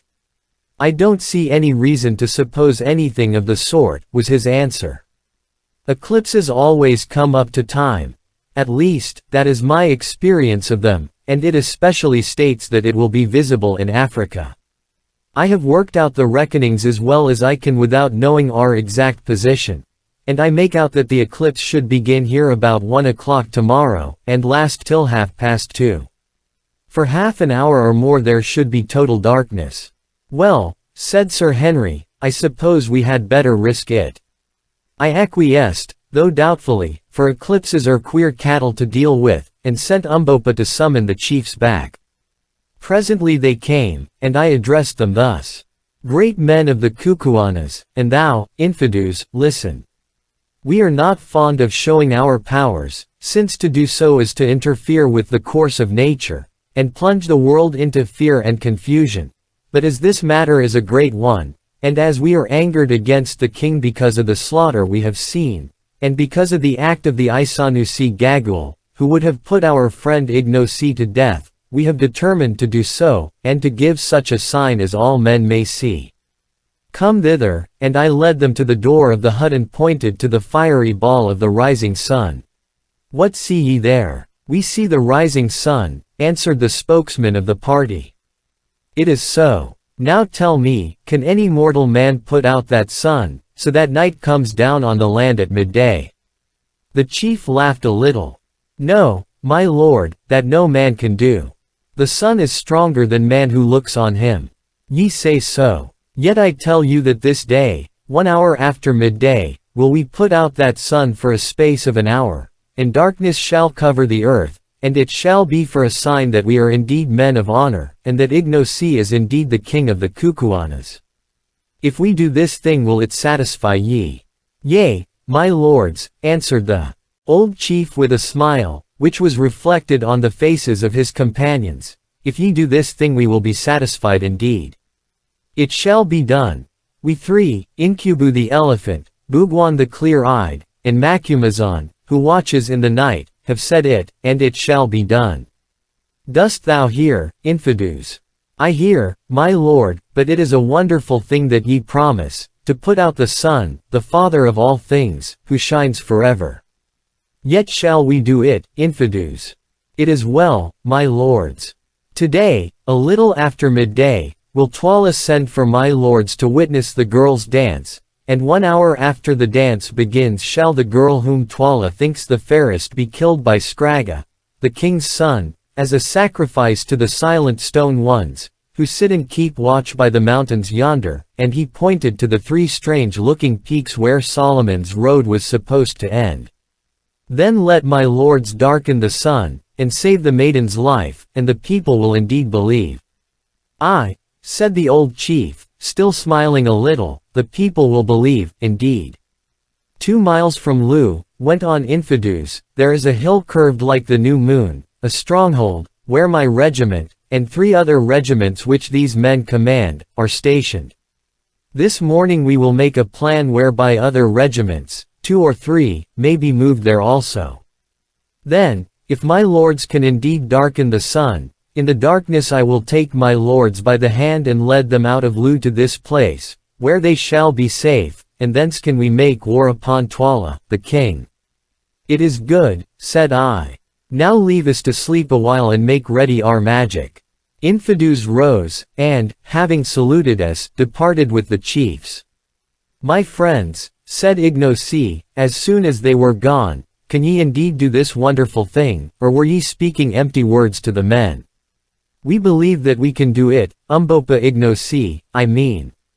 It is strange, he answered, and had ye not been Englishmen I would not have believed it. But English, gentlemen, tell no lies. If we live through the matter, be sure I will repay ye.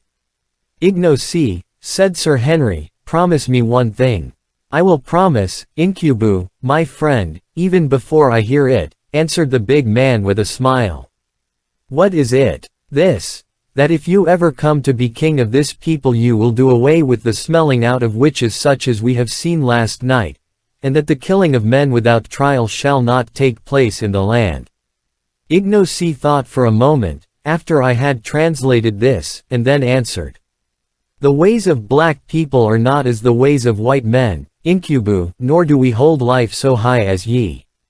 Yet will I promise it.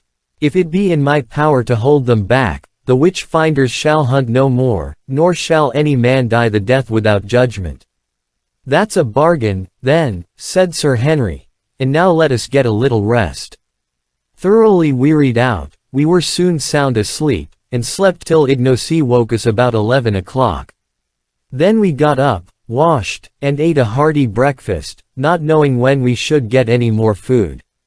After that we went outside the hut and stared at the sun, which we were distressed to observe presented a remarkably healthy appearance, without a sign of an eclipse anywhere about it. I hope it will come off, said Sir Henry doubtfully. False prophets often find themselves in painful positions. Mournfully. For so sure as we are living men, some of those chiefs will tell the whole story to the king, and then there will be another sort of eclipse, and one that we shall not like. Returning to the hut, we dressed ourselves, putting on the mail shirts which the king had sent us as before. Scarcely had we done so when a messenger came from Twala to bid us to the great annual dance of girls which was about to be celebrated. Taking our rifles and ammunition with us, so as to have them handy in case we had to fly, as suggested by Infidus, we started boldly enough, though with inward fear and trembling. The great space in front of the king's kraal presented a very different appearance from what it had done on the previous evening. In the place of the grim ranks of serried warriors were company after company of Kukuana girls, not overdressed, so far as clothing went, but each crowned with a wreath of flowers, and holding a palm leaf in one hand and a tall white lily the arum in the other. In the center of the open space sat Twala, the king, with old Gagul at his feet, attended by Infidus, the boy Scragga, and about a dozen guards. There were also present about a score of chiefs, among whom I recognized most of our friends of the night before. Twala greeted us with much apparent cordiality, though I saw him fix his one eye viciously on Umbopa. Welcome, white men from the stars, he said. This is a different sight from what your eyes gazed on by the light of last night's moon, but it is not so good a sight. Girls are pleasant, and were it not for such as these, and he pointed round him, we should none of us be here today, but men are better. Kisses and the tender words of women are sweet, but the sound of the clashing of men's spears, and the smell of men's blood, are sweeter far. Would ye have wives from among our people, white men? If so, choose the fairest here, and ye shall have them, as many as ye will, and he paused for an answer. As the prospect did not seem to be without attractions to Good, who was, like most sailors, of a susceptible nature, I, being elderly and wise, and foreseeing the endless complications that anything of the sort would involve for women bring trouble as surely as the night follows the day, put in a hasty answer. Thanks, O king, but we white men wed only with white women like ourselves. Your maidens are fair, but they are not for us. The king laughed. It is well. In our land there is a proverb which says, woman's eyes are always bright, whatever the color, and another which says, love her who is present, for be sure she who is absent is false to thee, but perhaps these things are not so in the stars.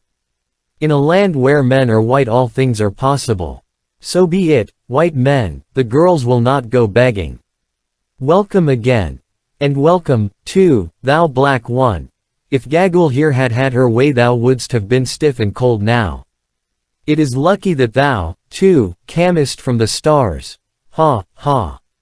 I can kill thee before thou killest me, O king, was Ignosi's calm answer, and thou shalt be stiff before my limbs cease to bend. Twala started. Thou speakest boldly, boy, he replied angrily. Presume not too far. He may well be bold in whose lips are truth. The truth is a sharp spear which flies home and fails not. It is a message from the stars, O king. Twala scowled, and his one eye gleamed fiercely, but he said nothing more. Let the dance begin, he cried, and next second the flower-crowned girls sprang forward in companies, singing a sweet song and waving the delicate palms and white flowers. On they danced, now whirling round and round, now meeting in mimic warfare, swaying, eddying here and there, coming forward, falling back in an ordered confusion delightful to witness. At last they paused, and a beautiful young woman sprang out of the ranks and began to pirouette in front of us with a grace and vigor which would have put most ballet girls to shame. At length she fell back exhausted, and another took her place, then another and another, but none of them, either in grace, skill, or personal attractions, came up to the first. At length the king lifted his hand. Which think ye the fairest, white men? He asked. The first, said I unthinkingly. Next second I regretted it, for I remembered that Infidus had said that the fairest woman was offered as a sacrifice. Then as my mind is your minds, and my eyes is your eyes. She is the fairest, and a sorry thing it is for her, for she must die.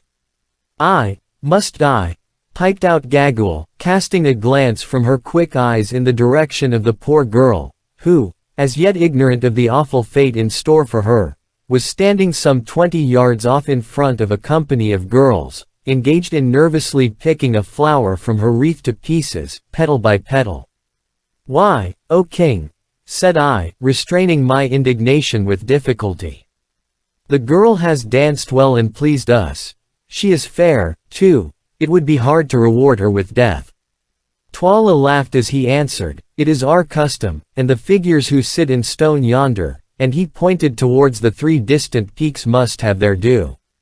Did I fail to put the fairest girl to death today misfortune would fall upon me and my house. Thus runs the prophecy of my people. If the king offer not a sacrifice of a fair girl on the day of the dance of maidens to the old ones who sit and watch on the mountains, then shall he fall in his house. Look ye, white men, my brother who reigned before me offered not the sacrifice, because of the tears of the woman, and he fell, and his house, and I reign in his stead. It is finished. She must die. Then, turning to the guards, bring her hither. Scragga, make sharp thy spear. 2 of the men stepped forward, and as they did so the girl, for the first time realizing her impending fate, screamed aloud and turned to fly. But the strong hands caught her fast, and brought her, struggling and weeping, up before us. What is thy name, girl? Piped Gagul. What? Wilt thou not answer? Shall the king's son do his work at once? At this hint Scragga, looking more evil than ever, advanced a step and lifted his great spear, and as he did so I saw Good's hand creep to his revolver. The poor girl caught the glint of the cold steel through, struggling, but merely clasped her hands convulsively, and stood shuddering from head to foot.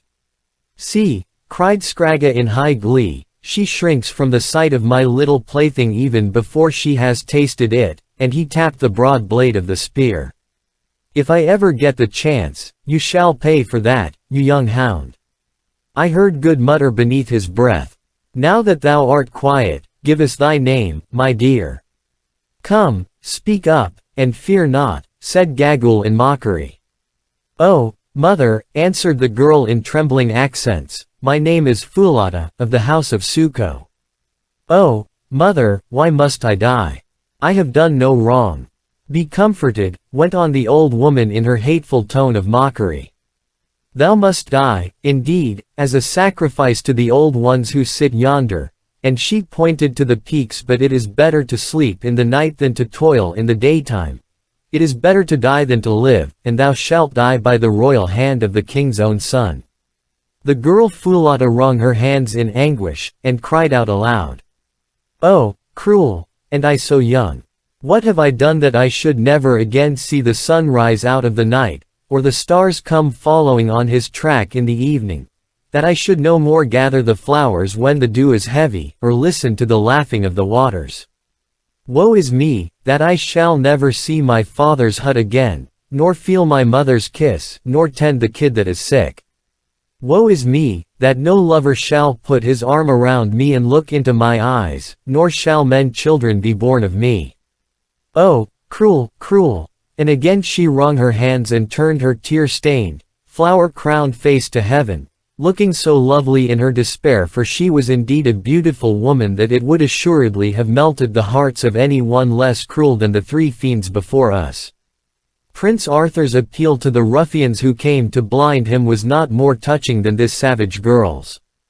But it did not move Gagul or Gagul's master, though I saw signs of pity among the guard behind and on the faces of the chiefs. And as for Good, he gave a sort of snort of indignation, and made a motion as though to go to her. With all a woman's quickness, the doomed girl interpreted what was passing in his mind, and with a sudden movement flung herself before him, and clasped his beautiful white legs with her hands. "Oh, white father from the stars," she cried, "throw over me the mantle of thy protection. Let me creep into the shadow of thy strength, that I may be saved. Oh, keep me from these cruel men and from the mercies of Gagul." "All right, my hearty, I'll look after you," sang out Good, in nervous Saxon. "Come, get up, there's a good girl," and he stooped and caught her hand. Tuala turned and motioned to his son, who advanced with his spear lifted. "Now's your time," whispered Sir Henry to me. And I never saw it look healthier. Well, you must risk it now or the girl will be killed." Tuala is losing patience. Recognizing the force of the argument, having cast one more despairing look at the bright face of the sun, for never did the most ardent astronomer with a theory to prove await a celestial event with such anxiety, I stepped, with all the dignity I could command, between the prostrate girl and the advancing spear of Scragga. "King," I said, "this shall not be. We will not tolerate such a thing. Let the girl go in safety." Tuala rose from his seat in his wrath and astonishment, and from the chiefs and serried ranks of girls, who had slowly closed in upon us in anticipation of the tragedy, came a murmur of amazement. "Shall not be, thou white dog, who yaps at the lion in his cave, shall not be. Art thou mad? Be careful lest this chicken's fate overtake thee and those with thee. How canst thou prevent it? Who art thou, that thou standest between me and my will? Withdraw, I say. Scragga, kill her. Ho, guards, seize these men." At his cry armed men came running swiftly from behind the hut, where they had evidently been placed beforehand. Sir Henry, Good, and Umbopa ranged themselves alongside of me and lifted their rifles. "Stop!" I shouted boldly, though at the moment my heart was in my boots. "Stop! We, the white men from the stars, say that it shall not be. Come but one pace nearer and we will put out the sun and plunge the land in darkness. Ye shall taste of our magic." My threat produced an effect. The men halted, and Scragga stood still before us, his spear lifted. Hear him, piped Gagul. "Hear the liar who says he will put out the sun like a lamp. Let him do it and the girl shall be spared. Yes, let him do it, or die with the girl, he and those with him." I glanced up at the sun, and, to my intense joy and relief, saw that we had made no mistake. On the edge of its brilliant surface was a faint rim of shadow. I lifted my hand solemnly towards the sky, an example which Sir Henry and Good followed, and quoted a line or two of the Ingoldsby legends at it in the most impressive tones I could command. Sir Henry followed suit with a verse out of the Old Testament, while Good addressed the King of Day in a volume of the most classical bad language that he could think of. Slowly the dark rim crept on over the blazing surface, and as it did so I heard a deep gasp of fear rise from the multitude around. Look, O king! Look, Gagul! Look, chiefs and people and women, and see if the white men from the stars keep their word, or if they be but empty liars. The sun grows dark before your eyes. Soon there will be night in the noontime. Ye have asked for a sign, it is given to ye. Grow dark, O sun. Withdraw thy light, thou bright one. Bring the shadows. A groan of terror rose from the onlookers. Some stood petrified with fear, others threw themselves upon their knees and cried out. As for the king, he sat still and turned pale beneath his dusky skin. Only Gagul kept her courage. It will pass, she cried. I have seen the like before. No man can put out the sun, lose not heart. Sit still, the shadow will pass. Wait, and ye shall see, I replied, hopping with excitement. Keep it up, good. I can't remember any more poetry. Curse away, there's a good fellow. Good responded nobly to the tax upon his inventive faculties. Never before had I the faintest conception of the breadth and depth and height of a naval officer's objurgatory powers. For 10 minutes he went on without stopping, and he scarcely ever repeated himself. Meanwhile the dark ring crept on. Strange and unholy shadows encroached upon the sunlight, an ominous quiet filled the place, the birds chirped out frightened notes and then were still. Only the cocks began to crow. On, yet on, crept the ring of darkness. It was now more than half over the reddening orb. The air grew thick and dusky. On, yet on, till we could scarcely see the fierce faces of the group before us. No sound now rose from the spectators, and Good stopped swearing. The sun is dying, the wizards have killed the sun, yelled out the boy Scragga at last. We shall all die in the dark, and, animated by fear or fury, or both, he lifted his spear and drove it with all his force at Sir Henry's broad chest. But he had forgotten the mail shirts that the king had given us, and which we wore beneath our clothing. The steel rebounded harmless, and before he could repeat the blow Sir Henry had snatched the spear from his hand and sent it straight through him.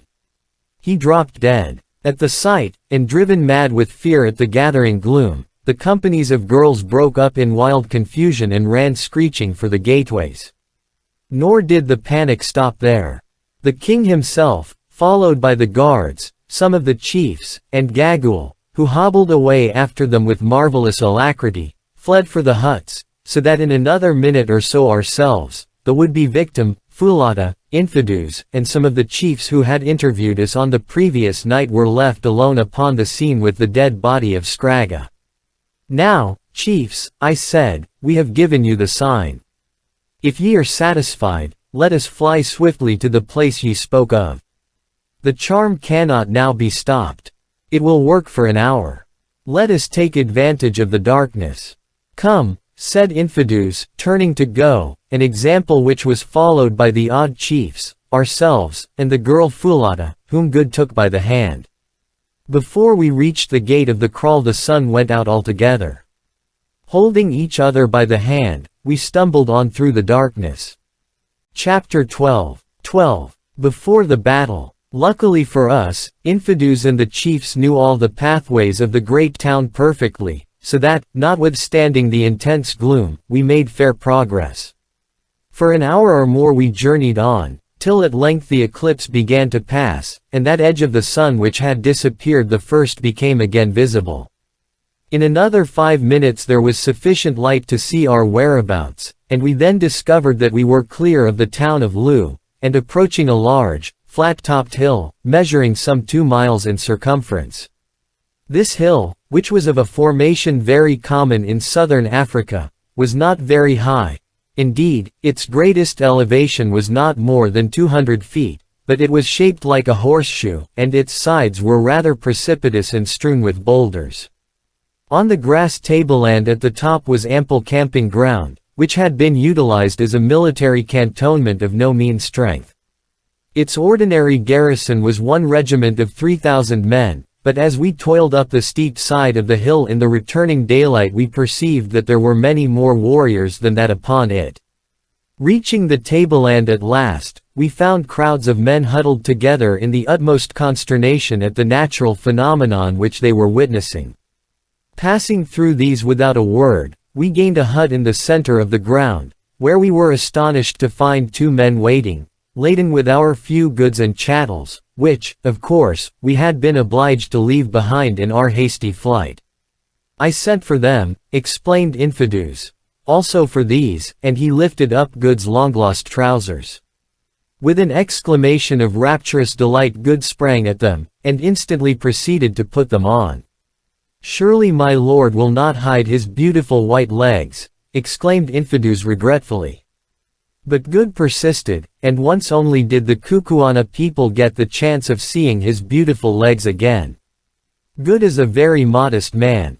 Henceforward they had to satisfy their aesthetic longings with one whisker, his transparent eye, and his movable teeth.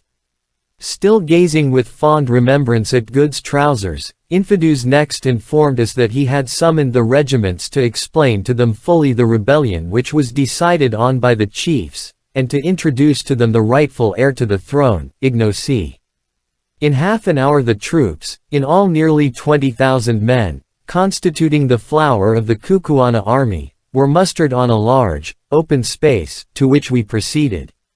The men were drawn up in three sides of a dense square, and presented a magnificent spectacle. We took our station on the open side of the square, and were speedily surrounded by all the principal chiefs and officers. These, after silence had been proclaimed, Infidus proceeded to address. He narrated to them in vigorous and graceful language for, like most Kukuanas of high rank, he was a born orator. History of Ignosi's father, how he had been basely murdered by Twala, the king, and his wife and child driven out to starve. Then he pointed out how the land suffered and groaned under Twala's cruel rule, instancing the proceedings of the previous night, when, under pretense of their being evildoers, many of the noblest in the land had been hauled forth and cruelly done to death. Next he went on to say that the white lords from the stars, looking down on the land, had perceived its trouble, and determined, at great personal inconvenience, to alleviate its lot. How they had accordingly taken the real king of the country, Ignosi, who was languishing in exile, by the hand and led him over the mountains. How they had seen the wickedness of Twala's doings, and for a sign to the wavering, and to save the life of the girl Fulata, had actually, by the exercise of their high magic, put out the sun and slain the young fiend, Scraga. And how they were prepared to stand by them, and assist them to overthrow Twala, and set up the rightful king, Ignosi, in his place. He finished his discourse amid a murmur of approbation, and then Ignosi stepped forward and began to speak. Having reiterated all that Infidus, his uncle, had said, he concluded a powerful speech in these words. "O chiefs, captains, soldiers, and people, ye have heard my words. Now must ye make choice between me and him who sits upon my throne, the uncle who killed his brother, and hunted his brother's child forth to die in the cold and the night. That I am indeed the king these, pointing to the chiefs, can tell ye, for they have seen the snake about my middle. If I were not the king, would these white men be on my side, with all their magic? Tremble, chiefs, captains, soldiers, and people. Is not the darkness they have brought upon the land to confound Twala, and cover our flight, yet before your eyes? It is, answered the soldiers. I am the king. I say to ye, I am the king, went on Ignosi, drawing up his great stature to its full, and lifting his broad-bladed battle axe above his head. If there be any man among ye who says that it is not so, let him stand forth, and I will fight him now, and his blood shall be a red token that I tell ye true. Let him stand forth, I say, and he shook the great axe till it flashed in the sunlight. As nobody seemed inclined to respond to this heroic version of Dilly, Dilly, come and be killed, our late henchman proceeded with his address. I am indeed the king, and if ye do stand by my side in the battle, if I win the day ye shall go with me to victory and honor.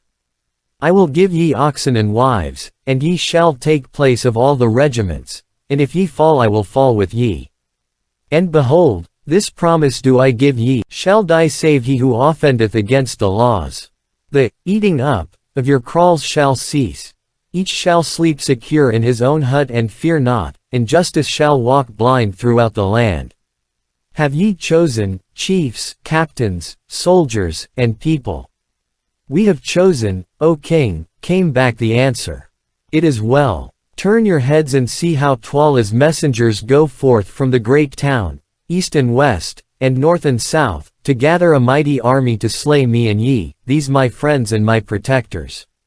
Tomorrow, or perchance the next day, will he come with all who are faithful to him. Then shall I see the man who is indeed my man, the man who fears not to die for his cause. And I tell ye he shall not be forgotten in the time of spoil. I have spoken, O chiefs, captains, soldiers, and people. Now go to your huts and make you ready for war. There was a pause, and then one of the chiefs lifted his hand, and out rolled the royal salute, Cum. It was a sign that the regiments accepted Ignosi as their king. Then they marched off in battalions. Half an hour afterwards we held a council of war, at which all the commanders of regiments were present. It was evident to us that before very long we should be attacked in overwhelming force. Indeed, from our point of vantage on the hill we could see troops mustering, and messengers going forth from Lu in every direction, doubtless to summon regiments to the king's assistance. We had on our side about 20,000 men, composed of 7 of the best regiments in the country. Twala had, so infidus and chiefs calculated, at least 30 to 35,000 on whom he could rely at present assembled in Lu, and they thought that by midday on the morrow he would be able to gather another 5,000 or more to his aid. It was, of course, possible that some of his troops would desert and come over to us, but it was not a contingency that could be reckoned on. Meanwhile, it was clear that active preparations were being made to subdue us. Already strong bodies of armed men were patrolling round and round the foot of the hill, and there were other signs of a coming attack. Infidus and the chiefs, however, were of opinion that no attack would take place that night, which would be devoted to preparation and to the removal by every possible means of the moral effect produced upon the minds of the soldiery by the supposed magical darkening of the sun.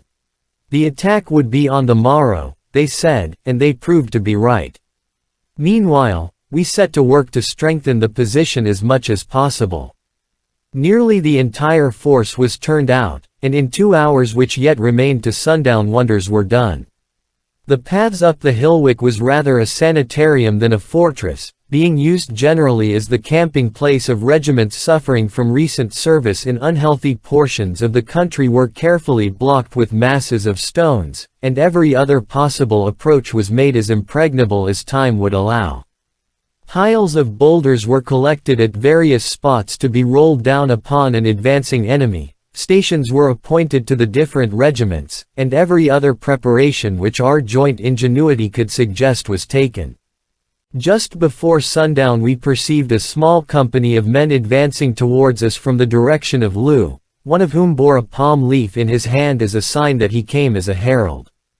As he came, Ignosi, infidus, 1 or 2 chiefs, and ourselves went down to the foot of the mountain to meet him. He was a gallant-looking fellow, with the regulation leopard skin cloak. "Greeting!" he cried, as he came near. "The king's greeting to those who make unholy war against the king. The lion's greeting to the jackals who snarl around his heels." "Speak," I said. "These are the king's words. Surrender to the king's mercy ere a worse thing befall ye. Already the shoulder has been torn from the black bull, and the king drives him bleeding about the camp." 5. What are Twala's terms? I asked, for curiosity. "His terms are merciful, worthy of a great king. These are the words of Twala, the Oneid, the mighty, the husband of 1,000 wives, lord of the Kukuanas." 5. This cruel custom is not confined to the Kukuanas, but is by no means uncommon among African tribes on the occasion of the outbreak of war or any other important public event. A. Q. Keeper of the Great Road, beloved of the strange ones who sit in silence at the mountains yonder, the 3 witches, calf of the black cow, elephant whose tread shakes the earth, terror of the evildoer, ostrich whose feet devour the desert, huge one, black one, wise one, king from generation to generation. These are the words of Twala. I will have mercy and be satisfied with a little blood. 1 in every 10 shall die, the rest shall go free. But the white man Incubu, who slew Scragga, my son, and Infidus, my brother, who bruise rebellion against me, these shall die by torture as an offering to the silent ones. Such are the merciful words of Twala. After consulting with the others a little, I answered him in a loud voice, so that the soldiers might hear, thus. Go back, thou dog, to Twala, who sent thee, and say that we, Igno-Si, veritable king of the Kukuanas, Incubu, Bugwan, and Macumazon, the wise white ones from the stars who make dark the sun, Infidus, of the royal house, and the chiefs, captains, and people here gathered, make answer and say, that we will not surrender. That before the sun has twice gone down Twala's corpse shall stiffen at Twala's gate, and Igno-Si, whose father Twala slew, shall reign in his stead. Now go, ere we whip thee away, and beware how ye lift a hand against such as we. The herald laughed loud. Ye frighten not men with such swelling words, he cried out. Show yourselves as bold tomorrow, O ye who darken the sun. Be bold, fight, and be merry, before the crows pick your bones till they are whiter than your faces. Farewell. Perhaps we may meet in the fight. Wait for me, I pray, white men. And with this shaft of sarcasm he retired, and almost immediately the sun sank. That night was a busy one for us, for, as far as was possible by the moonlight, all preparations for the morrow's fight were continued. Messengers were constantly coming and going from the place where we sat in council. At last, about an hour after midnight, Igno-Si and one of the chiefs, descended the hill and made the round of the vedettes. As we went, suddenly, from all sorts of unexpected places, spears gleamed out in the moonlight, only to vanish again as we uttered the password. It was clear to us that none were sleeping at their posts. Then we returned, picking our way through thousands of sleeping warriors, many of whom were taking their last earthly rest. The moonlight flickered along their spears, and played upon their features and made them ghastly. The chilly night wind tossed their tall and hearse-like plumes. There they lay in wild confusion, with arms outstretched and twisted limbs, their stern, stalwart forms looking weird and unhuman in the moonlight. How many of these do you suppose will be alive at this time tomorrow? Asked Sir Henry. I shook my head and looked again at the sleeping men, and to my tired and yet excited imagination it seemed as though death had already touched them. My mind's eye singled out those who were sealed to slaughter, and there rushed in upon my heart a great sense of the mystery of human life, and an overwhelming sorrow at its futility and sadness. Tonight these thousands slept their healthy sleep. Tomorrow they, and many others with them, ourselves perhaps among them, would be stiffening in the cold. Their wives would be widows, their children fatherless, and their place know them no more forever. Only the old moon would shine serenely on, the night wind would stir the grasses, and the wide earth would take its happy rest, even as it did eons before these were, and will do eons after they have been forgotten. Yet man dies not while the world, at once his mother and his monument, remains. His name is forgotten, indeed, but the breath he breathed yet stirs the pine tops on the mountains, the sound of the words he spoke yet echoes on through space. The thoughts his brain gave birth to we have inherited today. His passions are our cause of life. The joys and sorrows that he felt are our familiar friends. The end from which he fled aghast will surely overtake us also. Truly the universe is full of ghosts. Not sheeted, churchyard specters, but the inextinguishable and immortal elements of life, which, having once been, can never die, though they blend and change again forever. All sorts of reflections of this sort passed through my mind, for as I get older I regret to say that a detestable habit of thinking seems to be getting a hold on while I stood and stared at those grim yet fantastic lines of warriors sleeping, as their saying goes, upon their spears. Curtis, I said to Sir Henry, I am in a condition of pitiable funk. Sir Henry stroked his yellow beard and laughed as he answered, "I've heard you make that sort of remark before, Quatermain. Well, I mean it now. Do you know, I very much doubt if one of us will be alive tomorrow night. We shall be attacked in overwhelming force, and it is exceedingly doubtful if we can hold this place. We'll give a good account of some of them, at any rate. Look here, Quatermain, the business is a nasty one, and one with which, properly speaking, we ought not to be mixed up. But we are in for it, so we must make the best of it. Speaking personally, I had rather be killed fighting than any other way, and now that there seems little chance of finding my poor brother, it makes the idea easier to me. But fortune favors the brave, and we may succeed. Anyway, the slaughter will be awful, and as we have a reputation to keep up, we shall have to be in the thick of it." Sir Henry made this last remark in a mournful voice, but there was a gleam in his eye which belied it. I have a sort of idea that Sir Henry Curtis actually likes fighting. After this we went and slept for a couple of hours. Just about dawn we were awakened by Infidus, who came to say that great activity was to be observed in Loo, and that parties of the king's skirmishers were driving in our vedettes. We got up and dressed ourselves for the fray, each putting on his chain armor shirt, for which at the present juncture we felt exceedingly thankful. Sir Henry went the whole length about the matter, and dressed himself like a native warrior. "When you are in Kukuanaland, do as the Kukuanas do," he remarked as he drew the shining steel over his broad shoulders, which it fitted like a glove. Nor did he stop there. At his request, Infidus had provided him with a complete set of war uniform. Round his throat he fastened the leopard skin cloak of a commanding officer, on his brows he bound the plume of black ostrich feathers worn only by generals of high rank, and round his center a magnificent mucha of white ox tails. A pair of sandals, a leglet of goat's hair, a heavy battle axe with a rhinoceros horn handle, a round iron shield covered with white ox hide, and the regulation number of talas, or throwing knives, made up his equipment, to which, however, he added his revolver. The dress was, no doubt, a savage one, but I am bound to say I never saw a finer sight than Sir Henry Curtis presented in this guise. It showed off his magnificent physique to the greatest advantage, and when Ignosi arrived, presently, arrayed in similar costume, I thought to myself that I never before saw two such splendid men. As for Good and myself, the chain armor did not suit us nearly so well. To begin with, Good insisted upon keeping on his trousers, and a stout, short gentleman with an eyeglass, and one half of his face shaved, arrayed in a mail shirt carefully tucked into a very seedy pair of corduroys, looks more striking than imposing.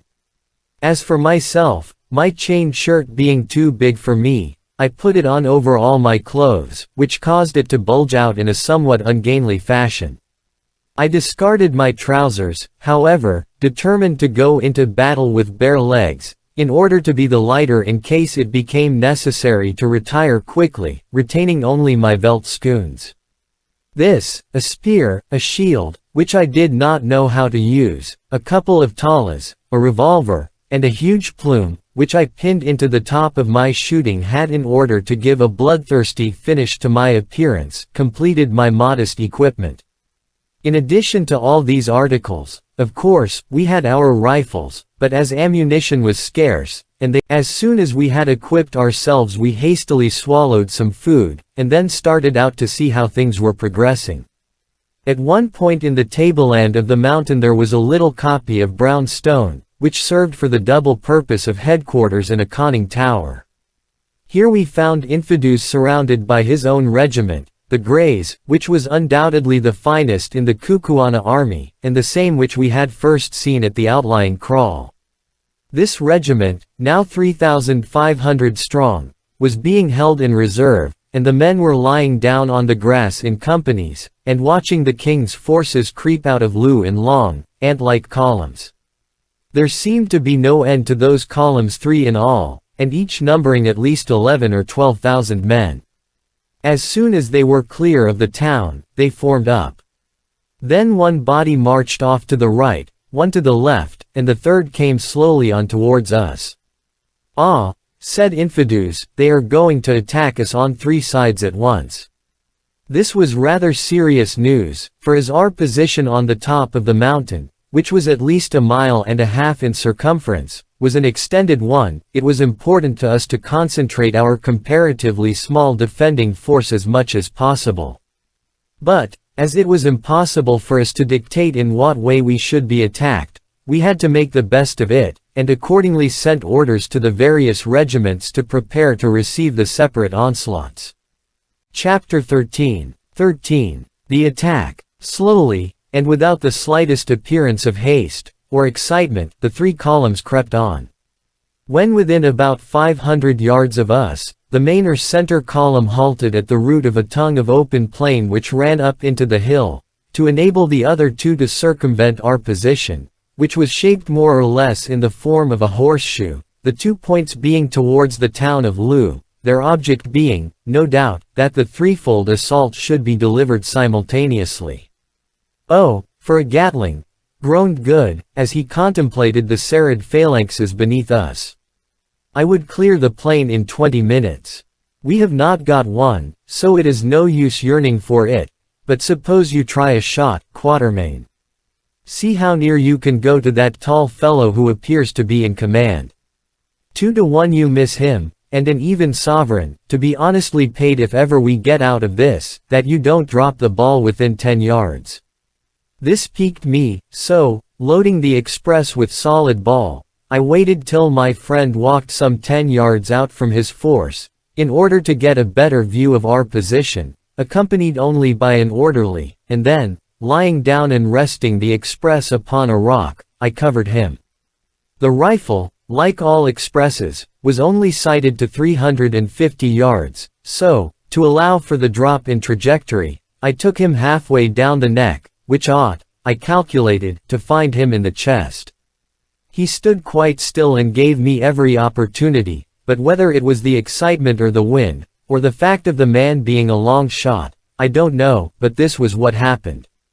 Getting dead on, as I thought, a fine sight, I pressed, and when the puff of smoke had cleared away I, to my disgust, saw my man standing unharmed, while his orderly, who was at least 3 paces to the left, was stretched upon the ground, apparently dead. Turning swiftly, the officer I had aimed at began to run towards his force, in evident alarm. "Bravo, Quatermain!" sang out Good. "You've frightened him." This made me very angry, for if possible to avoid it, I hate to miss in public. When one can only do one thing well, one likes to keep up one's reputation in that thing. Moved quite out of myself at my failure, I did a rash thing. Rapidly covering the general as he ran, I let drive with the second barrel. The poor man threw up his arms and fell forward on his face. This time I had made no mistake. Andy say it is a proof of how little we think of others when our own pride or reputation is in question. I was brute enough to feel delighted at the sight. The regiments who had seen the feat cheered wildly at this exhibition of the white man's magic, which they took as an omen of success, while the force to which the general had belonged, which, indeed, as we afterwards ascertained, he had commanded, began to fall back in confusion.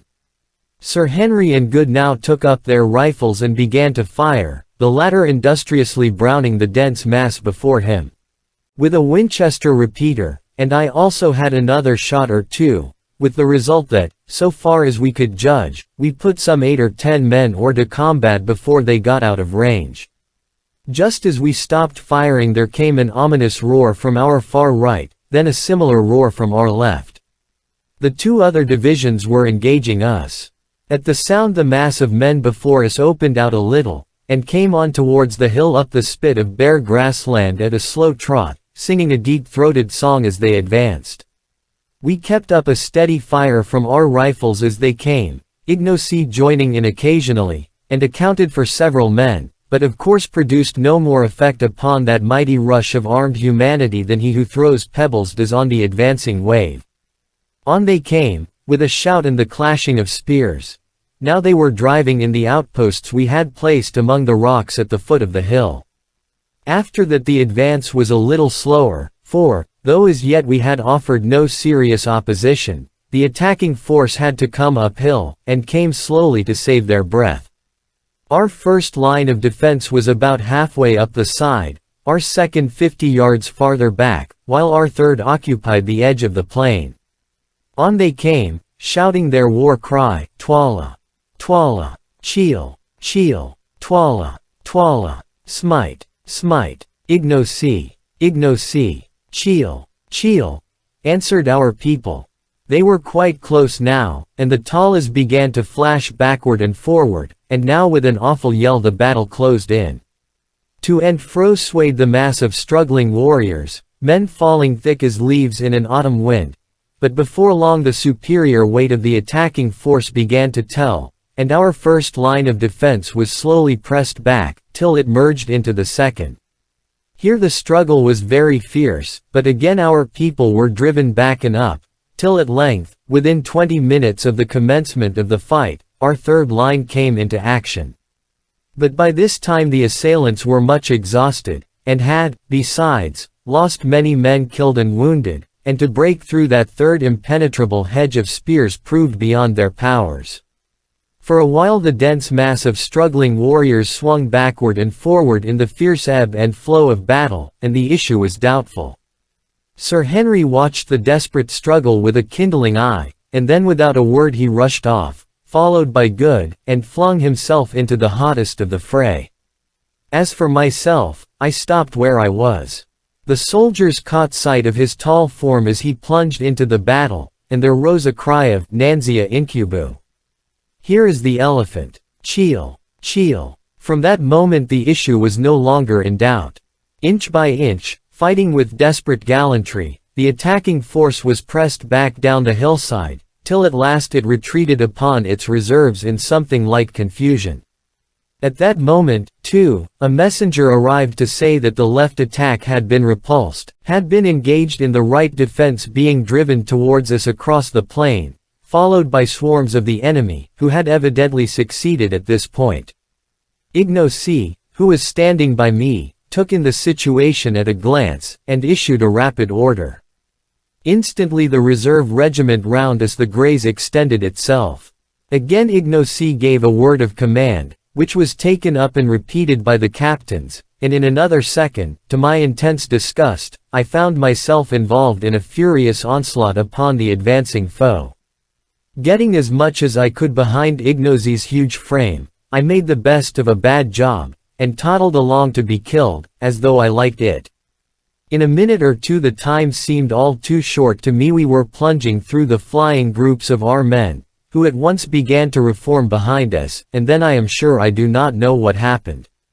All I can remember is a dreadful rolling noise of the meeting of shields, and the sudden apparition of a huge ruffian, whose eyes seemed literally to be starting out of his head, making straight at me with a bloody spear. Booty say it with pride, I rose to the occasion. It was an occasion before which most people would have collapsed once and for all.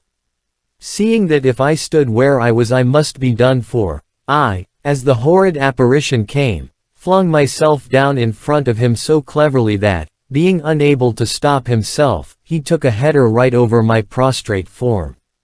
Before he could rise again I had risen and settled the matter from behind with my revolver. Shortly after this somebody knocked me down, and I remember no more of the charge. When I came to I found myself back at the kopje, with Good bending over me with some water in a gourd. "How do you feel, old fellow?" he asked anxiously. I got up and shook myself before answering. "Pretty well, thank you," I answered. "Thank heaven. When I saw them carry you in I felt quite sick. I thought you were done for." "Not this time, my boy. I fancy I only got a rap on the head, which knocked me out of time." "How has it ended?" "They are repulsed at every point for the time. The loss is dreadfully heavy. We have lost quite 2,000 killed and wounded, and they must have lost 3. Look, there's a sight," and he pointed to long lines of men advancing by fours. In the center of, and being borne by, each group of 4 was a kind of hide tray, of which a Kukuana force always carried a quantity, with a loop for a handle at each corner. On these traysand their number seemed endlessly wounded men, who as they arrived were hastily examined by the medicine men, of whom 10 were attached to each regiment. If the wound was not of a fatal character, the sufferer was taken away and attended to as carefully as circumstances would allow. But if, on the other hand, the wounded man's condition was hopeless, what followed was very dreadful, though doubtless it was the truest mercy. One of the doctors, under pretense of carrying out an examination, swiftly opened an artery with a sharp knife, and in a minute or two the sufferer, the gash made by the entry of the enormously broad spears used by the Kukuanas generally rendered recovery hopeless. In most cases the sufferers were already unconscious, and in others the fatal nick of the artery was done so swiftly and painlessly that they did not seem to notice it.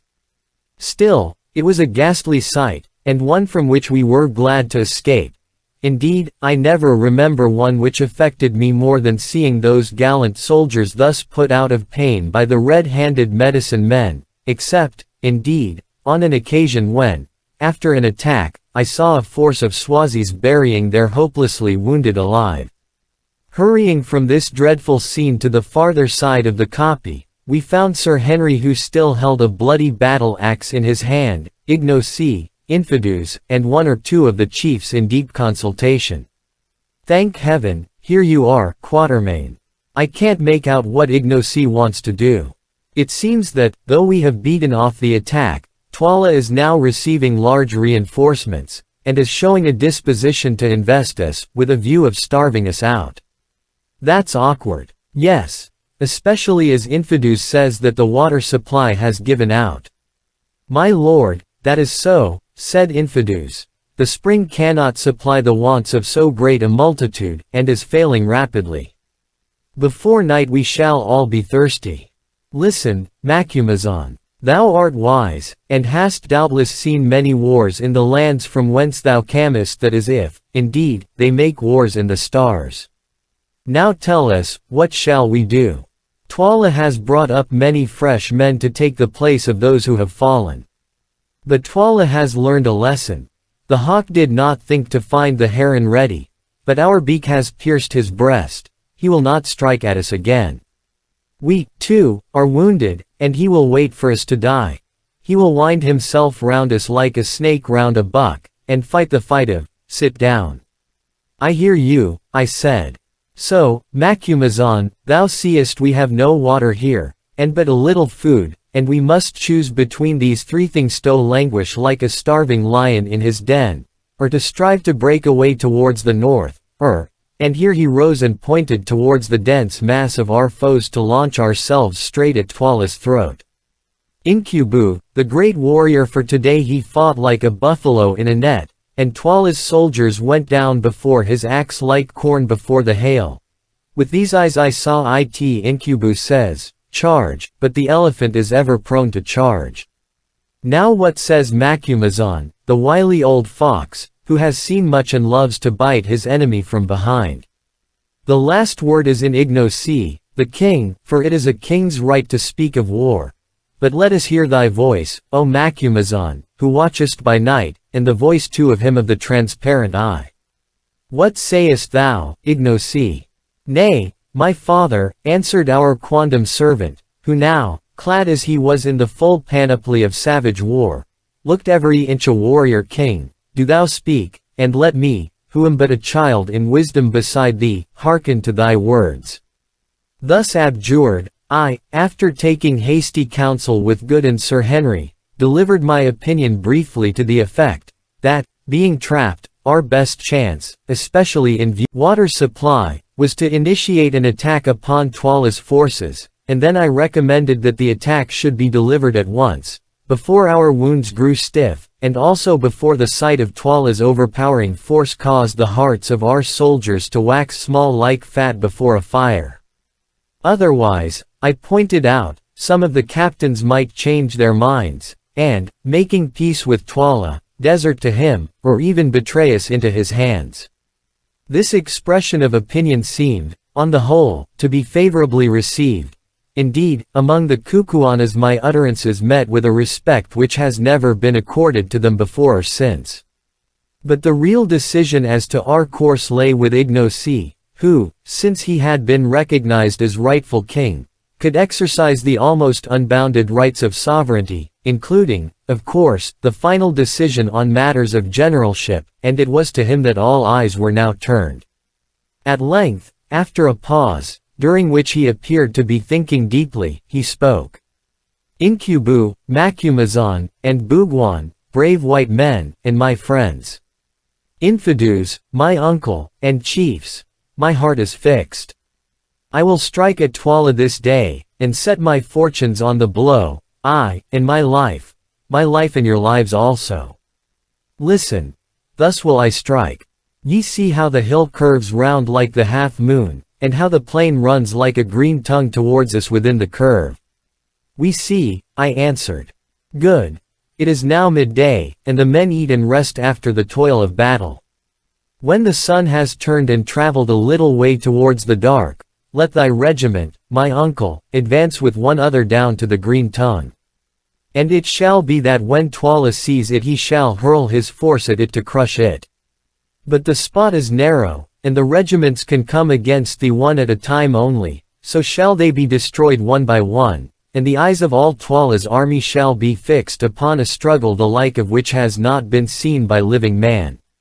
And with thee, my uncle, shall go Incubu, my friend, that when Twala sees his battle axe flashing in the first rank of the Greys his heart may grow faint.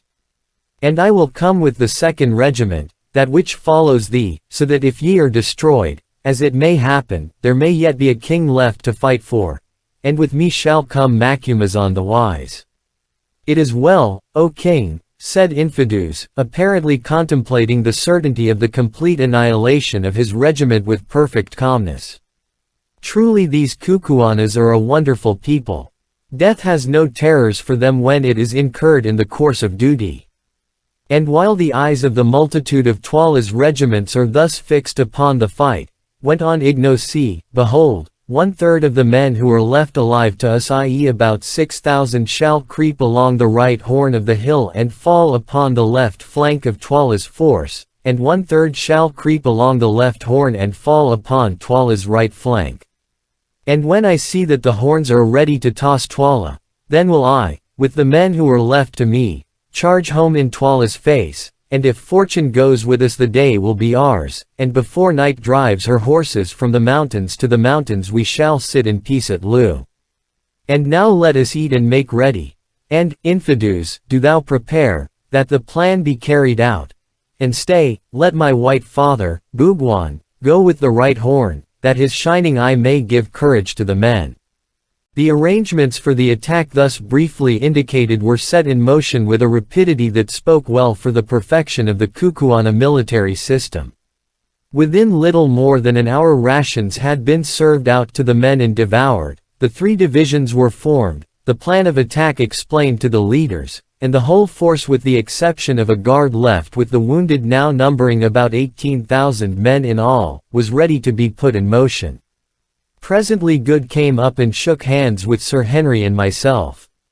"Goodbye, you fellows," he said, "I am off with the right wing, according to orders, and so I have come to shake hands in case we should not meet again, you know," he added significantly. We shook hands in silence, and not without the exhibition of as much emotion as Englishmen are wont to show. "It is a queer business," said Sir Henry, his deep voice shaking a little, "and I confess I never expect to see tomorrow's sun. As far as I can make out, the Greys, with whom I am to go, are to fight until they are wiped out in order to enable the wings to slip round unawares and outflank Twala. Well, so be it. At any rate, it will be a man's death. Goodbye, old fellow. God bless you. I hope you will pull through and live to collar the diamonds, but if you do, take my advice and don't have anything more to do with pretenders." In another second Good had wrung us both by the hand and gone. And then Infidus came up and led off Sir Henry to his place in the forefront of the Greys, while, with many misgivings, I depart. Chapter 14. The last stand of the Greys. In a few more minutes the regiments destined to carry out the flanking movements had tramped off in silence, keeping carefully under the lee of the rising ground in order to conceal the movement from the keen eyes of Tuala's scouts. Half an hour or more was allowed to elapse between the setting out of the horns or wings of the army before any movement was made by the Greys and the supporting regiment, known as the Buffaloes, and which were destined to bear the brunt of the battle.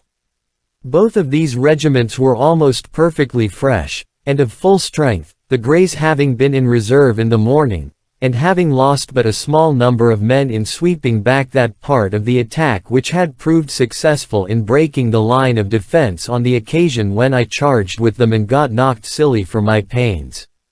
As for the Buffaloes, they had formed the third line of defense on the left, and as the attacking force at that point had not succeeded in breaking through the second, had scarcely come into action at all.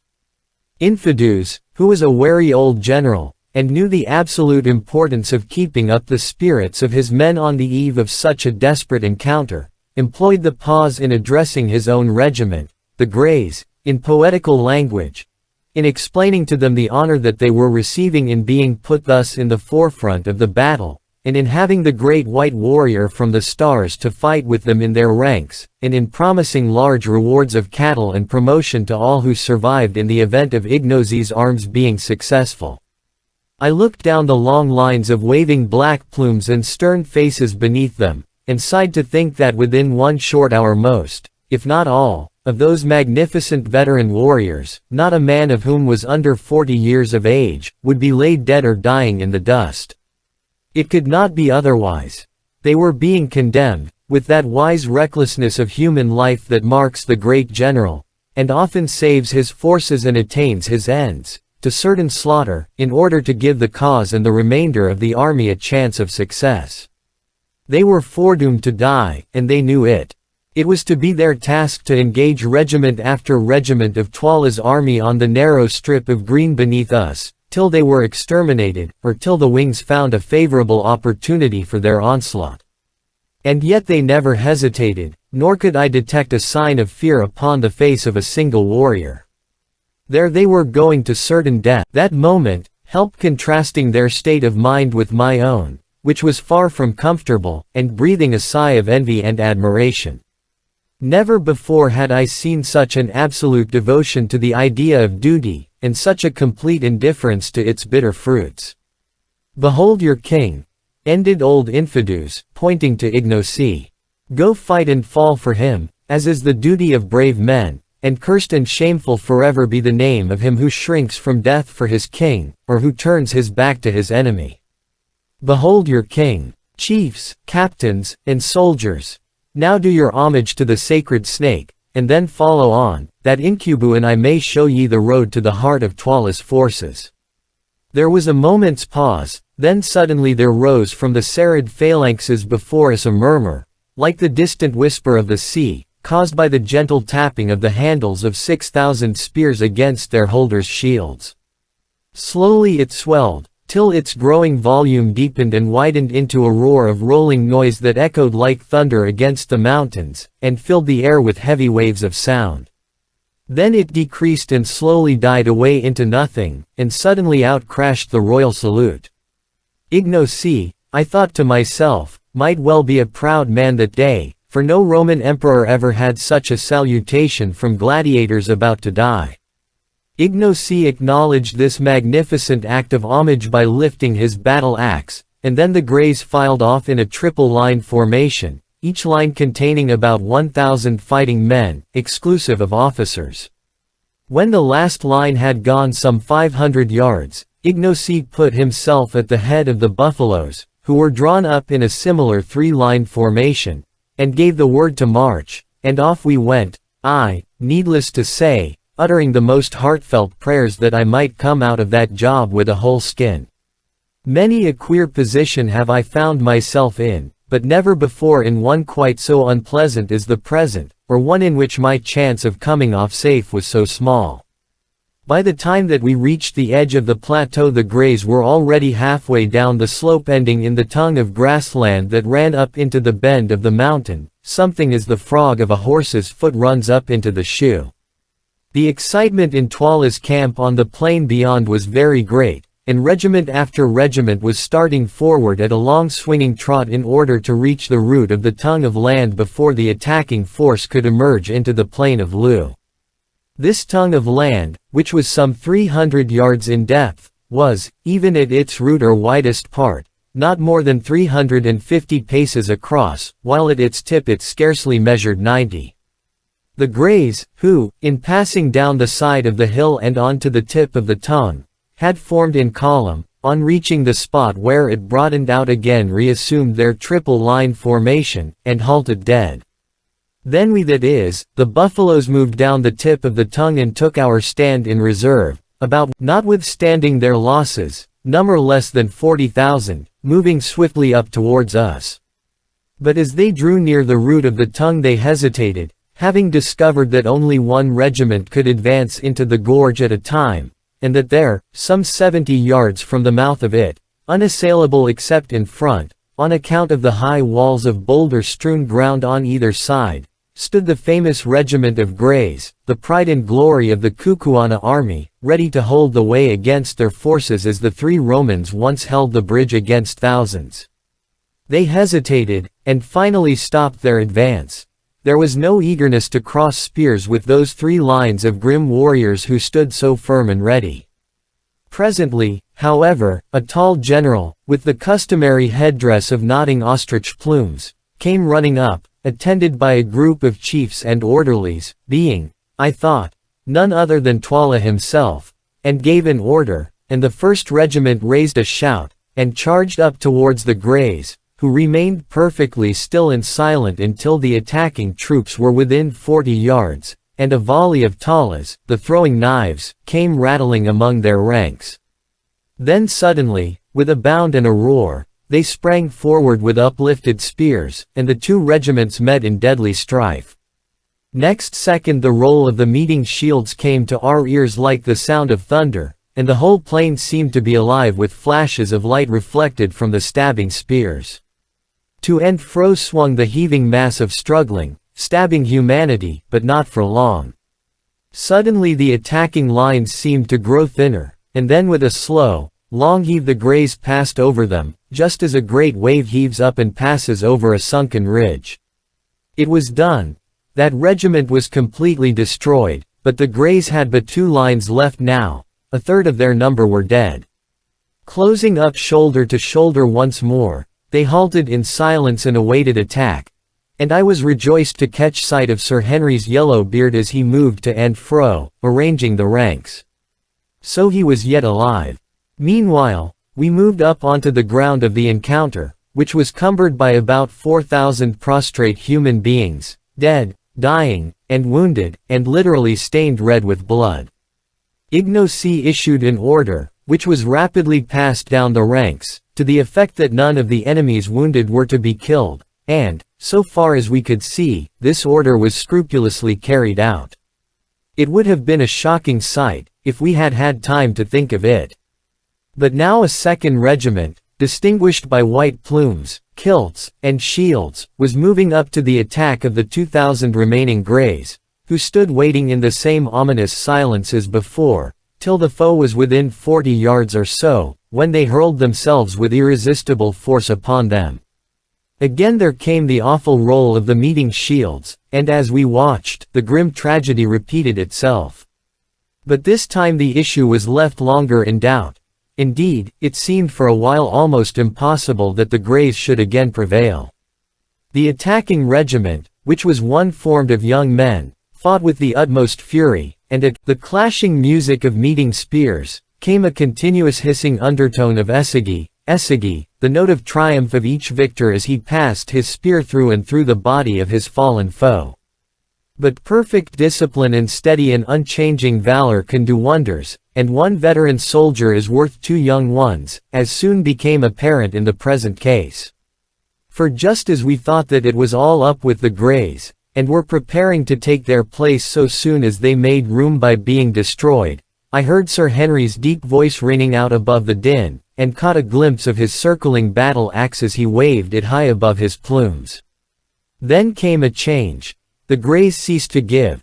they stood still as a rock, against which the furious waves of spearmen broke again and again, only to recoil.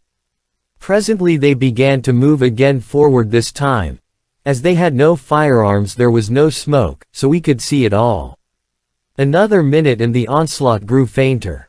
"Ah, they are men indeed. They will conquer again," called out Ignacy, who was grinding his teeth with excitement at my side. "See, it is done." Suddenly, like puffs of smoke from the mouth of a cannon, the attacking regiment broke away in flying groups, their white headdresses streaming behind them in the wind, and left their opponents victors, indeed, but, alas, no more a regiment. Of the gallant Triple Line, which 40 minutes before had gone into action 3,000 strong, there remained at most some 600 blood-bespattered men, the rest were underfoot.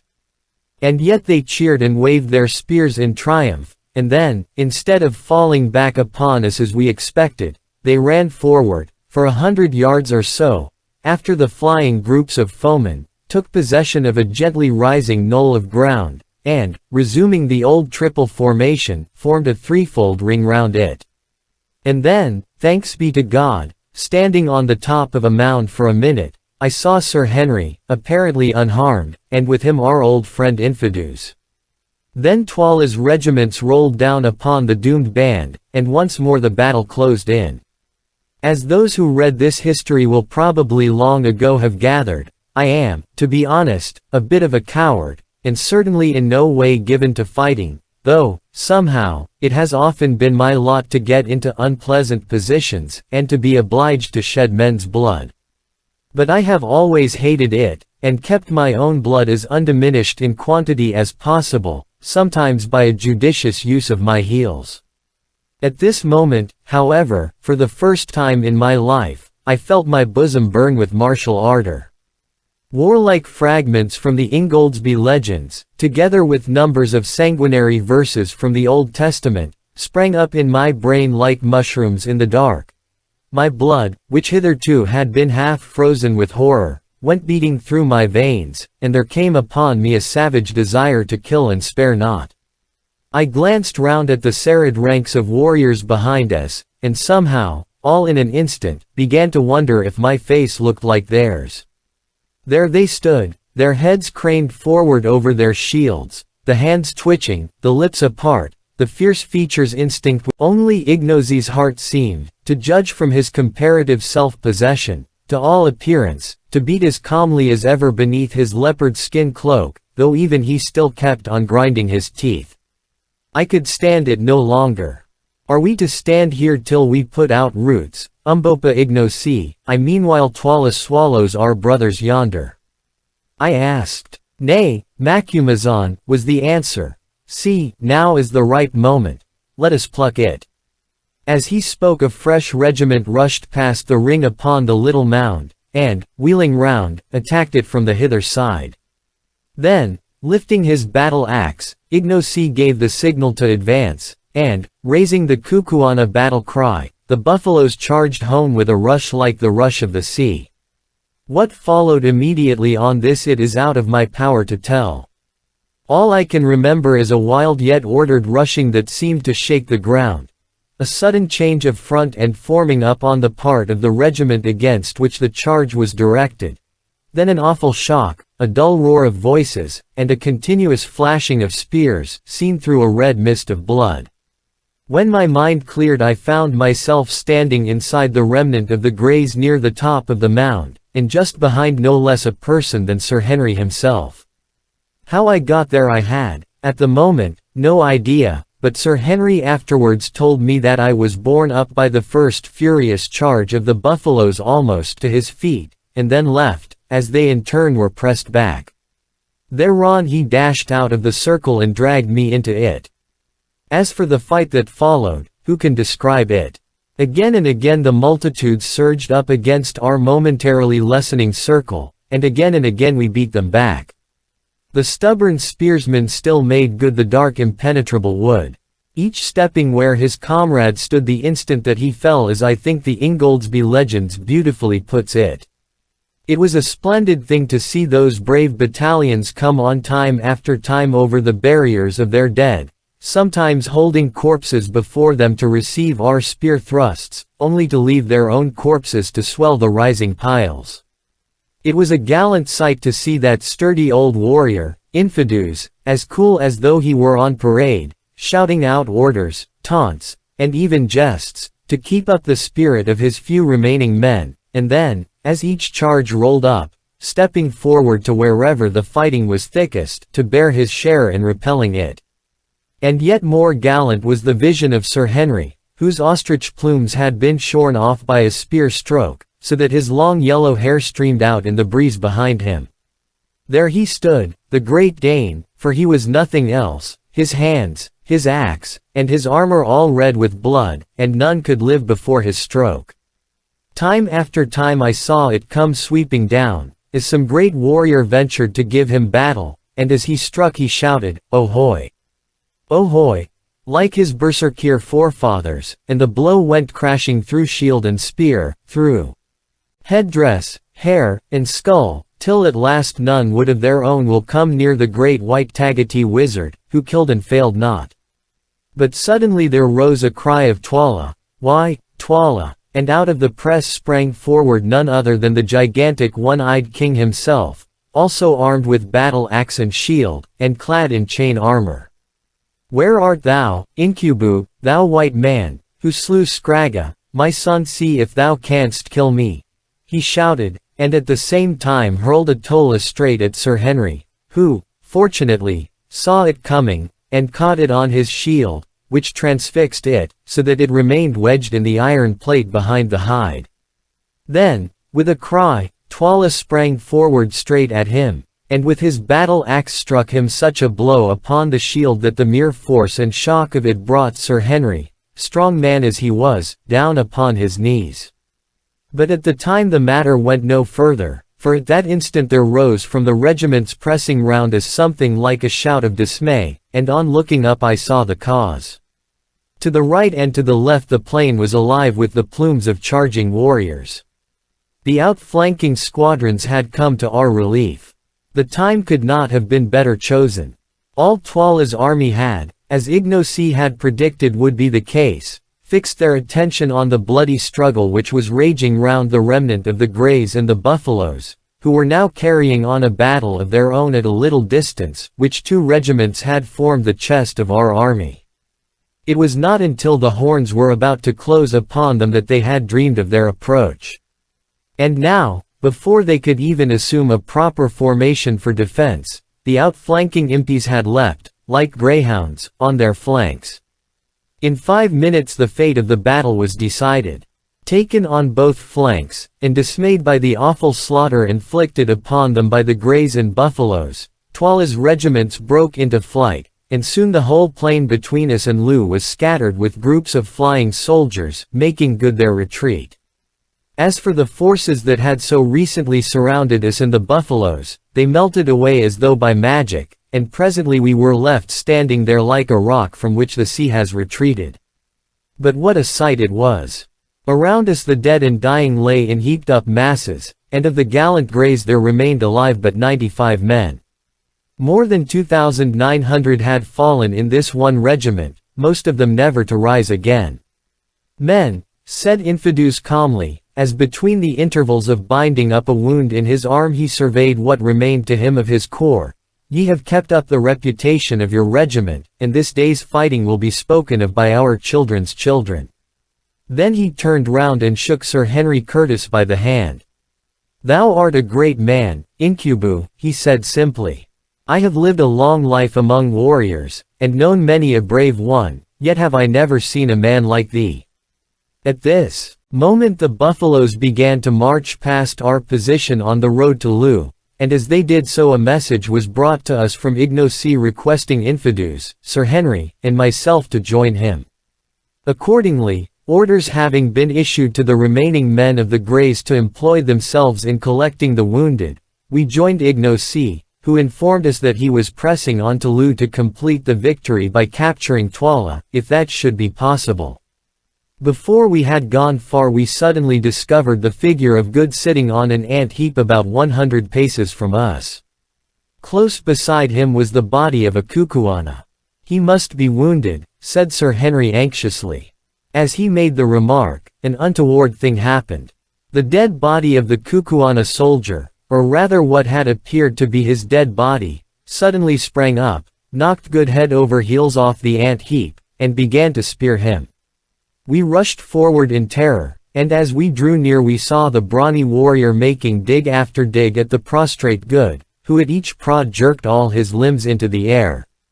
Seeing us coming, the Kukuana gave one final most vicious dig, and with a shout of "Take that, wizard," bolted off. Good did not move, and we concluded that our poor comrade was done for. Sadly we came towards him, and were astonished to find him pale and faint indeed, but with a serene smile upon his face, and his eyeglass still fixed in his eye. "Capital armor this," he murmured, on catching sight of our faces bending over him. "How sold he must have been," and then he fainted. On examination we discovered that he had been seriously wounded in the leg by Atola in the course of the pursuit, but that the chain armor had prevented his last assailant's spear from doing anything more than bruise him badly.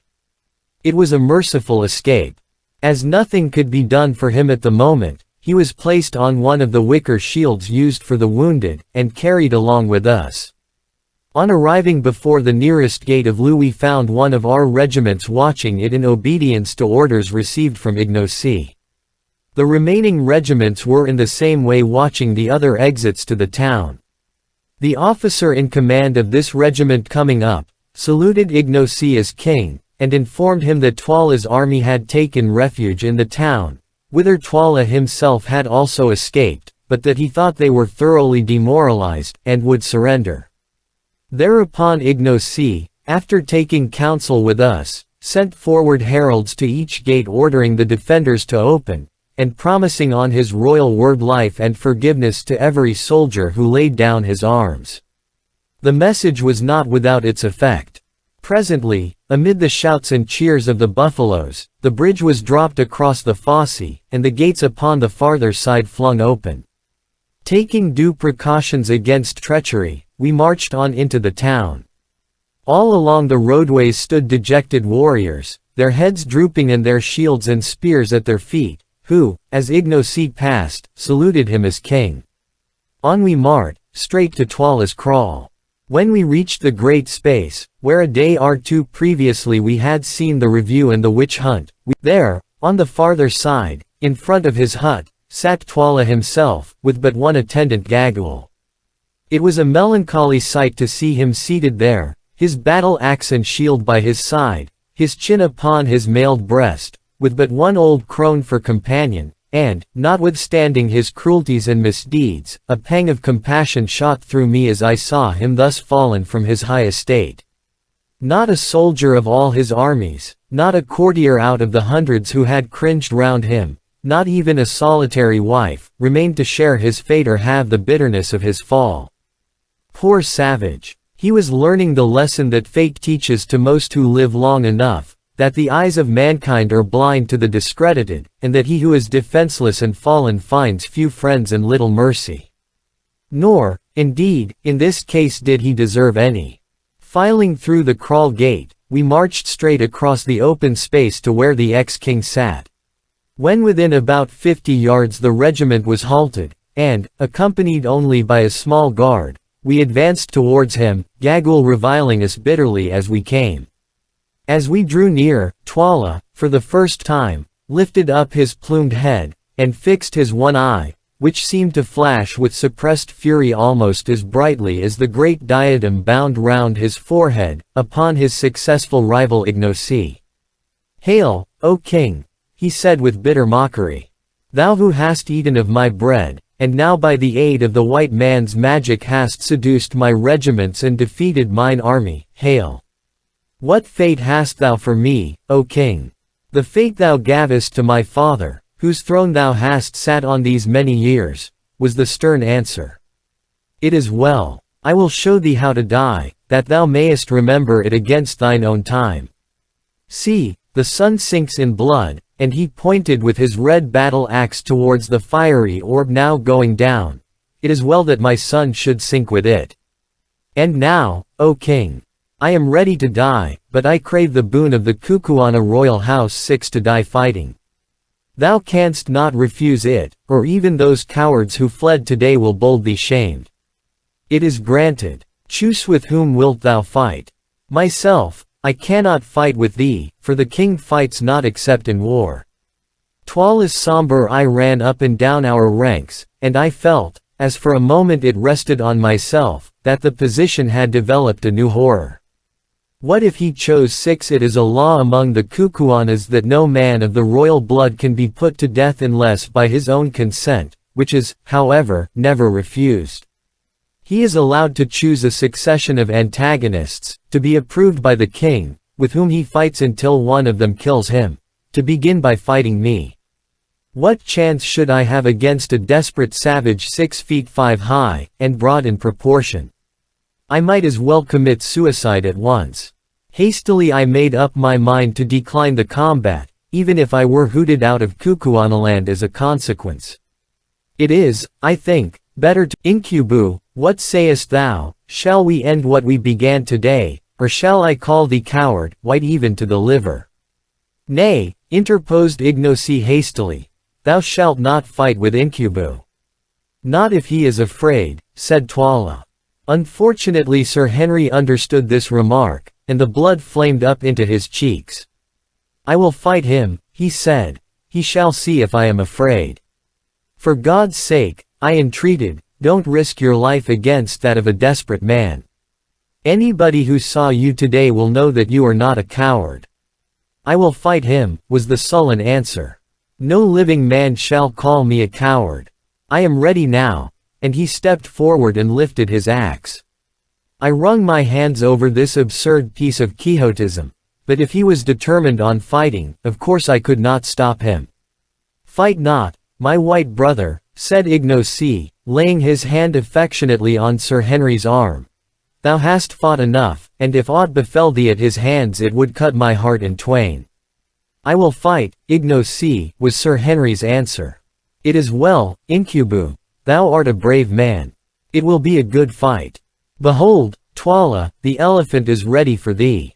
The ex-king laughed savagely, and stepped forward and faced Curtis. For a moment they stood thus, and the setting sun caught their stalwart frames and clothed them both in fire. They were a well-matched pair. Then they began to circle round each other, their battle axes raised. Suddenly Sir Henry sprang forward and struck a fearful blow at Twala, who stepped to one side. So heavy was the stroke that the striker half overbalanced himself, a circumstance of which his antagonist took a prompt advantage. Circling his heavy battle axe round his head, he brought it down with tremendous force. My heart jumped into my mouth. I thought the affair was already finished. But no, with a quick upward movement of the left arm Sir Henry interposed his shield between himself and the axe, with the result that its outer edge was shorn clean off, the axe falling on his left shoulder, but not heavily enough to do any serious damage. In another second Sir Henry got in another blow, which was also received by Twala upon his shield. Then followed blow upon blow, which were, in turn, either received upon the shield or avoided. The excitement grew intense. The regiment which was watching the encounter forgot its discipline, and, drawing near, shouted and groaned at every stroke. Just at this time, too, Good, who had been laid upon the ground by me, recovered from his faint, and sitting up, perceived what was going on. In an instant he was up, and, catching hold of my arm, hopped about from place to place on one leg, dragging me after him, yelling out encouragements to Sir Henry. "Go it, old fellow," he cried. "That was a good one. Give it him amidships," and so on. Presently Sir Henry, having caught a fresh stroke upon his shield, hit out with all his force. The stroke cut through Twala's shield and through with interest, and, such was his strength, sheared right through the rhinoceros horn handle of his antagonist's battle axe, strengthened as it was with bands of steel, wounding Curtis in the face. A cry of dismay rose from the buffaloes as our hero's broad axe head fell to the ground, and Twala, again raising his weapon, flew at him with a shout. I shut my eyes. When I opened them again, it was to see Sir Henry's shield lying on the ground, and Sir Henry himself with his great arms twined round Twala's middle. To and fro they swung, hugging each other like bears, straining with all their mighty muscles for dear life and dearer honor. With a supreme effort Twala swung the Englishman clean off his feet, and down they came together, rolling over and over on the lime paving, Twala striking out at Curtis's head with the battle axe, and Sir Henry trying to drive the tola he had drawn from his belt through Twala's armor. It was a mighty struggle and an awful thing to see. "Get his axe!" yelled Good, and perhaps our champion heard him. At any rate, dropping the tola, he made a grab at the axe, which was fastened to Twala's wrist by a strip of buffalo hide, and, still rolling over and over, they fought for it like wildcats, drawing their breath in heavy gasps. Suddenly the hide string burst, and then, with a great effort, Sir Henry freed himself, the weapon remaining in his grasp. Another second and he was up on his feet, the red blood streaming from the wound in his face, and so was Twala. Drawing the heavy tola from his belt, he staggered straight at Curtis and struck him upon the breast. The blow came home true and strong, but whoever it was made the chain armor understood his art, for it withstood the steel. Again Twala struck out with a savage yell, and again the heavy knife rebounded and Sir Henry went staggering back. Once more Twala came on, and as he came our great Englishman gathered himself together, and, swinging the heavy axe round his head, hit at him with all his force. There was a shriek of excitement from 1,000 throats, and, behold! Twala's head seemed to spring from his shoulders, and then fell and came rolling and bounding along the ground towards Ignosy, stopping just at his feet. For a second the corpse stood upright, the blood spouting in fountains from the severed arteries. Then with a dull crash it fell to the earth, and the gold torque from the neck went rolling away across the pavement. As it did so Sir Henry, overpowered by faintness and loss of blood, fell heavily across it. In a second he was lifted up, and eager hands were pouring water on his face. Another minute, and the great grey eyes opened wide. He was not dead. Then I, just as the sun sank, stepping to where Twala's head lay in the dust, unloosed the diamond from the dead brows and handed it to Ignosy. "Take it," I said, "lawful king of the Kukuanas." Ignosy bound the diadem upon his brows, broke out into a chant, or rather a paean of victory, so beautiful, and yet so utterly savage, that I despair of being able to give an adequate idea of it. I once heard a scholar with a fine voice read aloud from the Greek poet Homer, and I remember that the sound of the rolling lines seemed to make my blood stand still. Ignosy's chant, uttered as it was in a language as beautiful and sonorous as the Old Greek, produced exactly the same effect on me, although I was exhausted with toil and many emotions. "Now," he began, "now is our rebellion swallowed up in victory, and our evildoing justified by strength. In the morning the oppressors rose up and shook themselves. They bound on their plumes and made them ready for war. They rose up and grasped their spears. The soldiers called to the captains, 'Come, let us,' and the captains cried to the king, 'Direct thou the battle.' They rose up in their pride, 20,000 men, and yet a 20,000. Their plumes covered the earth as the plumes of a bird cover her nest. They shook their spears and shouted, yea, they hurled their spears into the sunlight. They lusted for the battle and were glad. They came up against me. Their strong ones came running swiftly to crush me. They cried, Ha! Ha! He is as one already dead. Then breathed I on them, and my breath was as the breath of a storm, and lo, they were not. My lightnings pierced them. I licked up their strength with the lightning of my spears. I shook them to the earth with the thunder of my shouting. They broke, they scattered, they were gone as the mists of the morning. They are food for the crows and the foxes, and the place of battle is fat with their blood. Where are the mighty ones who rose up in the morning? Where are the proud ones who tossed their plumes and cried, He is as one already dead? They bow their heads, but not in sleep. They are stretched out, but not in sleep. They are forgotten. They have gone into the blackness, and shall not return. Yea, others shall lead away their wives, and their children shall remember them no more. And I, king, like an eagle have I found my eyrie. Behold, far have I wandered in the night time, yet have I returned to my little ones at the daybreak. Creep ye under the shadow of my wings, O people, and I will comfort ye, and ye shall not be dismayed. Now is the good time, now shall evil cover up her face, and prosperity shall bloom in the land like a lily. Rejoice, rejoice, my people. Let all the land rejoice in that the tyranny is trodden down, in that I am the king. He paused, and out of the gathering gloom there came back the deep reply. Thou art the king. Thus it was that my prophecy to the herald came true, and within the 48 hours Twala's headless corpse was stiffening at Twala's gate. Chapter 15. Good falls sick. After the fight was ended, Sir Henry and Good were carried into Twala's hut, where I joined them. They were both utterly exhausted by exertion and loss of blood, and, indeed, my own condition was little better. I am very wiry, and can stand more fatigue than most men, probably on account of my light weight and long training. But that night I was fairly done up, and, as is always the case with me when exhausted, that old wound the lion gave me began to pain me. Also, my head was aching violently from the blow I had received in the morning, when I was knocked senseless. Altogether, a more miserable trio than we were that evening it would have been difficult to discover, and our only comfort lay in the reflection that we were exceedingly fortunate to be there to feel miserable, instead of being stretched dead upon the plain, as so many thousands of brave men were that night, who had risen well and strong in the morning.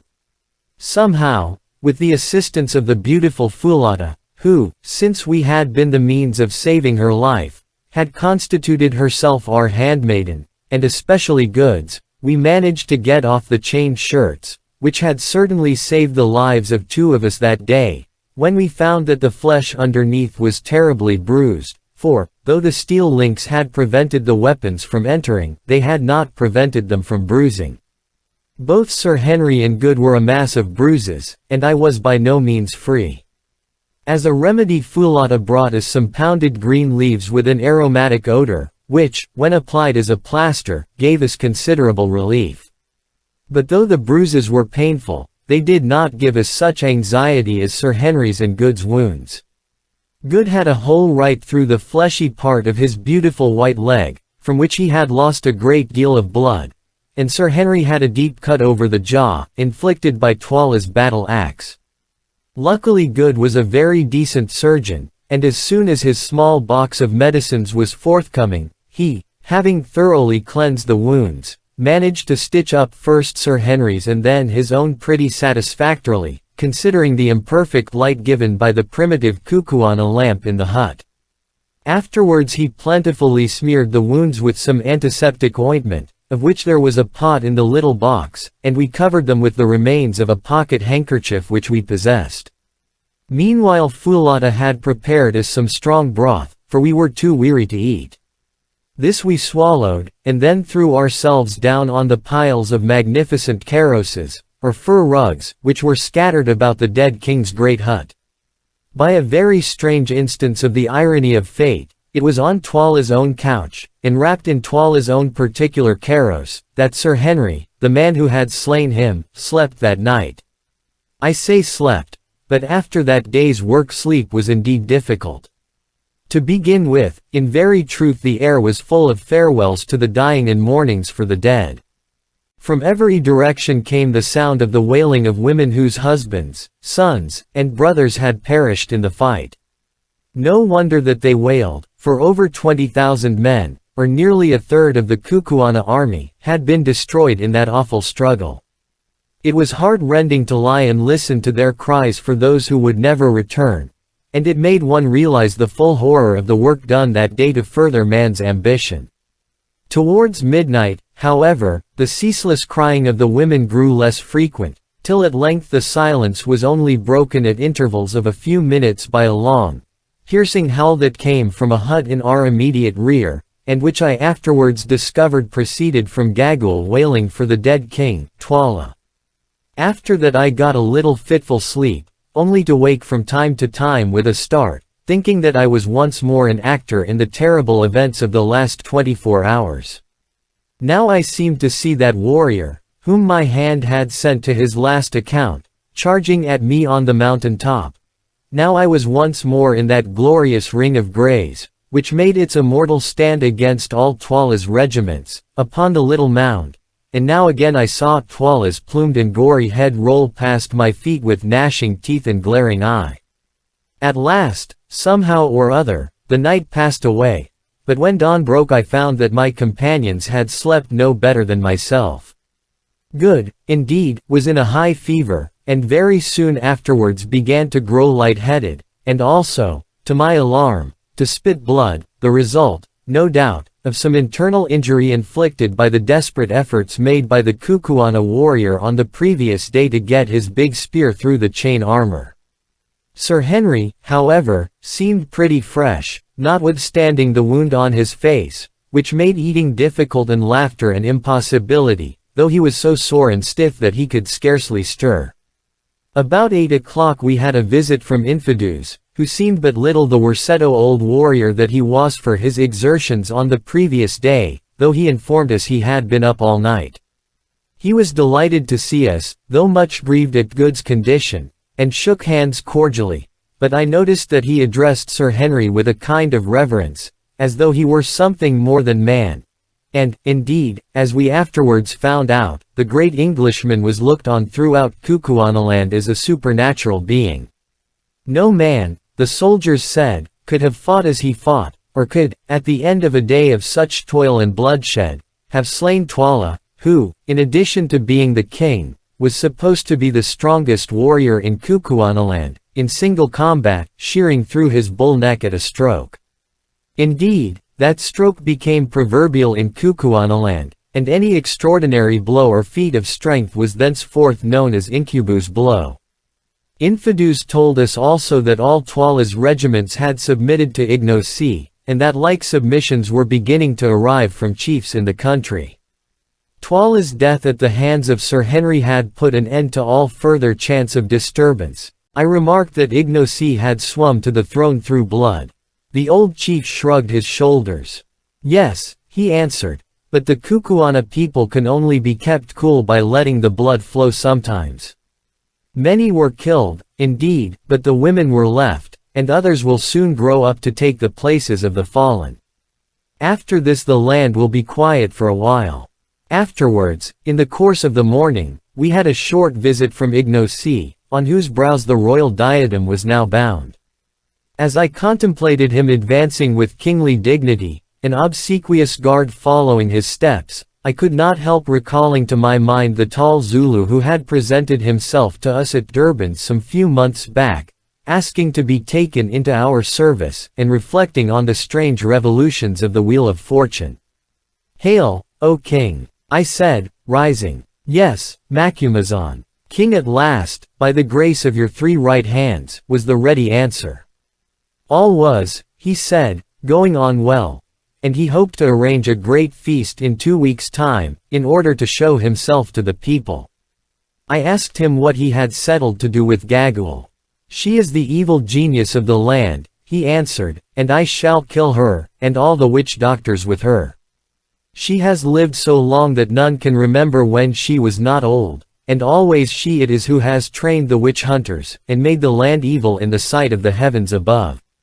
"Yet she knows much," I replied. "It is easier to destroy knowledge, Ignosi, than to gather it." "It is so," he said, thoughtfully. "She, and she only, knows the secret of the 3 witches yonder, whither the great road runs, where the kings are buried, and the silent ones sit. Yes, and the diamonds are. Forget not thy promise, Ignosi, thou must lead us to the mines, even if thou hast to spare Gagul alive to show the way." "I will not forget, Macumazahn, and I will think on what thou sayest." After Ignosi's visit I went to see Good, and found him quite delirious. The fever from his wound seemed to have taken a firm hold of his system, and to be complicated by an internal injury. For 4 or 5 days his condition was most critical, Indeed, I firmly believe that had it not been for Foulata's indefatigable nursing he must have died. Women are women, all the world over, whatever their color. Yet somehow it seemed curious to watch this dusky beauty bending night and day over the fevered man's couch, and performing all the merciful errands of the sickroom as swiftly, gently, and with as fine an instinct as a trained hospital nurse. For the first night or two I tried to help her, and so did Sir Henry so soon as his stiffness allowed him to move, but she bore our interference with impatience, and finally insisted upon our leaving him to her, saying that our movements made him restless, which I think was true. Day and night she watched and tended him, giving him his only medicine, a native cooling drink made of milk, in which was infused the juice of the bulb of a species of tulip, and keeping the flies from settling on him. I can see the whole picture now as it appeared night after night by the light of our primitive lamp, Good tossing to and fro, features emaciated, his eyes shining large and luminous, and jabbering nonsense by the yard, and seated on the ground by his side, her back resting against the wall of the hut, the soft-eyed, shapely Kukuana beauty, her whole face, weary as it was, animated by a look of infinite compassion, or was it something more than compassion? For 2 days we thought that he must die, and crept about with heavy hearts. Only Foulata would not believe it. He will live, she said. For 300 yards or more around Twala's chief hut, where the sufferer lay, there was silence, for by the king's order all who lived in the habitations behind it had, except Sir Henry and myself, been removed, lest any noise should come to the sick man's ear. One night, it was the 5th night of his illness, as was my habit I went across to see how he was getting on before turning in for a few hours. I entered the hut carefully. The lamp placed upon the floor showed the figure of Good, tossing no more, but lying quite still. So it had come at last. And in the bitterness of my heart I gave something like a sob. "Hush!" came from the patch of dark shadow behind Good's head. Then, creeping closer, I saw that he was not dead, but sleeping soundly, with Foulata's tapered fingers clasped tightly in his poor white hand. The crisis had passed, and he would live. He slept like that for 18 hours.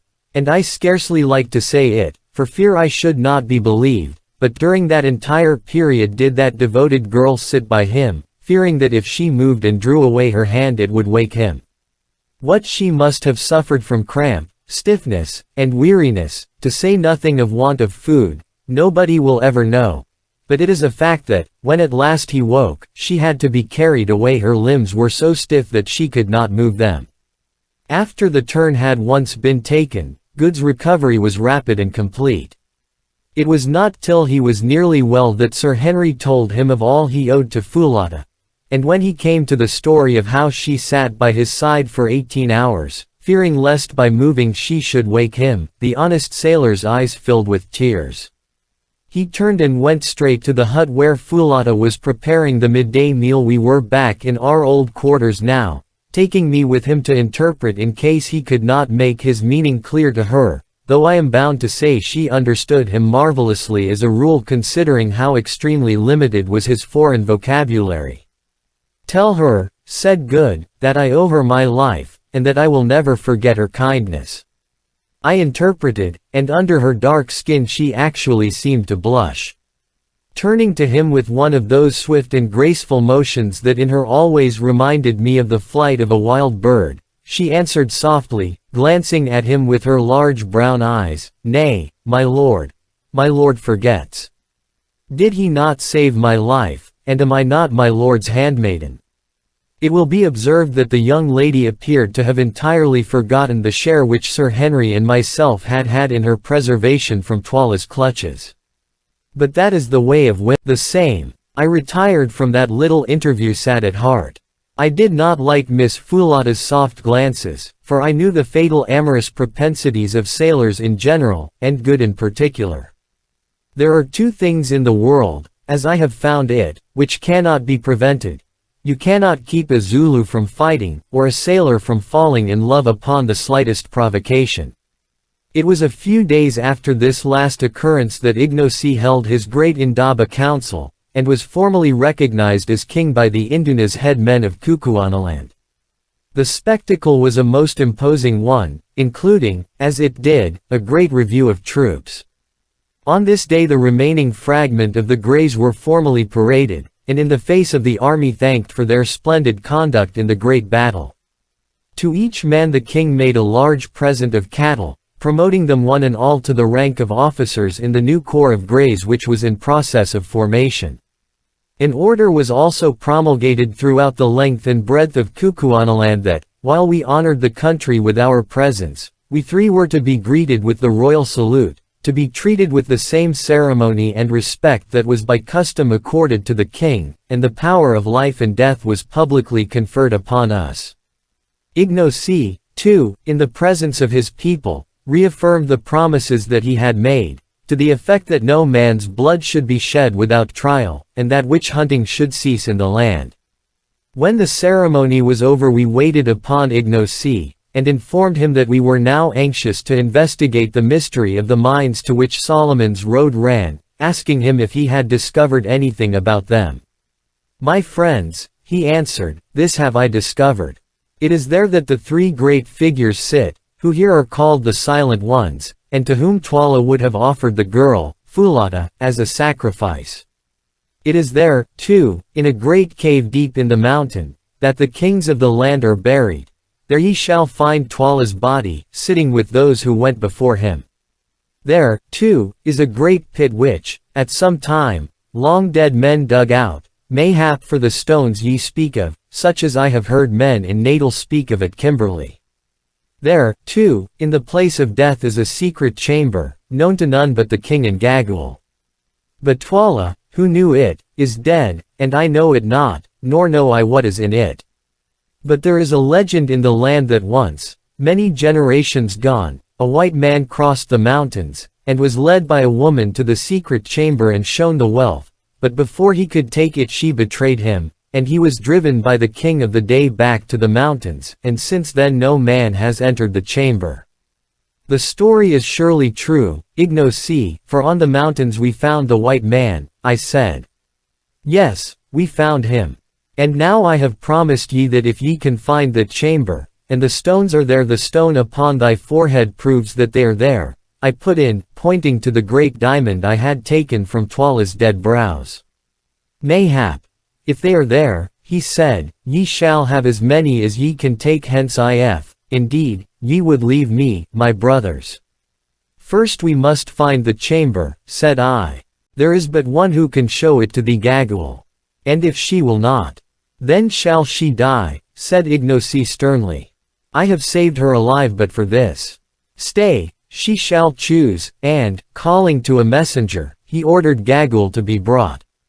In a few minutes she came, hurried along by two guards, whom she was cursing as she walked.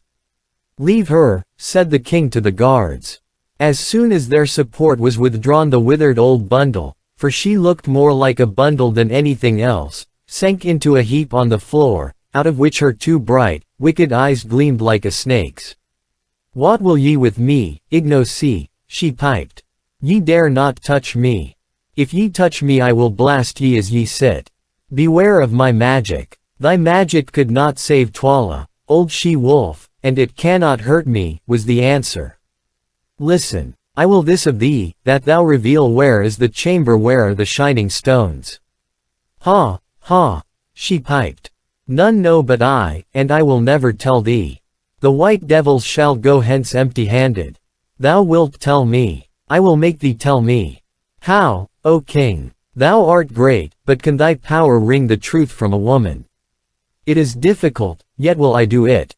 How, O king? Nay, thus, if thou tellest not thou shalt slowly die." "Die!"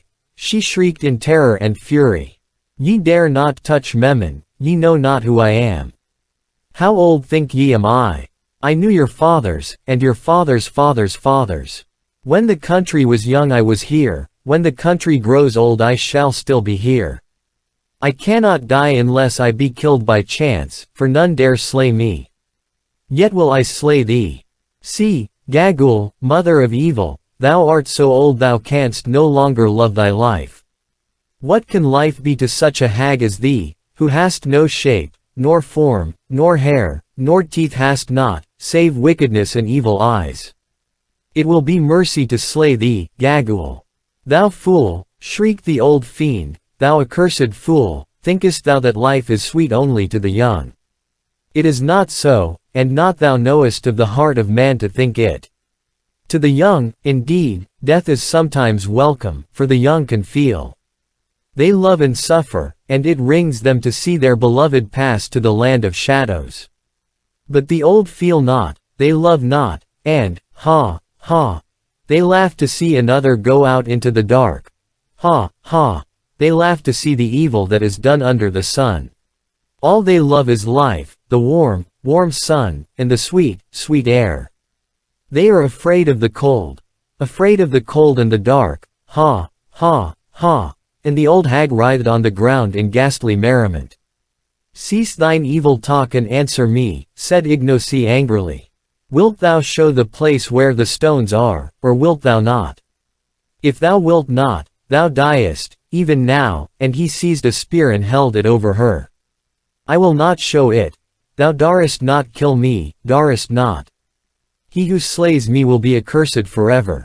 Slowly Ignosi brought down the spear till it pricked the prostrate heap of rags.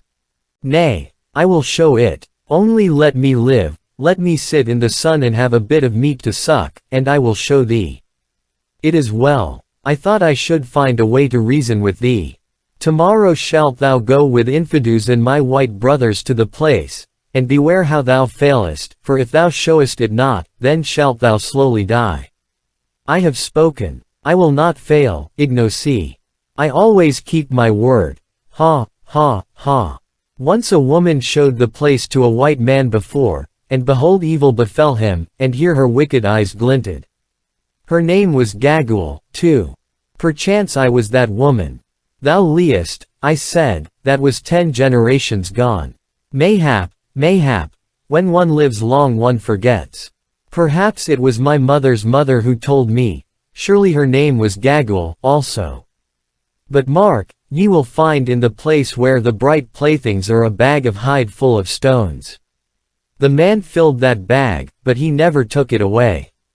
Evil befell him, I say, evil befell him. Perhaps it was my mother's mother who told me. It will be a merry journey. We can see the bodies of those who died in the battle as we go. Their eyes will be gone by now, and their ribs will be hollow. Ha, ha, ha.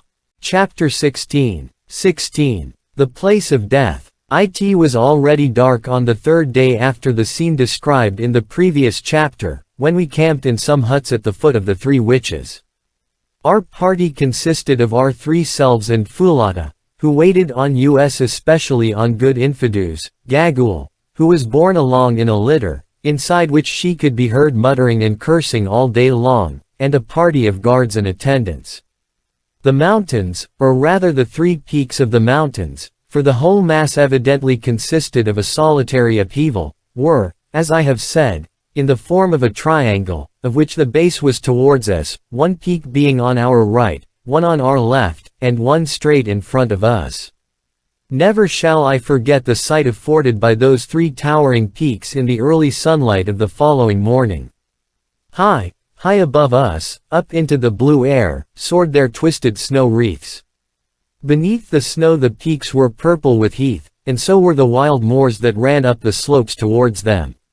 Straight before us the white ribbon of Solomon's great road stretched away uphill to the foot of the center peak, about 5 miles from us, and then stopped. This was its terminus. I had better leave the feelings of intense excitement with which we set out on our march that morning to the imagination of those who read this history. At last we were drawing near to the wonderful mines that had been the cause of the miserable death of the old Portuguese Don, 3 centuries ago, of my poor friend, his ill-starred descendant, and also, as we feared, of George Curtis, Sir Henry's brother. Were we destined, after all that we had gone through, to fare any better? Evil befell them, as that old fiend, Gagul, said. Would it also befall us? Somehow, as we were marching up that last stretch of beautiful road, I could not help feeling a little superstitious about the matter, and so, I think, did good and Sir Henry. For an hour and a half or more we tramped on up the heather-fringed road, going so fast in our excitement that the bearers with Gaggle's hammock could scarcely keep pace with us, and its occupant piped out to us to stop. "Go more slowly, white men," she said, projecting her hideous, shriveled countenance between the curtains, and fixing her gleaming eyes upon us. "Why will ye run to meet the evil that shall befall ye, ye seekers after treasure?" And she laughed that horrible laugh which always sent a cold shiver down my back. However, on we went, till we saw before us, and between ourselves and the peak, a vast circular hole with sloping sides, 300 feet or more in depth, and quite half a mile round. "Can't you guess what this is?" I said to Sir Henry and Good, who were staring in astonishment down into the awful pit before us. They shook their heads. "Then it is clear that you have never seen the diamond mines at Kimberley. You may depend on it that this is Solomon's diamond mine. Look there," I said, pointing to the stiff blue clay which was yet to be seen among the grass and bushes which clothed the sides of the pit. "The formation is the same. I'll be bound that if we went down there we should find pipes of soapy, brecciated rock. Look, too," and I pointed to a series of worn, flat slabs of rock which were placed on a gentle slope below the level of a watercourse which had in some past age been cut out of the solid rock. "If those are not tables once used to wash the stuff, I'm a Dutchman." At the edge of this vast hole, which was the pit marked on the old Don's map, the great road branched into two and circumvented it. In many places this circumventing road was built entirely of vast blocks of stone, apparently with the object of supporting the edges of the pit and preventing falls of reef. Along this road we pressed, driven by curiosity to see what the three towering objects were which we could discern from the hither side of the great hole. As we got nearer we perceived that they were colossi of some sort or another, and rightly conjectured that these were the three silent ones that were held in such awe by the Kukuana people. But it was not until we got quite close that we recognized the full majesty of these silent ones. There, upon huge pedestals of dark rock, sculptured in unknown characters, 20 paces between each, and looking down the road which crossed some 60 miles of plain to Loo, were three colossal seated forms, two males and one female, each measuring about 20 feet from the crown of the head to the pedestal. The female form, which was nude, was of great though severe beauty, but unfortunately the features were injured by centuries of exposure to the weather. Rising from each side of her head were the points of a crescent. The two male colossi were, on the contrary, draped, and presented a terrifying cast of features, especially the one to our right, which had the face of a devil. That to our left was serene in countenance, but the calm upon it was dreadful. It was the calm of inhuman cruelty, the cruelty, Sir Henry remarked, that the ancients attributed to beings potent for good, who could yet watch the sufferings of humanity, if not with rejoicing, at least without suffering themselves. The three formed a most awe-inspiring trinity, as they sat there in their solitude and gazed out across the plain forever. Contemplating these silent ones, as the Kukuanas called them, an intense curiosity again seized us to know whose were the hands that had shaped them, who was it that had dug the pit and made the road. While I was gazing and wondering, it suddenly occurred to me, being familiar with the Old Testament, that Solomon went astray after strange gods, the names of three of whom I remembered: Ashtoreth the goddess of the Zidonians, Chemosh the god of the Moabites, and Milcom the god of the children of Ammon, and I suggested to my companions that the three figures before us might represent these false divinities. Said Sir Henry, who was a scholar, having taken a high degree in classics at college, there may be something in that. Ashtoreth of the Hebrews was the Astarte of the Phoenicians, who were the great traders of Solomon's time. Astarte, who afterwards was the Aphrodite of the Greeks, was represented with horns like the half-moon, and there on the brow of the female figure are distinct horns. Perhaps these colossi were designed by some Phoenician official who managed the mines. Who can say? Before we had finished examining these extraordinary relics of remote antiquity, Infidus came up, and, having saluted the silent ones by lifting his spear, asked us if we intended entering the place of death at once, or if we would wait till after we had taken food at midday. If we were ready to go at once, Gagul had announced her willingness to guide us.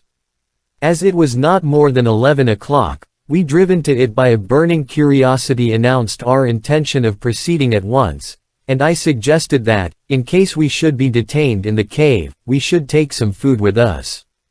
Accordingly Gagul's litter was brought up, and that lady herself assisted out of it, and meanwhile Fulada, at my request, stored some biltong together with a couple of gourds of water, in a reed basket. Straight in front of us, at a distance of some 50 paces from the backs of the colossi, rose a sheer wall of rock, 80 feet or more in height, that gradually sloped up till it formed the base of the lofty snow-wreathed peak which soared up into the air 3,000 feet above us. As soon as she was clear of her hammock Gagul cast one evil grin upon us, and then, leaning on a stick, hobbled off towards the sheer face of the rock. We followed her till we came to a narrow portal solidly arched, that looked like the opening of a gallery of a mine. Here Gagul was waiting for us, still with that evil grin upon her horrid face. "Now, white men from the stars," she piped, "great warriors, Incubu, Bugwan, and Macumazon the wise, are ye ready? Behold, I am here to do the bidding of my lord the king, and to show ye the store of bright stones." "We are ready," I said. "Good, good. Make strong your hearts to bear what ye shall see. Comest thou too, Infidus, who betrayed thy master?" Infidus frowned as he answered, "Nay, I come not. It is not for me to enter there. But thou, Gagul, curb thy tongue, and beware how thou dealest with my lords. At thy hands will I require them, and if a hair of them be hurt, Gagul, be thou 50 times a witch, thou shalt die. Hearest thou?" "I hear, Infidus. I know thee, thou didst ever love big words. When thou wast a babe I remember thou didst threaten thine own mother. That was but the other day. But fear not, fear not. I live but to do the bidding of the king. I have done the bidding of many kings, Infidus, till in the end they did mine. Ha, ha. I go to look upon their faces once more, and Twalas, too. Come on, here is the lamp. I fear, my lord," the girl answered timidly. "Then give me the basket." "Nay, my lord, whither thou goest, there will I go also." "The deuce you will," thought I to myself. "That will be rather awkward if ever we get out of this." Without further ado Gagul plunged into the passage, which was wide enough to admit of two walking abreast, and quite dark, we following her voice as she piped to us to come on, in some fear and trembling, which was not allayed by the sound of a sudden rush of wings. "Hello! What's that?" Helloed Good. "Somebody hit me in the face." "Bats," said I, "on you go." When we had, as far as we could judge, gone some 50 paces we perceived that the passage was growing faintly light. Another minute, and we stood in the most wonderful place that the eyes of living man ever lit on.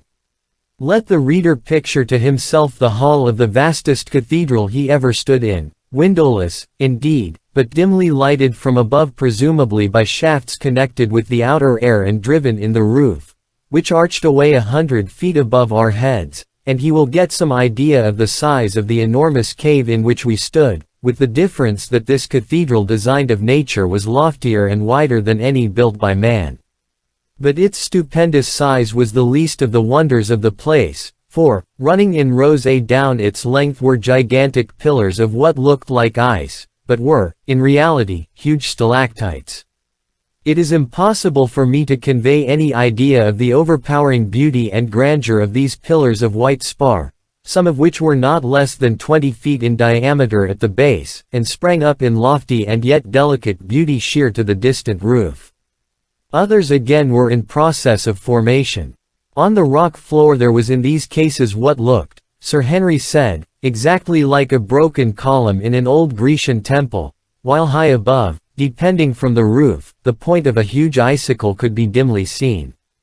And even as we gazed we could hear the process going on, for presently with a tiny splash a drop of water would fall from the far-off icicle onto the column below.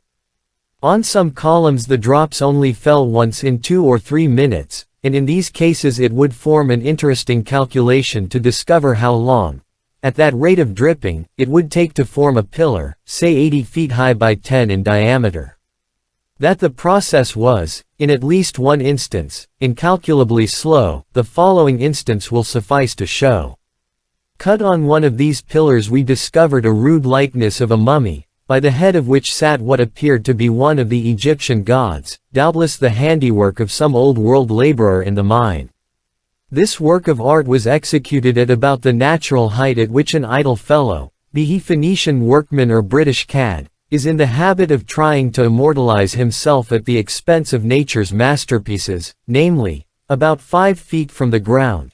Yet at the time that we saw it, which must have been nearly 3,000 years after the date of the execution of the drawing, the column was only 8 feet high, and was still in process of formation, which gives a rate of growth of a foot to 1,000 years, or an inch and a fraction to a century. This we knew because, as we were standing by it, we heard a drop of water fall. Sometimes the stalactites took strange forms, presumably where the dropping of the water had not always been on the same spot. Thus, one huge mass, which must have weighed 100 tons or so, was in the form of a pulpit, beautifully fretted over outside with what looked like lace. Others resembled strange beasts, and on the sides of the cave were fan-like ivory tracings, such as the frost leaves upon a pane. Out of the vast main aisle there opened here and there smaller caves, exactly, Sir Henry said, as chapels open out of great cathedrals. Some were large, but one or two, and this is a wonderful instance of how nature carries out her handiwork by the same unvarying laws, utterly irrespective of size, were tiny. One little nook, for instance, was no larger than an unusually big doll's house, and yet it might have been the model of the whole place, for the water dropped, the tiny icicles hung, and the spar columns were forming in just the same way. We had not time, however, to examine this beautiful place as thoroughly as we should have liked to do, for unfortunately Gagule seemed to be indifferent to stalactites, and only anxious to get her business over. This annoyed me the more, as I was particularly anxious to discover, if possible, by what system the light was admitted into the place, and whether it was by the hand of man or of nature that this was done. Also if it had been used in any way in ancient times, as seemed probable. However, we consoled ourselves with the idea that we would examine it thoroughly on our return, and followed on after our uncanny guide. On she led us, straight to the top of the vast and silent cave, where we found another doorway, not arched as the first was, but square at the top, something like the doorways of Egyptian temples. "Are ye prepared to enter the place of death?" asked Gagule, evidently with a view to making us feel uncomfortable. "Lead on, Macduff," said Good solemnly, trying to look as though he was not at all alarmed, as indeed did we all except Foulata, who caught Good by the arm for protection. "This is getting rather ghastly," said Sir Henry, peeping into the dark doorway. "Come on, Quatermain Priores. Don't keep the old lady waiting." And he politely made way for me to lead the van, for which I inwardly did not bless him. Tap, tap went old Gagule's stick down the passage, as she trotted along, chuckling hideously. And, still overcome by some unaccountable presentiment of evil, I hung back. "Come, get on, old fellow," said Good, "or we shall lose our fair guide." Thus adjured, I started down the passage, and after about 20 paces found myself in a gloomy apartment some 40 feet long by 30 broad and 30 high, which in some past age had evidently been hollowed, by hand labor, out of the mountain.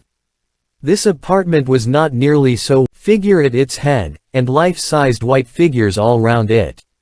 Next I made out a brown thing, seated on the table in the center, and in another moment my eyes grew accustomed to the light, and I saw what all these things were, and I was tailing out of it as hard as my legs would carry me.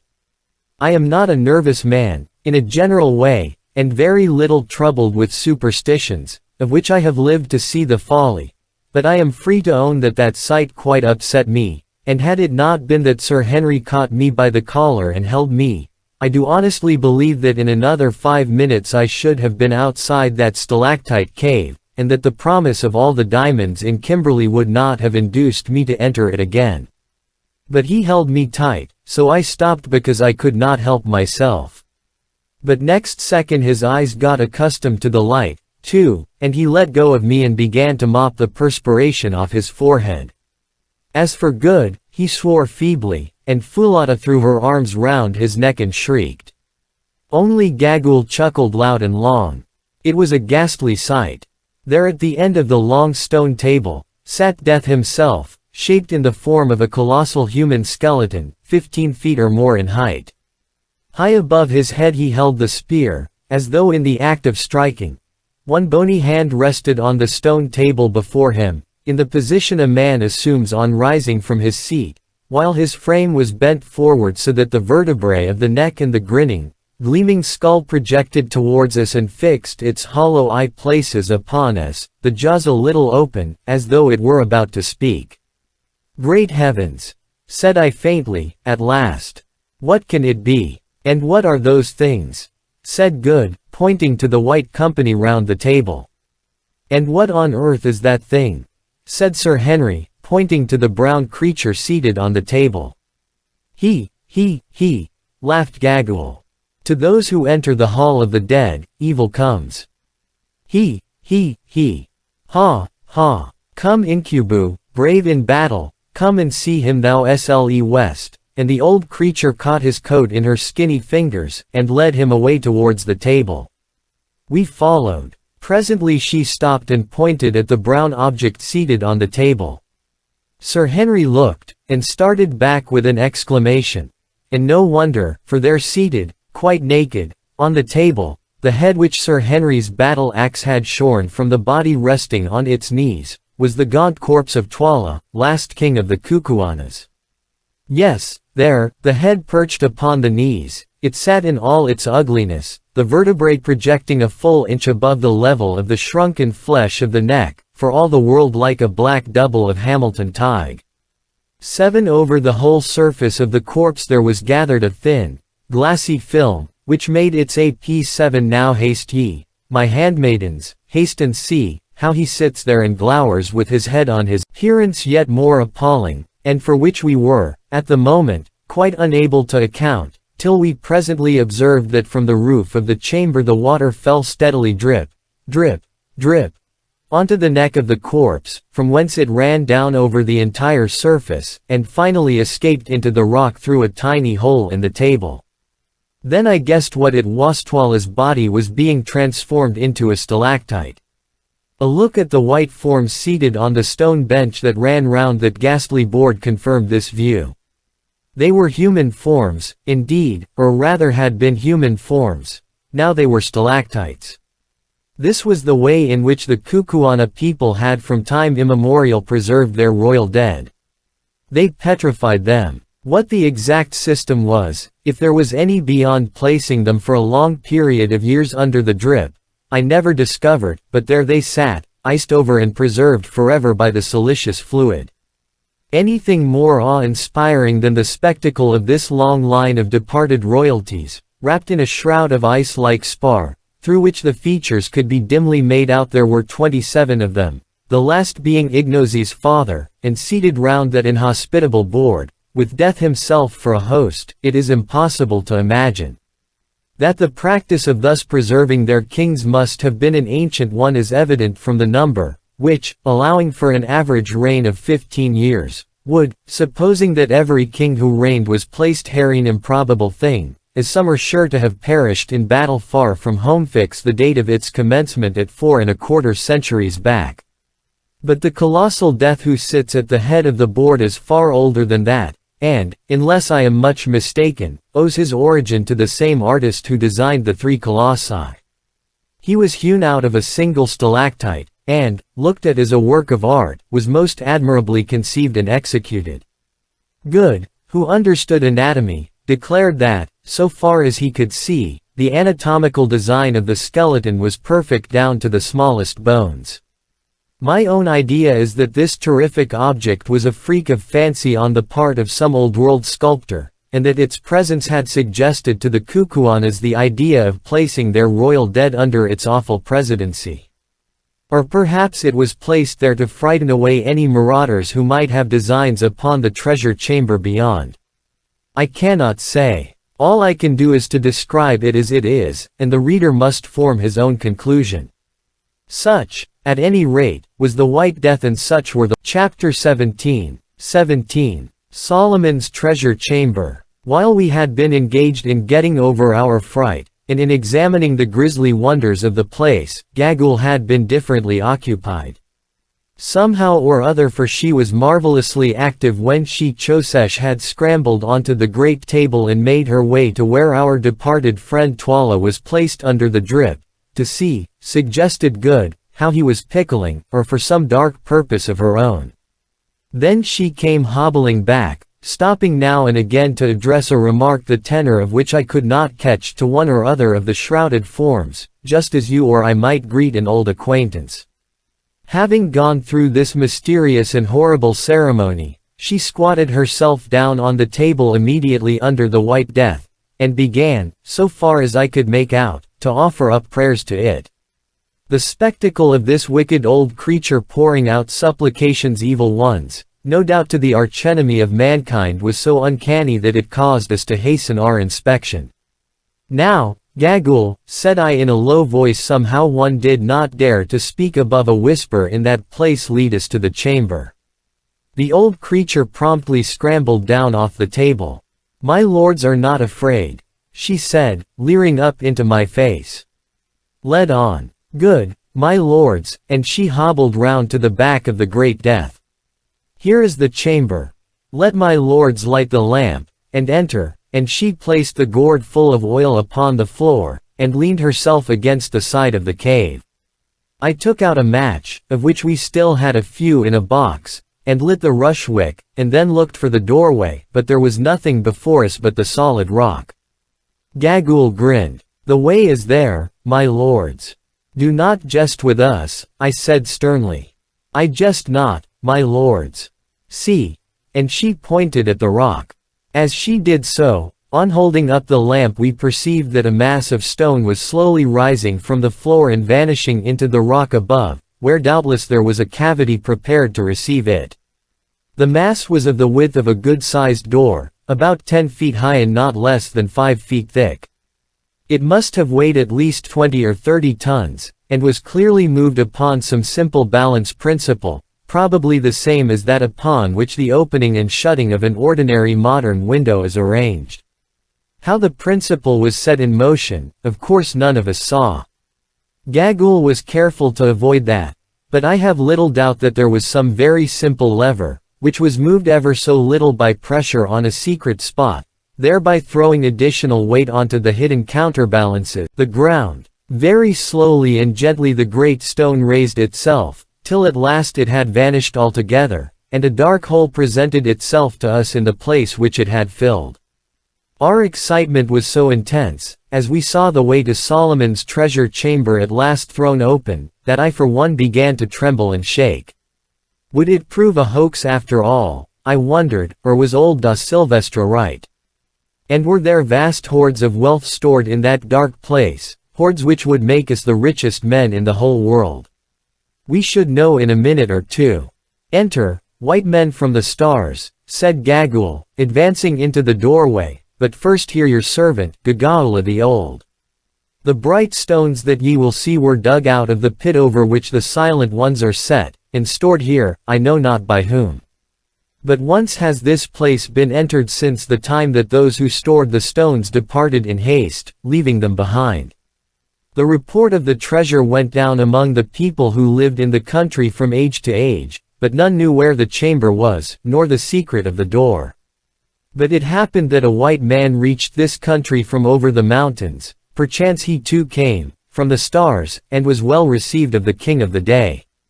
He it is who sits yonder, and she pointed to the fifth king at the table of the dead. And it came to pass that he and a woman of the country who was with him came to this place, and that by chance the woman learned the secret of the door. 1,000 years might ye search, but ye should never find it. Then the white man entered with the woman and found the stones, and filled with stones the skin of a small goat, which the woman had with her to hold food. And as he was going from the chamber he took up one more stone, a large one, and held it in his hand. Here she paused. Well, I asked, breathless with interest, as we all were, what happened to Da Silvestra? The old hag started at the mention of the name. How knowest thou the dead man's name? She asked sharply. And then, without waiting for an answer, she went on, none knew what happened.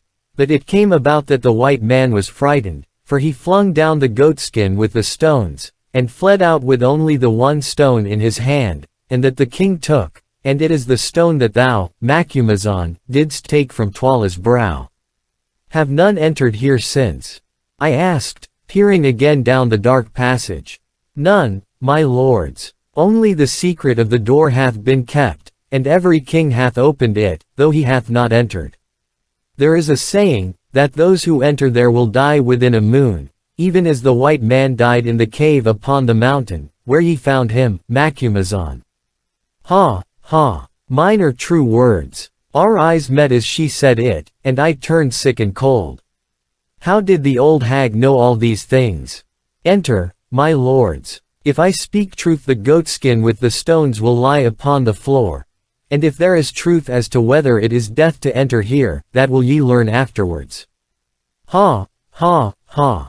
And she hobbled through the doorway, bearing the light with her, but I confess that once more I hesitated about following.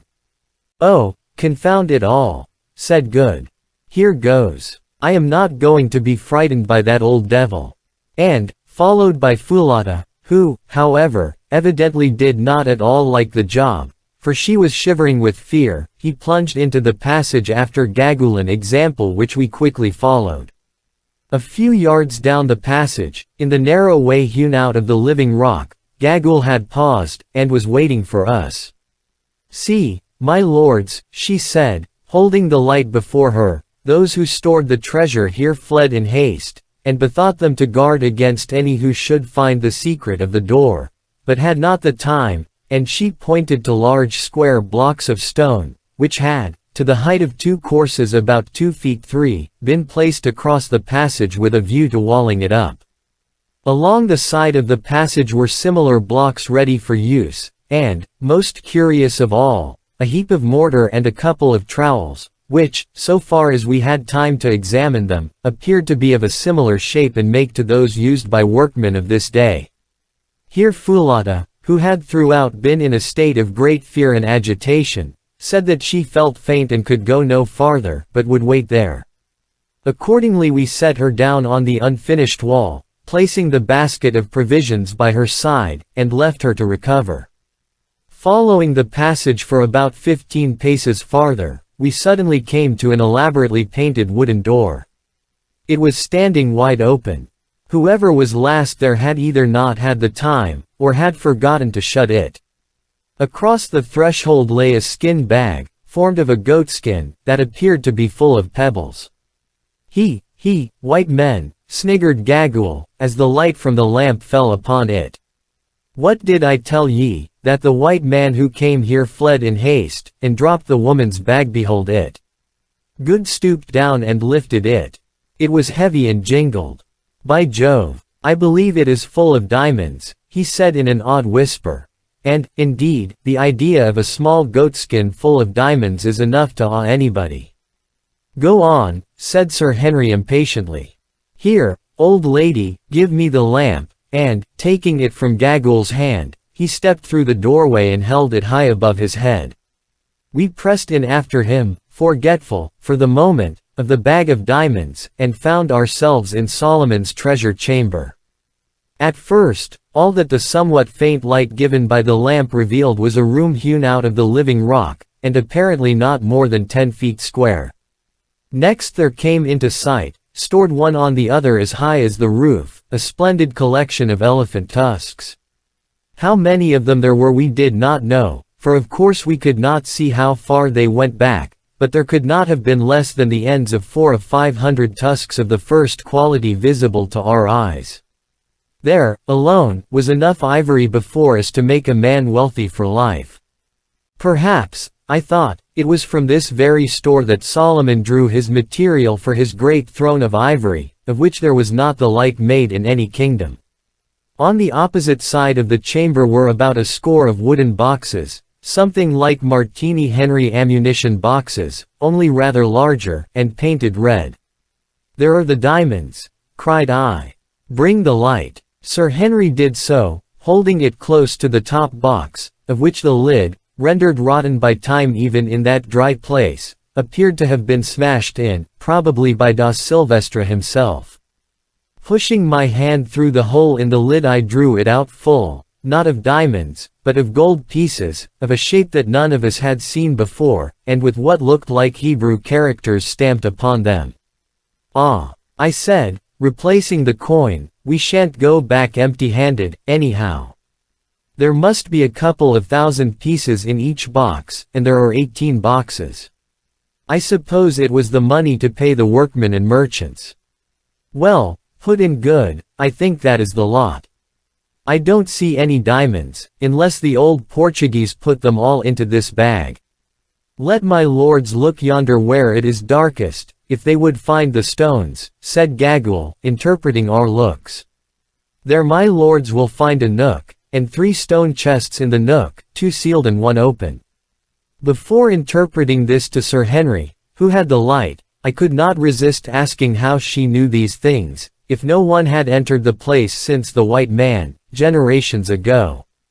"Ah, Macumazahn, who watchest by night," was the mocking answer, "ye who live in the stars, do ye not know that some have eyes that can see through rock? Look in that corner, Curtis," I said, indicating the spot Gagule had pointed out. "Hello, you fellows," he said, "here's a recess. Great heavens! Look here." We hurried up to where he was standing in a nook, something like a small bow window. Against the wall of this recess were placed 3 stone chests, each about 2 feet square. 2 were fitted with stone lids. The lid of the third rested against the side of the chest, which was open. "Look," he repeated hoarsely, holding the lamp over the open chest.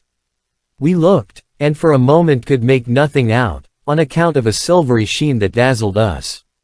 When our eyes got used to it, we saw that the chest was 3/4 full of uncut diamonds, most of them of considerable size. Stooping, I picked some up.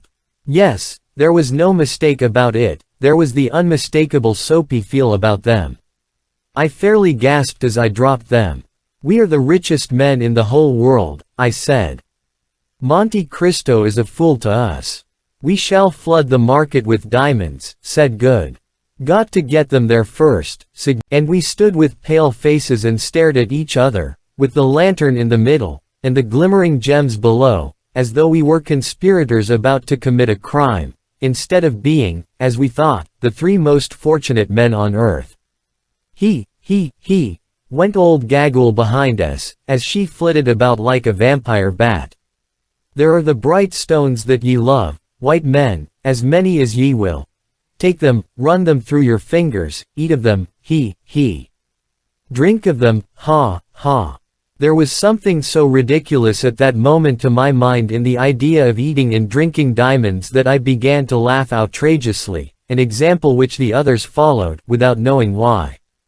There we stood and shrieked with laughter over the gems which were ours, which had been found for us thousands of years ago by the patient delvers in the great hole yonder, and stored for us by Solomon's long-dead overseer, whose name, perchance, was written in the characters stamped on the faded wax that yet adhered to the lids of the chests.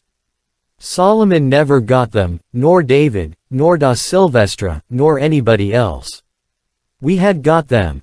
There before us were millions of pounds worth of diamonds, and thousands of pounds worth of gold and ivory, only waiting to be taken away. Suddenly the fit passed off, and we stopped laughing. "Open the other chests, white men," croaked Gagule, "there are surely more therein. Take your fill, white lords." Thus adjured, we set to work to pull up the stone lids on the other two, first not without a feeling of sacrilege breaking the seals that fastened them. Hurrah! They were full too, full to the brim. At least the second one was. No wretched da Silvestre had been filling goatskins out of that. As for the third chest, it was only about a fourth full, but the stones were all picked ones, none less than 20 carats, and some of them as large as pigeon eggs. Some of these biggest ones, however, we could see by holding them up to the light, were a little yellow, off-colored, as they call it at Kimberley. What we did not see, however, was the look of fearful malevolence that old Gagule favored us with as she crept like a snake, out of the treasure chamber and down the passage towards the massive door of solid rock. Hark! Cry upon cry comes ringing up the vaulted path. It is Foulata's voice. Oh, Bhugwan! Help! Help! The rock falls! Leave go, girl! Help! Help! She has stabbed me! By now we are running down the passage, and this is what the light from the lamp falls on. The door of rock is slowly closing down. It is not 3 feet from the floor. Near it struggle Foulata and Gagule. The red blood of the former runs to her knee, but still the brave girl holds the old witch, who fights like a wildcat. Ah! She is free. Foulata falls, and Gagule throws herself on the ground, to twist herself like a snake through the crack of the closing stone. She is under a god. Too late. Too late. The stone nips her, and old body against the rock below. Shriek upon shriek, such as we never heard, then a long, sickening crunch, and the door was shut just as we, rushing down the passage, hurled ourselves against it. It was all done in 4 seconds. Then we turned to Foulata. The poor girl was stabbed in the body, and could not, I saw, live long. Ah, Bhugwan, I die, gasped the beautiful creature. She crept out Gagule. I did not see her, I was faint and the door began to fall. Then she came back, and was looking up the path and I saw her come in through the slowly falling door, and caught her and held her, and she stabbed me, and I die, Bhugwan. Poor girl! Poor girl! Good cried. And then, as he could do nothing else, he fell to kissing her. Bhugwan, she said, after a pause, is Macumazahn there? It grows so dark, I cannot see. Here I am, Foulata. Macumazahn, be my tongue for a moment, I pray thee, for Bhugwan cannot understand me, and before I go into the darkness I would speak a word. Say on, Foulata, I will render it. Say to my lord, Bhugwan, that I love him, and that I am glad to die because I know that he cannot cumber his life with such as me, for the sun cannot mate with the darkness, nor the white with the black. Say that at times I have felt as though there were a bird in my bosom, which would one day fly hence and sing elsewhere. Even now, though I cannot lift my hand, and my brain grows cold, I do not feel as though my heart were dying. It is so full of love that could live 1,000 years, and yet be young. Say that if I live again, mayhap I shall see him in the stars, and that I will search them all, though perchance I should there still be black and he would still be white. Say nay, Macumazahn, say no more, save that I love hold me closer, Bhugwan, I cannot feel thine armsa. Oh, she is dead, said Good, rising in grief, the tears running down his honest face. You need not let that trouble you, old fellow, said Sir Henry. Said Good. What do you mean? I mean that you will soon be in a position to join her. Man, don't you see that we are buried alive? Until Sir Henry uttered these words, I do not think the full horror of what had happened had come home to us, preoccupied as we were with poor Foulata's death. But now we understood. The ponderous mass of rock had closed, probably forever, for the only brain which knew its secret was crushed to powder beneath it. This was a door that none could hope to force with anything short of dynamite in large quantities. And we were the wrong side of it. For a few minutes we stood horrified there over the corpse of Foulata. All the manhood seemed to have gone out of us. The first shock of this idea of the slow and miserable end that awaited us was overpowering. We saw it all now. That fiend Gagul had planned this snare for us from the first. It would have been just the jest that her evil mind would have rejoiced in, the eating and drinking the diamonds now. Perhaps somebody had tried to serve the poor old Don in the same way, when he abandoned the skin full of jewels. "This will never do," said Sir Henry hoarsely. "The lamp will soon go out. Let us see if we can't find the spring that works the rocks." We sprang forward with desperate energy, and, standing in a bloody ooze, began to feel up and down the door and the sides of the passage. But no knob or spring could we discover. "Depend on it," I said, "it does not work from the inside. If it did, Gagul would not have risked trying to crawl underneath the stone." It was the knowledge of this that made her try to escape at all hazard, curse her. "At all events," said Sir Henry with a hard little laugh, "retribution was swift. Hers was almost as awful an end as ours is likely to be. We can do nothing with the door. Let us go back to the treasure room." We turned and went, and as we did so I perceived by the unfinished wall across the passage the basket of food which poor Foulata had carried. I took it up and brought it with me back to that accursed treasure chamber that was to be our grave. Then we went back and reverently bore in Foulata's corpse, laying it on the floor by the boxes of coin. Next we seated ourselves, leaning our backs against the 3 stone chests of priceless treasures.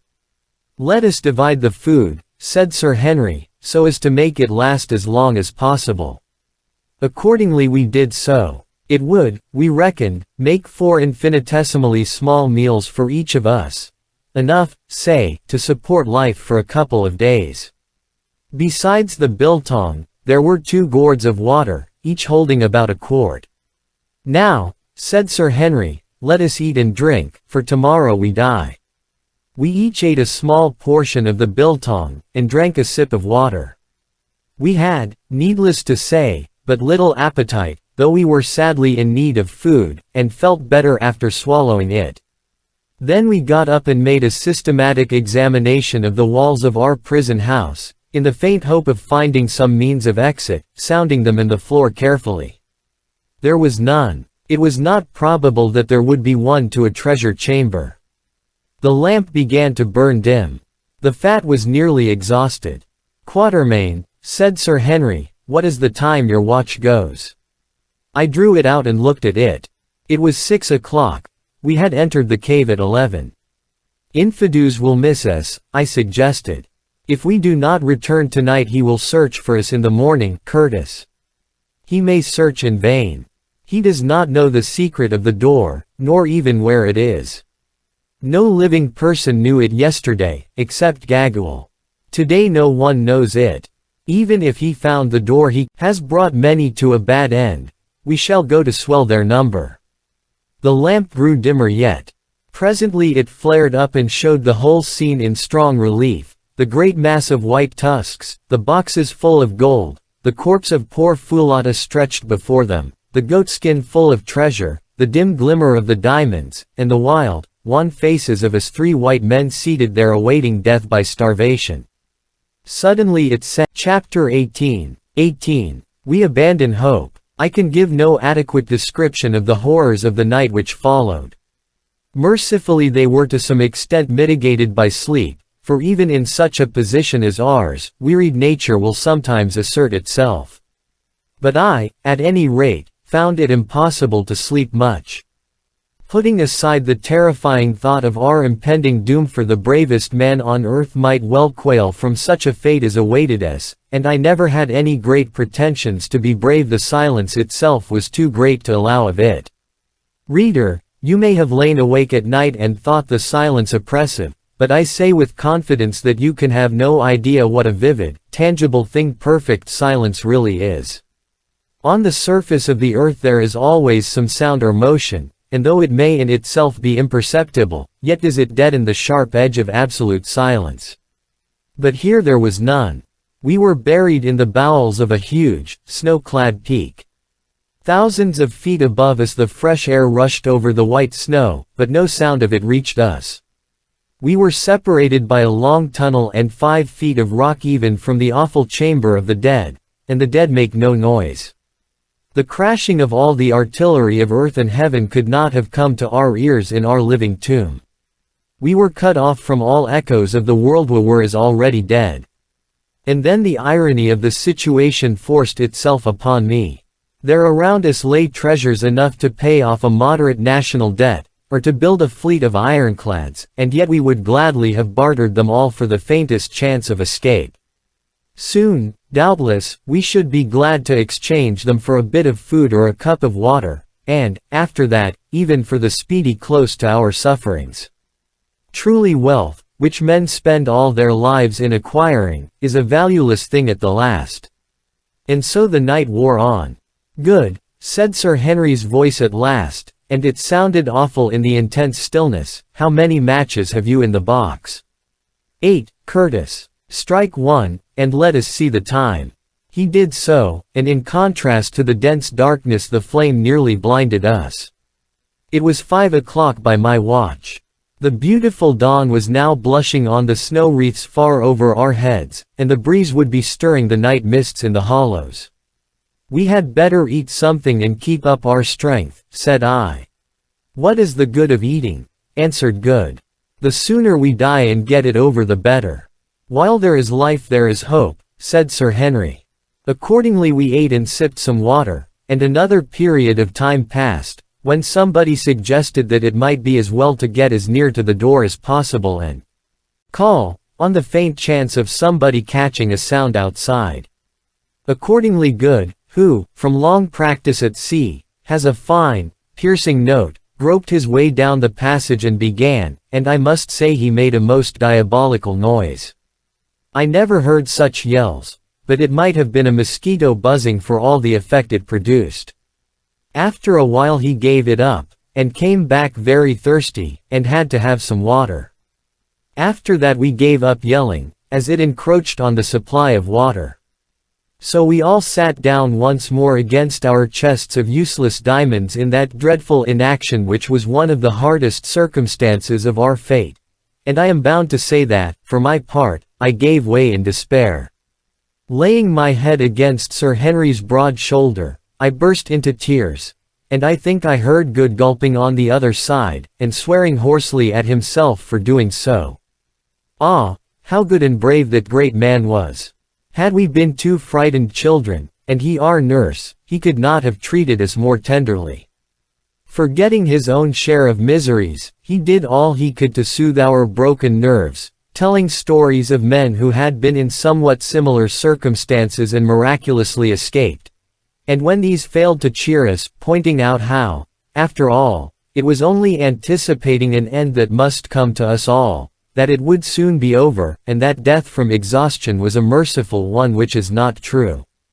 Then, in a diffident sort of a way, as I had once before heard him do, he suggested that we should throw ourselves on the mercy of a higher power, which, for my part, I did with great vigor. His is a beautiful character, very quiet but very strong. And so somehow the day went as the night had gone, if, indeed, one can use the terms where all was densest night, and when I lit a match to see the time it was 7 o'clock. Once more we ate and drank, and as we did so an idea occurred to me. How is it, said I, that the air in this place keeps fresh? It is thick and heavy, but it is perfectly fresh. Great heavens! Said Good, starting up, I never thought of that. It can't come through the stone door, for it is airtight, if ever a door was. It must come from somewhere. If there were no current of air in the place we should have been stifled when we first came in. Let us have a look. It was wonderful what a change this mere spark of hope wrought in us. In a moment we were all three groping about the place on our hands and knees, feeling for the slightest indication of a draught. Presently my ardor received a check.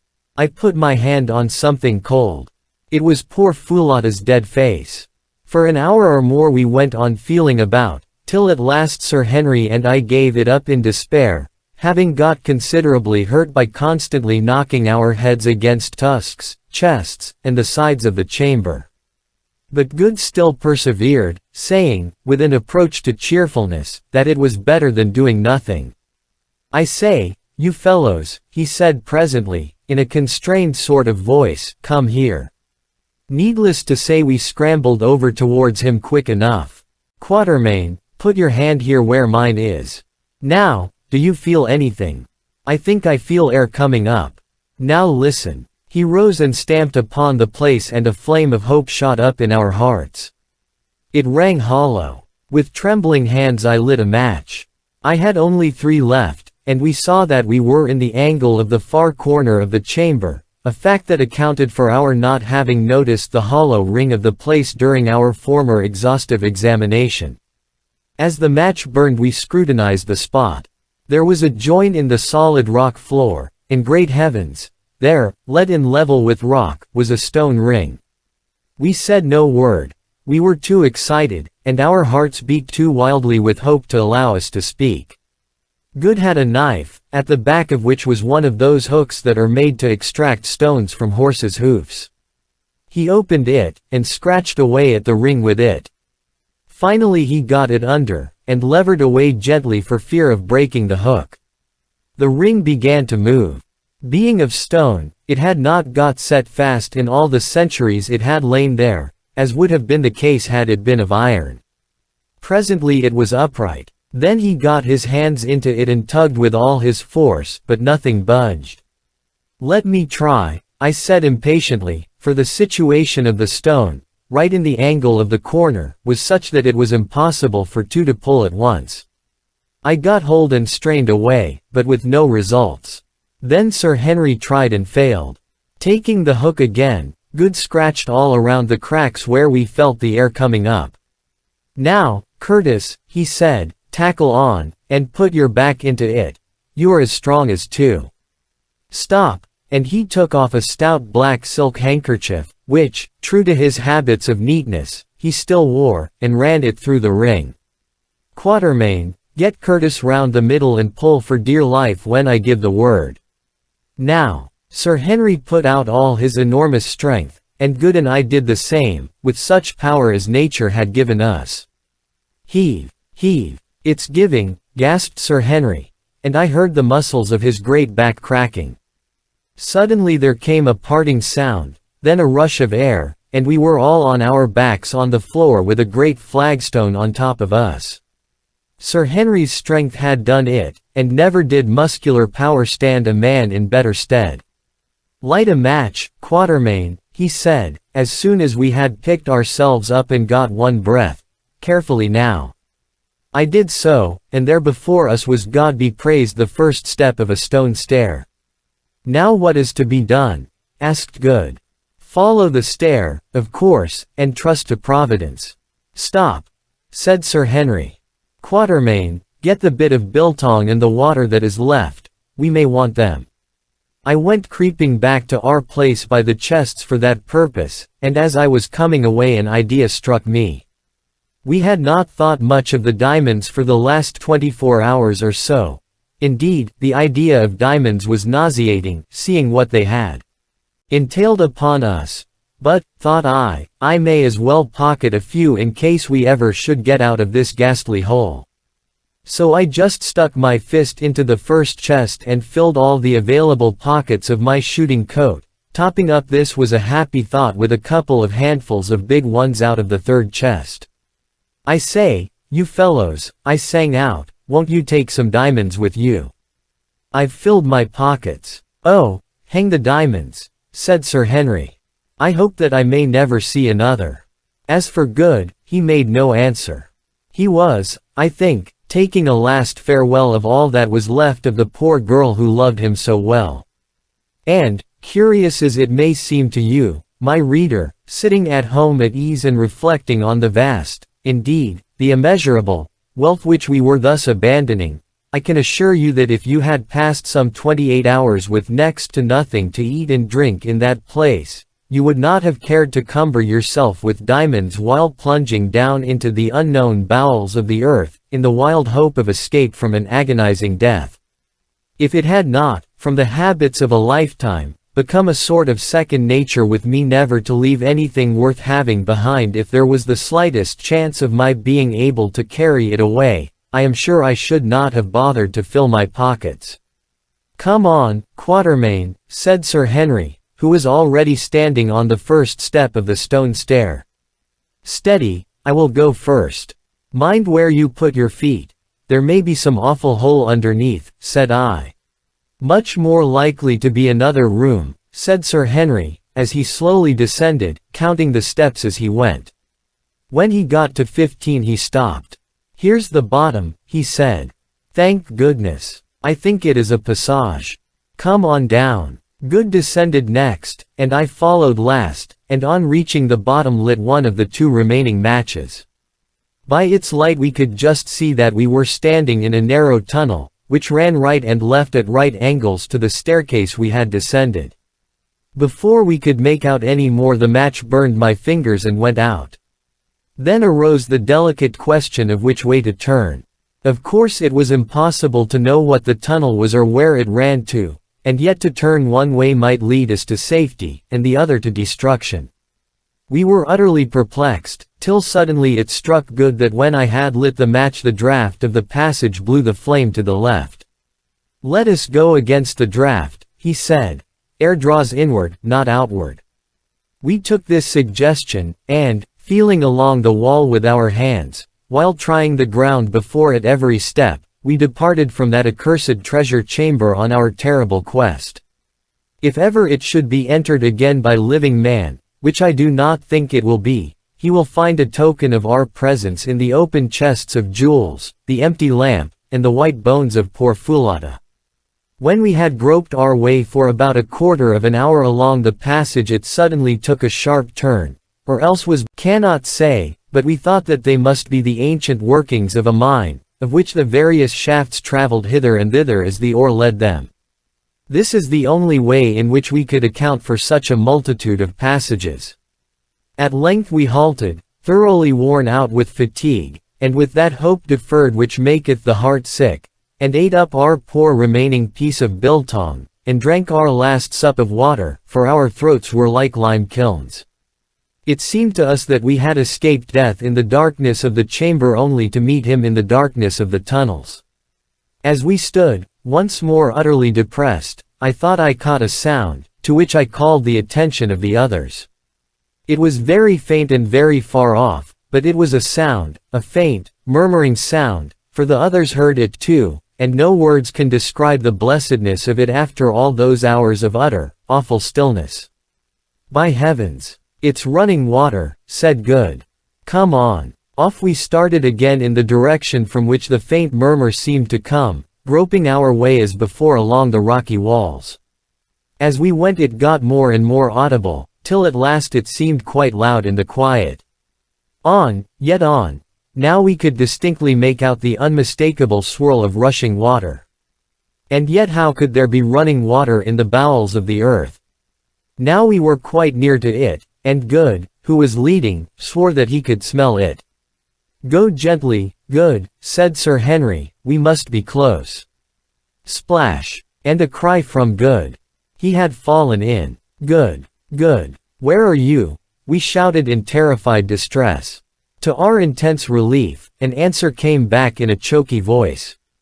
"All right. I've got hold of a rock. Strike a light to show me where you are." Hastily I lit the last remaining match. Its faint gleam discovered to us a dark mass of water running at our feet. How wide it was we could not see, but there, some way out, was the dark form of our companion hanging onto a projecting rock. "Stand clear to catch me," sang out Good. "I must swim for it." Then we heard a splash and a great struggle. Another minute and he had grabbed at and caught Sir Henry's outstretched hand, and we had pulled him up high and dry into the tunnel. "My word," he said, between his gasps, "that was touch and go. If I hadn't caught that rock, and known how to swim, I should have been done. It runs like a mill race, and I could feel no bottom."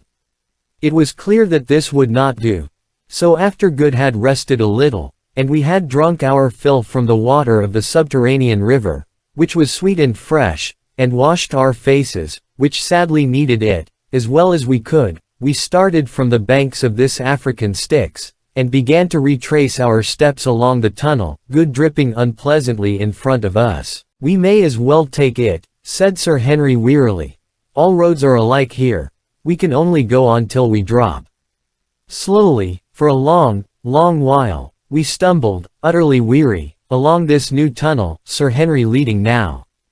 Suddenly he stopped, and we bumped up against him. Look, he whispered. Is my brain going, or is that light? We stared with all our eyes, and there, yes, there, far ahead of us, was a faint glimmering spot, no larger than a cottage window pane. It was so faint that I doubt if any eyes except those which, like ours, had for days seen nothing but blackness could have perceived it at all. With a sort of gasp of hope we pushed on. In 5 minutes there was no longer any doubt. It was a patch of faint light. A minute more and a breath of real live air was fanning us. On we struggled. All at once the tunnel narrowed. Sir Henry went on his knees. Smaller yet it grew, till it was only the size of a large fox's earth. It was earth now, mind you, the rock had ceased. A squeeze, a struggle, and Sir Henry was out, and so was good, and so was I, and there above us were the blessed stars, and in our nostrils was the sweet air. Then suddenly something gave, and we were all rolling over and over and over through grass and bushes and soft, wet soil. I caught at something and stopped. Sitting up, I hallooed lustily. An answering shout came from just below, where Sir Henry's wild career had been stopped by some level ground. I scrambled to him, and found him unhurt, though breathless. Then we looked for good. A little way off we found him, too, jammed in a forked root. He was a good deal knocked about, but soon came to. We sat down together there on the grass, and the revulsion of feeling was so great that I really think we cried for joy. We had escaped from that awful dungeon, that was so near to becoming our grave. Surely some merciful power must have guided our footsteps to the jackal hole at the termination of the tunnel, for that is what it must have been. And see, there on the mountains, the dawn we had never thought to look upon again was blushing rosy red. Presently the gray light stole down the slopes, and we saw that we were at the bottom, or, rather, nearly at the bottom of the vast pit in front of the entrance to the cave. Now we could make out the dim forms of the 3 colossi who sat upon its verge. Doubtless those awful passages, along which we had wandered the livelong night, had originally been, in some way, connected with the great diamond mine. As for the subterranean river in the bowels of the mountain, heaven only knows what it was, or whence it flows, or whither it goes. I, for one, have no anxiety to trace its course. Lighter it grew, and lighter yet. We could see each other now, and such a spectacle as we presented I have never set eyes on before or since. Gaunt-cheeked, hollow-eyed wretches, smeared all over. I doubt whether he had ever taken it out at all. Neither the darkness, nor the plunge in the subterranean river, nor the roll down the slope, had been able to separate good in his eyeglass. Presently we rose, fearing that our limbs would stiffen if we stopped there longer, and commenced with slow and painful steps to struggle up the sloping sides of the great pit. For an hour or more we toiled steadfastly up the blue clay, dragging ourselves on by the help of the roots and grasses with which it was clothed. At last it was done, and we stood on the great road, on the side of the pit opposite to the colossi. By the side of the road, 100 yards off, a fire was burning in front of some huts, and round the fire were figures. We made towards them, supporting one another, and halting every few paces. Presently, one of the figures rose, saw us, and fell onto the ground, crying out for fear. "Infidus, infidus! It is us, thy friends." We rose. He ran to us, staring wildly, and, still shaking with fear. "Oh, my lords, it is indeed you come back from the dead, come back from the dead." And the old warrior flung himself down before us, and clasped Sir Henry's knees, and wept aloud. Chapter 19. Ignozzi's farewell. 10 days from that eventful morning found us once more in our old quarters at Loo. And, strange to say, but little the worse for our terrible experience, except that my stubbly hair came out of that cave about 3 shades grayer than it went in, and that good never was quite the same after Foulata's death, which seemed to move him very greatly. I am bound to say that, looking at the thing from the point of view of an oldish man of the world, I consider her removal a fortunate occurrence, since, otherwise, complications would have been sure to ensue.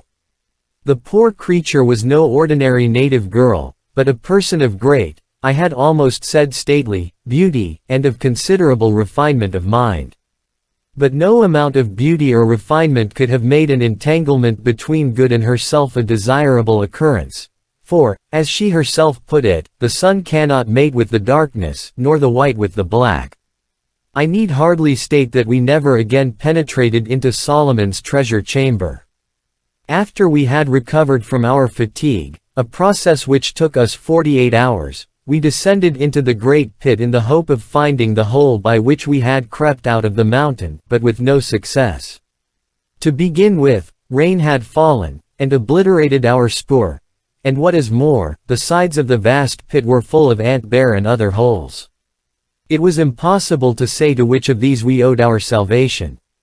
We also, on the day before we started back to Loo, made a further examination of the wonders of the stalactite cave, and, drawn by a kind of restless feeling, even penetrated once more into the chamber of the dead, and, passing beneath the spear of the White Death, gazed, with sensations which it would be quite impossible for me to describe, at the mass of rock which had shut us off from escape, thinking, the while, of the priceless treasures beyond, of the mysterious old hag whose flattened fragments lay crushed beneath it, and of the fair girl of whose tomb it was the portal.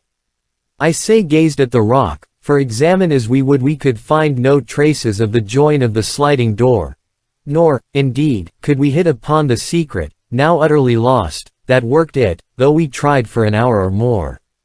It was certainly a marvelous bit of mechanism, characteristic, in its massive and yet inscrutable simplicity, of the age which produced it, and I doubt if the world has another such to show. At last we gave it up in disgust, though, if the mass had suddenly risen before our eyes, I doubt if we should have screwed up courage to step over Gagul's mangled remains and once more enter the treasure chamber, even in the sure and certain hope of unlimited diamonds. And yet I could have cried at the idea of leaving all that treasure, the biggest treasure probably that has ever in the world's history been accumulated in one spot. But there was no help for it. Only dynamite could force its way through 5 feet of solid rock. And so we left it. Perhaps, in some remote unborn century, a more fortunate explorer may hit upon the open sesame, and flood the world with gems. But, myself, I doubt it. Somehow, I seem to feel that the millions of pounds worth of gems that lie in the 3 stone coffers will never shine round the neck of an earthly beauty. They and Foulata's bones will keep cold company till the end of all things. With a sigh of disappointment we made our way back, and next day started for Loo. And yet it was really very ungrateful of us to be disappointed, for, as the reader will remember, I had, by a lucky thought, taken the precaution to fill the pockets of my old shooting coat with gems before we left our prison house. A good many of these fell out in the course of our roll down the side of the pit, including most of the big ones, which I had crammed in on the top. But, comparatively speaking, an enormous quantity still remained, including 18 large stones ranging from about 100 to 30 carats in weight. My old shooting coat still held enough treasure to make us all, if not millionaires, at least exceedingly wealthy men, and yet to keep enough stones each to make the 3 finest sets of gems in Europe. So we had not done so badly. On arriving at Loo we were most cordially received by Ignacy, whom we found well, and busily engaged in consolidating his power and reorganizing the regiments which had suffered most in the great struggle with Twala. He listened with breathless interest to our wonderful story, but when we told him old Gagul's frightful end, he grew thoughtful. "Come hither," he called to a very old Induna councillor, who was sitting with others in a circle round the king, but out of earshot. The old man rose, approached, saluted, and seated himself. "Thou art old," said Ignacy. "Aye, my lord the king. Tell me, when thou wast little, didst thou know Gagala, the witch doctress? Ay, my lord the king. How was she then young, like thee? Not so, my lord the king. She was even as now, old and dried, very ugly, and full of wickedness. She is no more, she is dead. So, O king, then is a curse taken from the land. Go, Coom. I go, black puppy, who tore out the old dog's throat. Coom. Ye see, my brothers, said Ignosi, this was a strange woman, and I rejoice that she is dead. She would have let ye die in the dark place, and mayhap afterwards she had found a way to slay me, as she found a way to slay my father and set up Twala, whom her heart loved, in his place. Now go on with the tale, surely there never was the like. After I had narrated all the story of our escape, I, as we had agreed between ourselves that I should, took the opportunity to address Ignosi as to our departure from Kukuanaland. And now, Ignosi, the time has come for us to bid thee farewell, and start to seek once more our own land. Behold, Ignosi, with us thou camest a servant, and now we leave thee a mighty king. If thou art grateful to us, remember to do even as thou didst promise, to rule justly, to respect the law, and to put none to death without a cause. So shalt thou prosper. Tomorrow, at break of day, Ignosi, wilt thou give us an escort who shall lead us across the mountains? Is it not so, O king? Ignosi covered his face. My heart is sore, he said at last. Your words split my heart in twain. What have I done to ye, Incubu, Macumazon, and Bugwan, that ye should leave me desolate? Ye who stood by me in rebellion and battle, will ye leave me in the day of peace and victory? What will ye wives? Choose from out the land a place to live in. Behold, the land is yours as far as you can see. The white man's houses. Ye shall teach my people how to build them. Cattle for beef and milk. Every married man shall bring ye an ox or a cow. Wild game to hunt. Does not the elephant walk through my forests, and the river horse sleep in the reeds? Would ye make war? My impis regiments wait your word. If there is anything more that I can give, that will I give ye. Nay, Ignosi, we want not these things, I answered, we would seek our own place. Now do I perceive, said Ignosi bitterly, and with flashing eyes, that it is the bright stones that ye love more than me, your friend. Ye have the stones. Now would ye go to Natal and across the black water and sell them, and be rich, as it is the desire of a white man's heart to be. Cursed for your sake be the stones, and curse he who seeks them. Death shall it be to him who sets foot in the place of death to seek them. I have spoken, white men, ye can go. I laid my hand upon his arm. Ignosi, I said, tell us, when thou didst wander in Zululand, and among the white men in Natal, did not thine heart turn to the land thy mother told thee of, thy native land, where thou didst see the light, and play when thou wast little, the land where thy place was? It was even so, Macumazon. Then thus do our hearts turn to our land and to our own place. Then came a pause. When Ignosi broke it, it was in a different voice. I do perceive that thy words are, now as ever, wise and full of reason, Macumazon. That which flies in the air loves not to run along the ground. The white man loves not to live on the level of the black. Well, ye must go, and leave my heart sore, because ye will be as dead to me, since from where ye will be no tidings can come to me. But listen, and let all the white men know my words. No other white man shall cross the mountains, even if any may live to come so far. I will see no traitors with their guns and rum. My people shall fight with the spear and drink water, like their forefathers before them. I will have no praying men to put fear of death into men's hearts, to stir them up against the king, and make a path for the white men who follow to run on. If a white man comes to my gates I will send him back. If 100 come, I will push them back.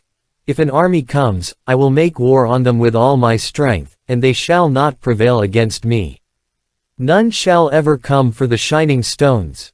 No, not an army, for if they come I will send a regiment and fill up the pit, and break down the white columns in the caves and fill them with rocks, so that none can come even to that door of which ye speak, and whereof the way to move it is lost. But for ye three, Incubu, Macumazahn, and Bugwan, the path is always open, for behold, ye are dearer to me than aught that breathes. And ye would go. Infidus, my uncle and my Induna, shall take thee by the hand and guide thee, with a regiment. There is, as I have learned, another way across the mountains that he shall show ye. Farewell, my brothers, brave white men. See me no more, for I have no heart to bear it. Behold, I make a decree, and it shall be published from the mountains to the mountains. Your names, Incubu, Macumazahn, and Bugwan, shall be as the names of dead kings, and he who speaks them shall die. 8. So shall your memory be preserved in the land forever. 8. This extraordinary and negative way of showing intense respect is by no means unknown among African people, and the result is that if, as is usual, the name in question has a significance, the meaning has to be expressed by an idiom or another word. In this way a memory is preserved for go, now, ere my eyes rained tears like a woman's. At times when ye look back down the path of life, or when ye are old and gather yourselves together to crouch before the fire, because the sun has no more heat, ye will think of how we stood shoulder to shoulder in that great battle that thy wise words planned, Macumazahn. Of how thou wast the point of that horn that galled Twala's flank, Bugwan. Whilst thou stoodst in the ring of the Greys, Incubu, and men went down before thine axe like corn before a sickle. Aye, and of how thou didst break the wild bull's Twala's strength, and bring his pride to dust. Fare ye well forever, Incubu, Macumazahn, and Bugwan, my lords and my friends. He rose, looked earnestly at us for a few seconds, and then threw the corner of his karos over his head, so as to cover his face from us. We went in silence. Next day at dawn we left Loo, escorted by our old friend Infidus, who was heartbroken at our departure, and the regiment of buffaloes. Early as the hour was, all the main street of the town was lined with multitudes of people, who gave us the royal salute as we passed at the head of the regiment, while the women blessed us as having rid the land of Twala, throwing flowers before us as we went. It really was very affecting, and not the sort of thing one is accustomed to meet with from natives, generations, or until the new word supplants the old one. One very ludicrous incident occurred, however, which I rather welcomed, as it gave us something to laugh at. Just before we got to the confines of the town a pretty young girl, with some beautiful lilies in her hand, came running forward and presented them to Good. Somehow they all seemed to like Good. I think his eyeglass and solitary whisker gave him a fictitious value, and then said she had a boon to ask. Speak on. Let my lord show his servant his beautiful white legs, that his servant may look on them, and remember them all her days, and tell of them to her children. His servant has traveled 4 days' journey to see them, for the fame of them has gone throughout the land. I'll be hanged if I do, said Good excitedly. Come, come, my dear fellow, said Sir Henry, you can't refuse to oblige a lady. I won't, said Good, obstinately, it is positively indecent. However, in the end he consented to draw up his trousers to the knee, amidst notes of rapturous admiration from all the women present, especially the gratified young lady, and in this guise he had to walk till we got clear of the town. Good's legs will, I fear, never be so greatly admired again. Of his melting teeth, and even of his transparent eye, they wearied more or less, but of his legs, never. As we traveled, Infidus told us that there was another pass over the mountains, to the north of the one followed by Solomon's Great Road, or rather that there was a place where it was possible to climb down the wall of cliff that separated Kukuanaland from the desert, and was broken by the towering shapes of Sheba's breasts. It appeared, too, that rather more than 2 years previously a party of Kukuana hunters had descended this path into the desert in search of ostriches, whose plumes were much prized among them for war headdresses, and that in the course of their hunt they had been led far from the mountains, and were much troubled by thirst. Seeing, however, trees on the horizon, they made towards them, and discovered a large and fertile oasis of some miles in extent, and plentifully watered. It was by way of this oasis that he suggested that we should return, and the idea seemed to us a good one, as it appeared that we should escape the rigors of the mountain pass, and as some of the hunters were in attendance to guide us to the oasis, from which, they stated, they could perceive more fertile spots far away in the desert. 9. It often puzzled all of us to understand how it was possible that Ignosi's mother, bearing the child with her, should have survived the dangers of the journey across the mountains and the desert, dangers which so nearly proved fatal to ourselves. It has since occurred to me, and I give the idea to the reader for what it is worth, that she must have taken this second route, and wandered out like Hagar into the desert. If she did traveling easily, on the night of the fourth day's journey we found ourselves once more on the crest of the mountains that separate Kukuanaland from the desert, which rolled away in sandy billows at our feet, and about 25 miles to the north of Sheba's breasts. At dawn on the following day we were led to the commencement of a precipitous descent, by which we were to descend the precipice, and gain the desert 2,000 and more feet below. Here we bade farewell to that true friend and sturdy old warrior, Infidus, who solemnly wished all good upon us, and nearly wept with grief. "Never, my lords," he said, "shall mine old eyes see the like of ye again. Ah! The way that Incubu cut his men down in the battle! Ah! For the sight of that stroke with which he swept off my brother Twala's head! It was beautiful, beautiful. I may never hope to see such another, except perchance in happy dreams. We were very sorry to part from him. Indeed, Good was so moved that he gave him as a souvenir, what do you think? An eyeglass.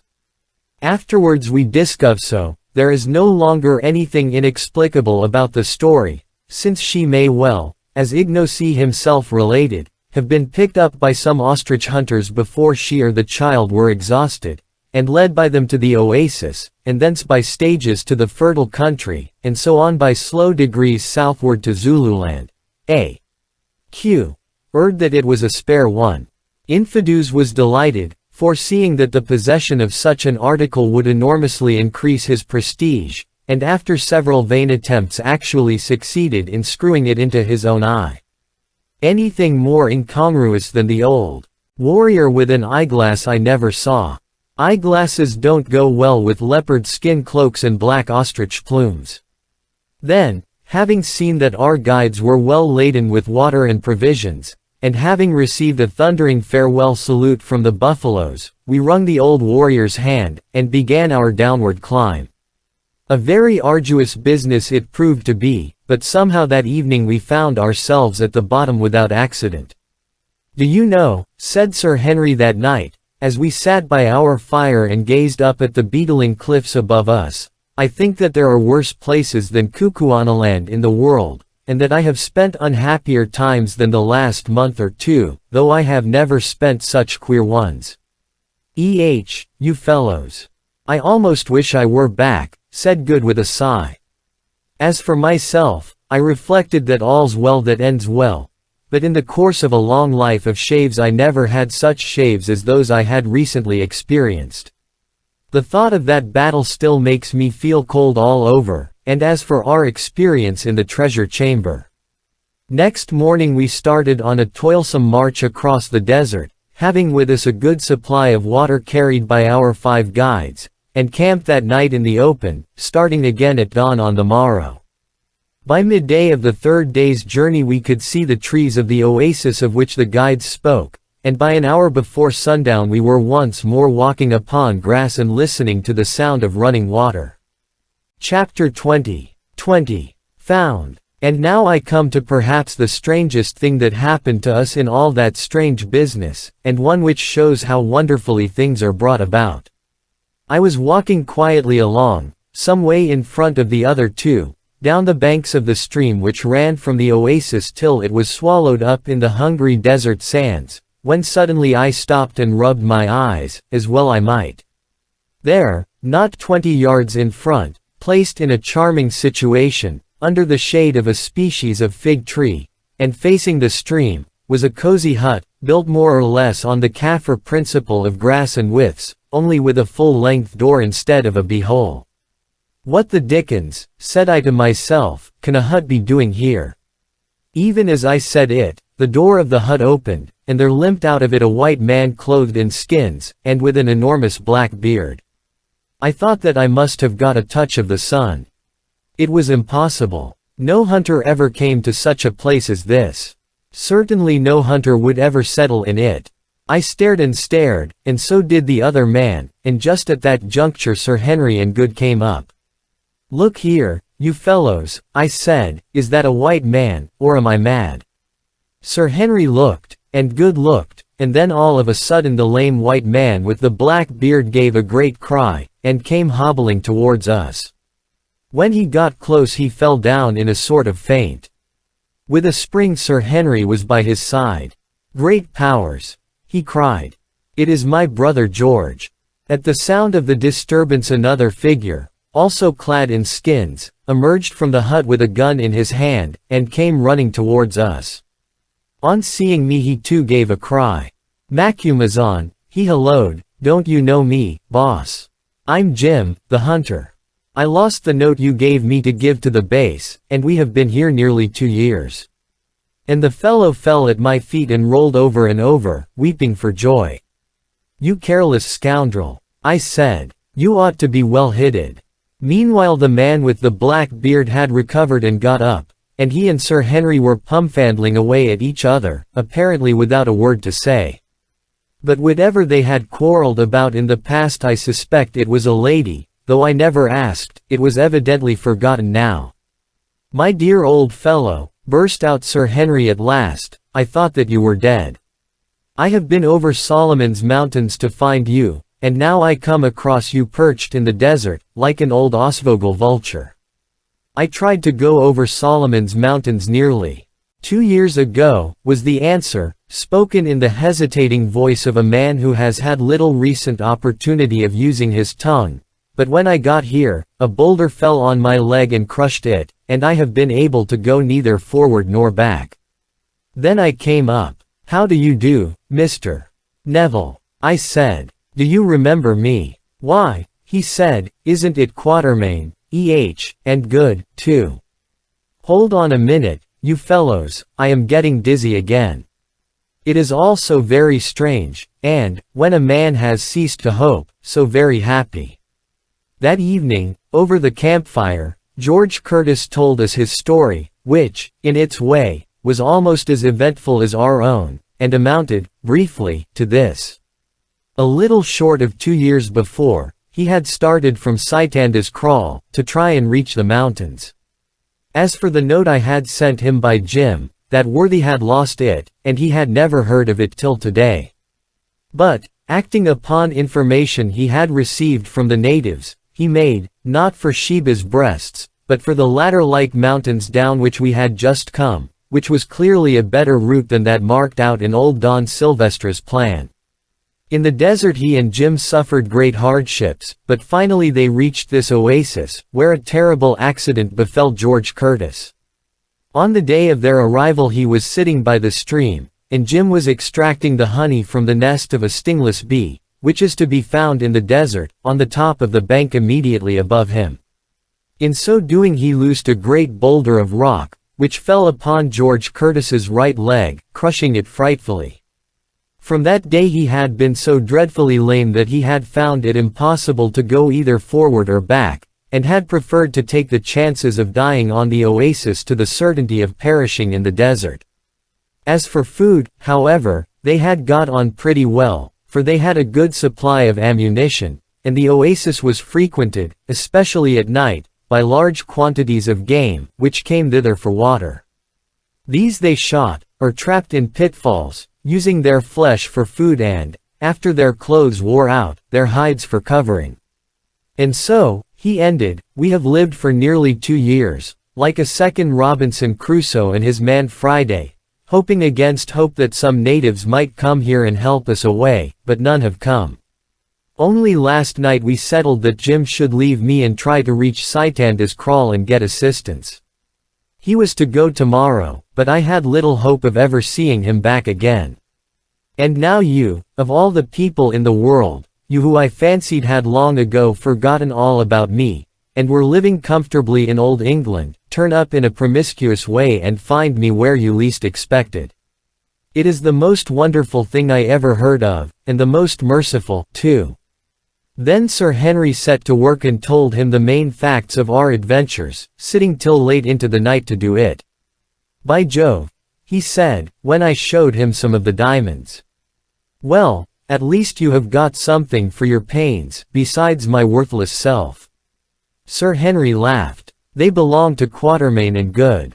It was part of the bargain that they should share any spoils there might be." This remark set me thinking, and, having spoken to Good, I told Sir Henry that it was our unanimous wish that he should take a third share of the diamonds, or, if he would not, that his share should be handed to his brother, who had suffered even more than ourselves on the chance of getting them. Finally, we prevailed upon him to consent to this arrangement, but George Curtis did not know of it till some time afterwards. And here, at this point, I think I shall end this history. Our journey across the desert back to Saitanda's kraal was most arduous, especially as we had to support George Curtis, whose right leg was very weak indeed, and continually throwing out splinters of bone. But we did accomplish it, somehow, and to give its details would only be to reproduce much of what happened to us on the former occasion. 6 months from the date of our re-arrival at Saitanda's, where we found our guns and other goods quite safe, though the old scoundrel in charge was much disgusted at our surviving to claim them, saw us all once more safe and sound at my little place on the Berea, near Durban, where I am now writing, and whence I bid farewell to all who have accompanied me throughout the strangest trip I ever made in the course of a long and varied experience. Just as I had written the last word, a Kaffir came up my avenue of orange trees, with a letter in a cleft stick, which he had brought from the post. It turned out to be from Sir Henry, and, as it speaks for itself, I give it in full. Brayley Hall, Yorkshire. My dear Quatermain, I sent you a line a few mails back to say that the three of us, George, Good, and myself, fetched up all right in England. We got off the boat at Southampton, and went up to town. You should have seen what a swell Good turned out the very next day, beautifully shaved, frock coat fitting like a glove, brand new eyeglass, etc. etc. I went and walked in the park with him, where I met some people I know, and at once told them the story of his beautiful white legs. He is furious, especially as some ill-natured person has printed it in a society paper. To come to business, Good and I took the diamonds to Streeter's to be valued, as we arranged, and I am really afraid to tell you what they put them at, it seems so enormous. They say that of course it is more or less guesswork, as such stones have never to their knowledge been put on the market in anything like such quantities. It appears that they are, with the exception of 1 or 2 of the largest of the finest water, and equal in every way to the best Brazilian stones. I asked them if they would buy them, but they said it was beyond their power to do so, and recommended us to sell by degrees, for fear we should flood the market. They offer, however, 180,000 for a small portion of them.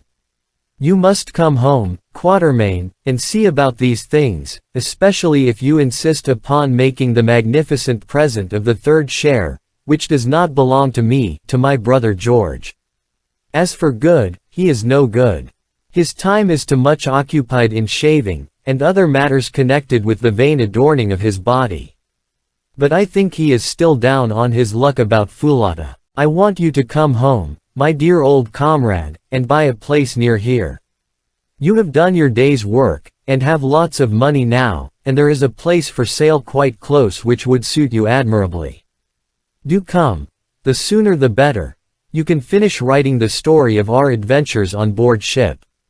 We have refused to tell the story till it is written by you, for fear that we shall not be believed. If you start on receipt of this you will reach here by Christmas, and I book you to stay with me for that. Good is coming, and George, and so, by the way, is your boy Harry. There's a bribe for you. I have had him down for a week's shooting, and like him.